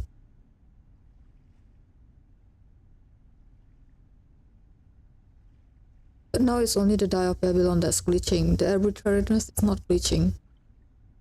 So, I don't know what's up with that. The Dai of Babylon? Tell me, how did you know this name? Are you the one orchestrating this whole thing? Recoleta, equally confused and furious, grabs their hostess's collar. ¿Podría ser? ¿Eres Aleph? ¿Tal como sospechaba Verdun? Let go of me, Miss Recoleta. Have you gone mad? The role of the Dai is absolutely random. I'm not orchestrating anything. Before the Congress began, I made an oath. I intend to keep it. Please, calm down, Miss Recoleta. I think she's telling the truth. She lets go of her grip as the reality of their situation dawns on her. Sorry, Octavia, but please, you have to tell me how you learned about the Dai of Babylon. I must know. Only my pen pal and I should have any knowledge about this Dai. I heard about it from the physician. He described it as a symbol of collective consciousness that we could harness to maintain immaculate order in the Panopticon. The Comala Congress was coined, iterated, and perfected by the physician based on this concept. The physician again. Everything eventually leads back to him, just as we suspected. I see. Recoleta casts her eyes over to the silent jaguar who has remained wordless from the beginning to end, watching it all unfold. Jailer, we have to meet with the physician in person. Now. As I've told you many times, Dr. Merlin is too busy at the moment. I couldn't possibly trouble him over a novel and a pen pal. They are just fantasies. Couldn't you make an exception? What if they're not just fantasies? What if they're tied to the very survival of this place? Miss Recoleta said the Panopticon could collapse because of the Die of Babylon. Are you seriously telling me you believe that nonsense? It wasn't nonsense, nor are they fantasies. You saw with your own eyes how I won the die roll. It was just a coincidence. The jailer's words are at odds with the subtle motions of her eyes and face. The Foundation's investigators seized on a prime opportunity to apply pressure. What if we present you with stronger evidence to prove it's more than just a coincidence? If everything in the Panopticon proceeds according to Miss Recoleta's novel as she says, she should be able to predict what happens next, including the roll results of the absolutely random die. That's right. The Die of Babylon isn't random at all. It's nothing but a supercilious fraud veiled under the guise of fate, and an actor of the inescapable loop of history. And not one of you is paying attention to me whatsoever. Ugh, to hell with this era of ignoring unknown writers. Miss Recoleta, please make your prediction for the next inmate's die roll. This way, you can prove to Miss Jailer the irrefutable connection between Kamala and your novel, The Rise and Fall of Sanity. I finally remembered its name! Oh, what sweet balm to my spirit! Miss Octavia, please continue the Congress and let the next inmate perform their role. Then Miss Recoleta's statement will be proven true. The hostess of the Congress remains non-committal. I appreciate the reminder. No matter the interruption, the Kamala Congress must go on. Though not for Miss Recoleta's sake, of course. Next inmate, please. Following the die's designated order, the next prisoner steps forward to roll. Hello, inmate Garcia. You know what to do. Of course. Oh, I fear. La sexta cara. Un pilar roto. El flujo de la fortuna y la calamidad. So the results of the next roll will be a 6. Oh. Her prophetic precision plunges the Hall of New Encounters into breathless silence. As fate reveals, the number is 6. Just as Miss Recoleta predicted. That could still be a coincidence. Do it again.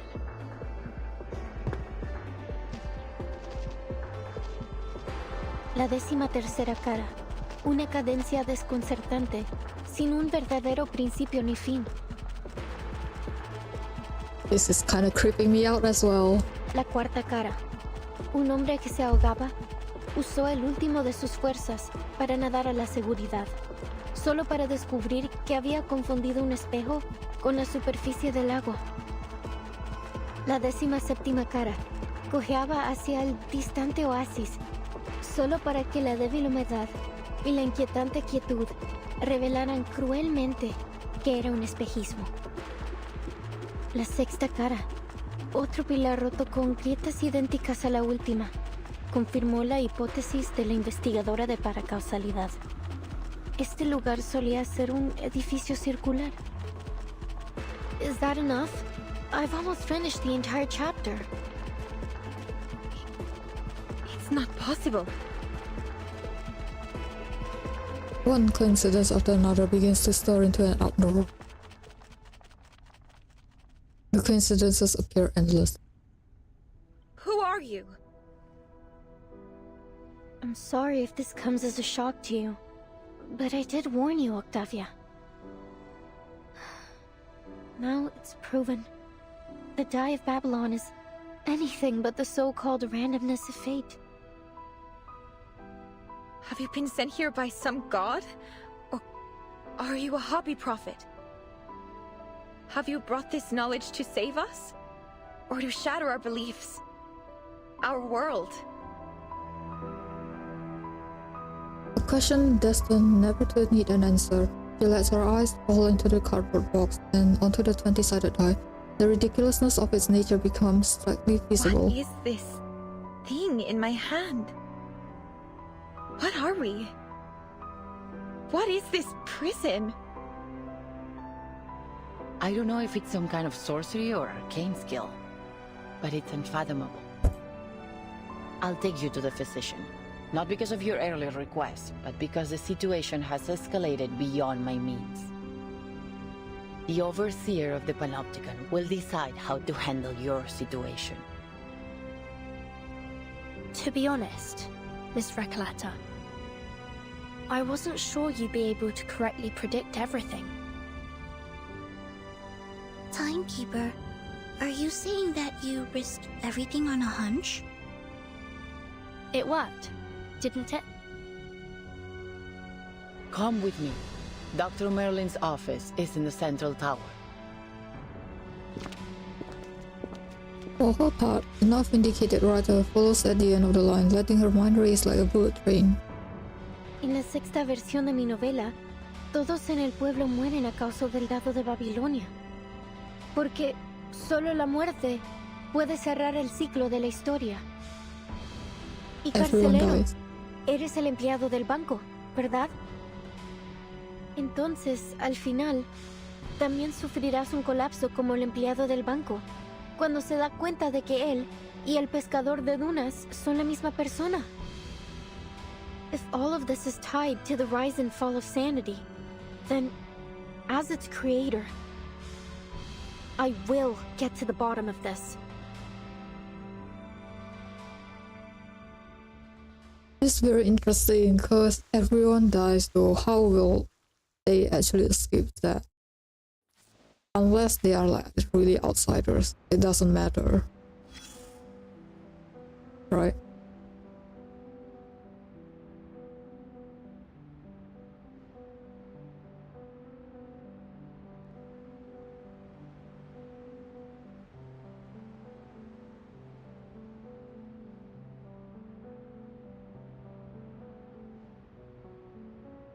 Soothsayer, world maker.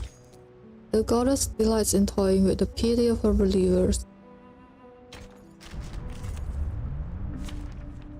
Wait, I did this. Look at the specks of dust floating in the sunbeam. I should get some closer. The Weaving of Shadows, Volume 5. The boundary shatters and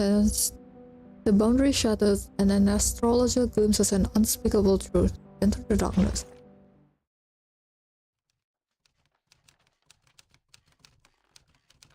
After that, I attended several more literary salons and wrote things I had never dared write before. Miss Octavia, however, never made an appearance. I didn't see her for quite some time. That was until I followed some prisoners to a large hall and heard her voice among a group of unfamiliar inmates. She noticed me and greeted me warmly. She told me she had been working on some new initiatives. She told me of her hope to gather more support to improve conditions in the prison and initiate a spiritual shift towards realism and resistance. I truly believed back then that everything was heading in the right direction. Before all eyes, the host of the assembly, the idealist, stepped up to the podium.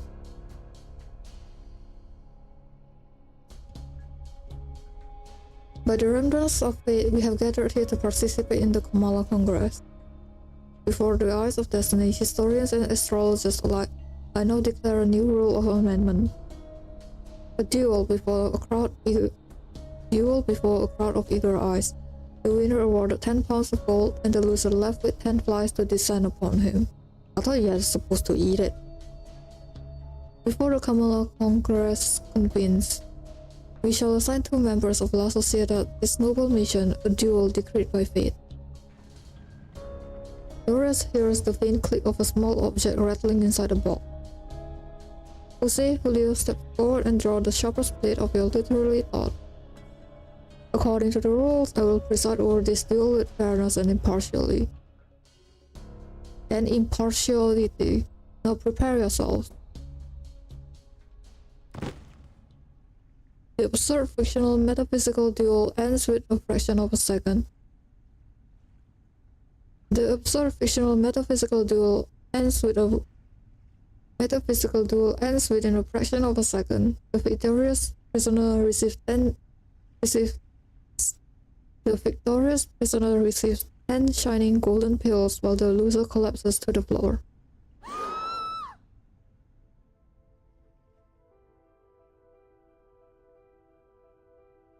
The crowd erupts into chaos, Octavia's cries rising above the noise. What's going on? Mr. Julio, he's having another seizure. Miss Erd, please, Julio needs your help. Octavia, you know this is all part of the randomness of fate. The randomness of fate? She doesn't argue back as she usually would. Instead, she stands frozen in place as if stunned. What's the matter, Miss Octavia? This is an emergency. I require your assistance. Answer me, Octavia. Why are you trying to change Julio's fate? Because no one should die like this. I don't want him to die. Please, Miss Octavia, help me so I can help him. Her voice cracks, leaving only the sound of her stifled sobs lingering in the air. What's wrong, Miss Octavia? How's his condition now? Miss Octavia? She remains silent. After a long pause, he casts the heavy stone into the bottomless water. Miss Earth. Mr. Julio is gone. He left us the moment the duel was over. How could that be? Seizures can potentially lead to irreversible brain damage, but how could it happen so fast? The precious life, gone so quick, swept away by something so senseless, lost in a nonsensical duel. What exactly is this so-called Congress? Some kind of punitive system unique to Kamala prison? But how can someone's life be decided by something so absurd? Are we simply meant to surrender to a fate so twisted, no matter how absurd it is? Is it so irrefutable? Is it so irrefutable? It isn't the fate I seek, it is a distortion of it. It's my fault for not finding a better way. I used to think Mr. Julio didn't care about anything but his own novels. I never imagined my ideals would mean anything to him. But he was the first person in La Sociedad to support me. But there really was an irreversible fate. A fate granted to Mr. Julio by the Die of Babylon. The Die of Babylon? It's not glitching here. The question is left unanswered. The host of the salon goes on. Julio stepped off the endless staircase and reached the silent water. He has become as calm water dissolved into his own pond. Let us offer our blessing, our silence, and our farewell to this matter of fate. And let us imagine that Julio's literary career was a happy one. The hall remains deathly silent. No applause, no response. A life is taken, and that's all you have to say? You really don't care whether we live or die, do you, idealist? And all of you? Don't any of you have anything to say? Why are you all just standing there? If we hadn't kept rejecting the physician's treatment, maybe Mr. Julio wouldn't have. Rejecting? How ridiculous.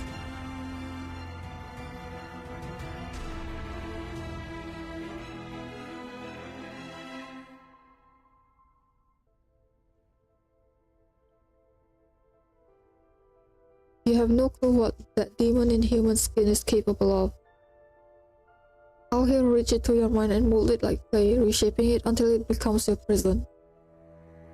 In the realm of fiction, fate or reality, the dissolution of the ego is inevitable and irreversible. Therefore, we must not resist the ending dealt by us by the Die of Babylon. even know what you're talking about. I've never truly understood you, idealist. I'll find a better way. I must rewrite this tragic tale. If you disagree, then leave La Sociedad. I will not have our great poem disrupted of its syllable.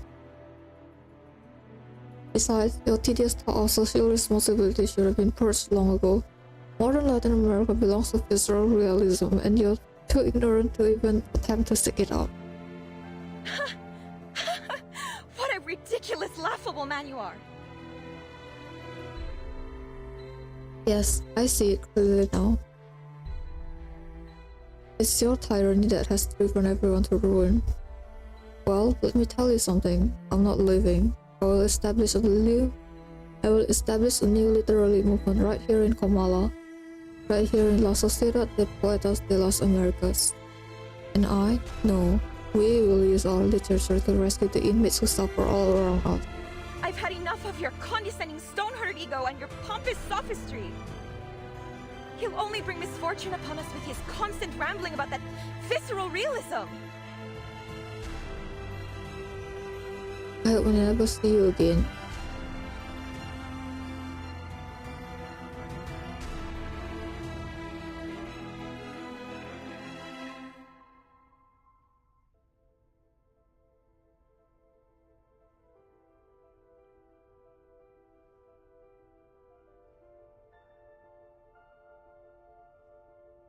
Miss Earth, we have to get you out of here. Another second round, this maniac might just doom us all.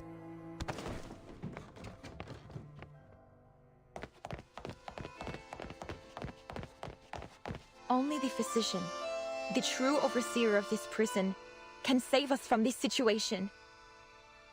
Please join our society, Miss Torres. Help us build a renewed Sociedad de Poetas together. I've already spoken with the jailer. As long as we follow the rules and help them manage Kamala, we'll be free to discuss literature. Forgive me, Miss Octavia. While I truly appreciate your kind offer, I'm afraid my conversation with the physician must remain private. Why? Please answer me this question first. From what you've seen, you'd say this prison is circular in shape, yes? Yes. Yes, it is. Then tell me, at the center of this structure, is there a watchtower? What? Impossible. You guessed it exactly, and our destination is somewhere inside that watchtower. How did you know? I've had such a lovely time here. So much so that I almost forgot what I came for. Which is precisely why I must put an end to this cruel farce masquerading as fate. Do you intend to rebel against the watchtower's gaze, just like the idealist? You misunderstand me, Miss Octavia. That inescapable gaze, and the permanent theme of fate. To get closer to the truth I seek, I have no choice but to meet the administrator that young lady spoke of. You've decided to save the people here with your own hands, in your own way, and so have I. There are things I must face alone. Though she is well used to death, the pain of Folie's passing still lingers in her heart, causing her to say these words that don't quite feel like herself. I see. Lend me your palm. I'll draw you the way to his office. Good luck to you. And to all of us. Farewell, Miss Octavia. I truly hope all goes well for you in the days ahead. As Octavia retreats, slowly fading into the distance, she quietly adds, And in your journey, finding answers about fate, too.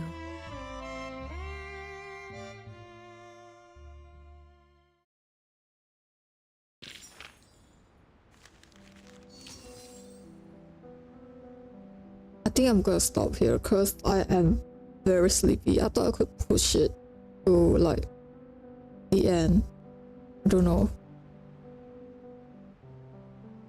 I'm very tired. I probably should have slept first before starting the stream, but yeah. I don't know how many chapters are there.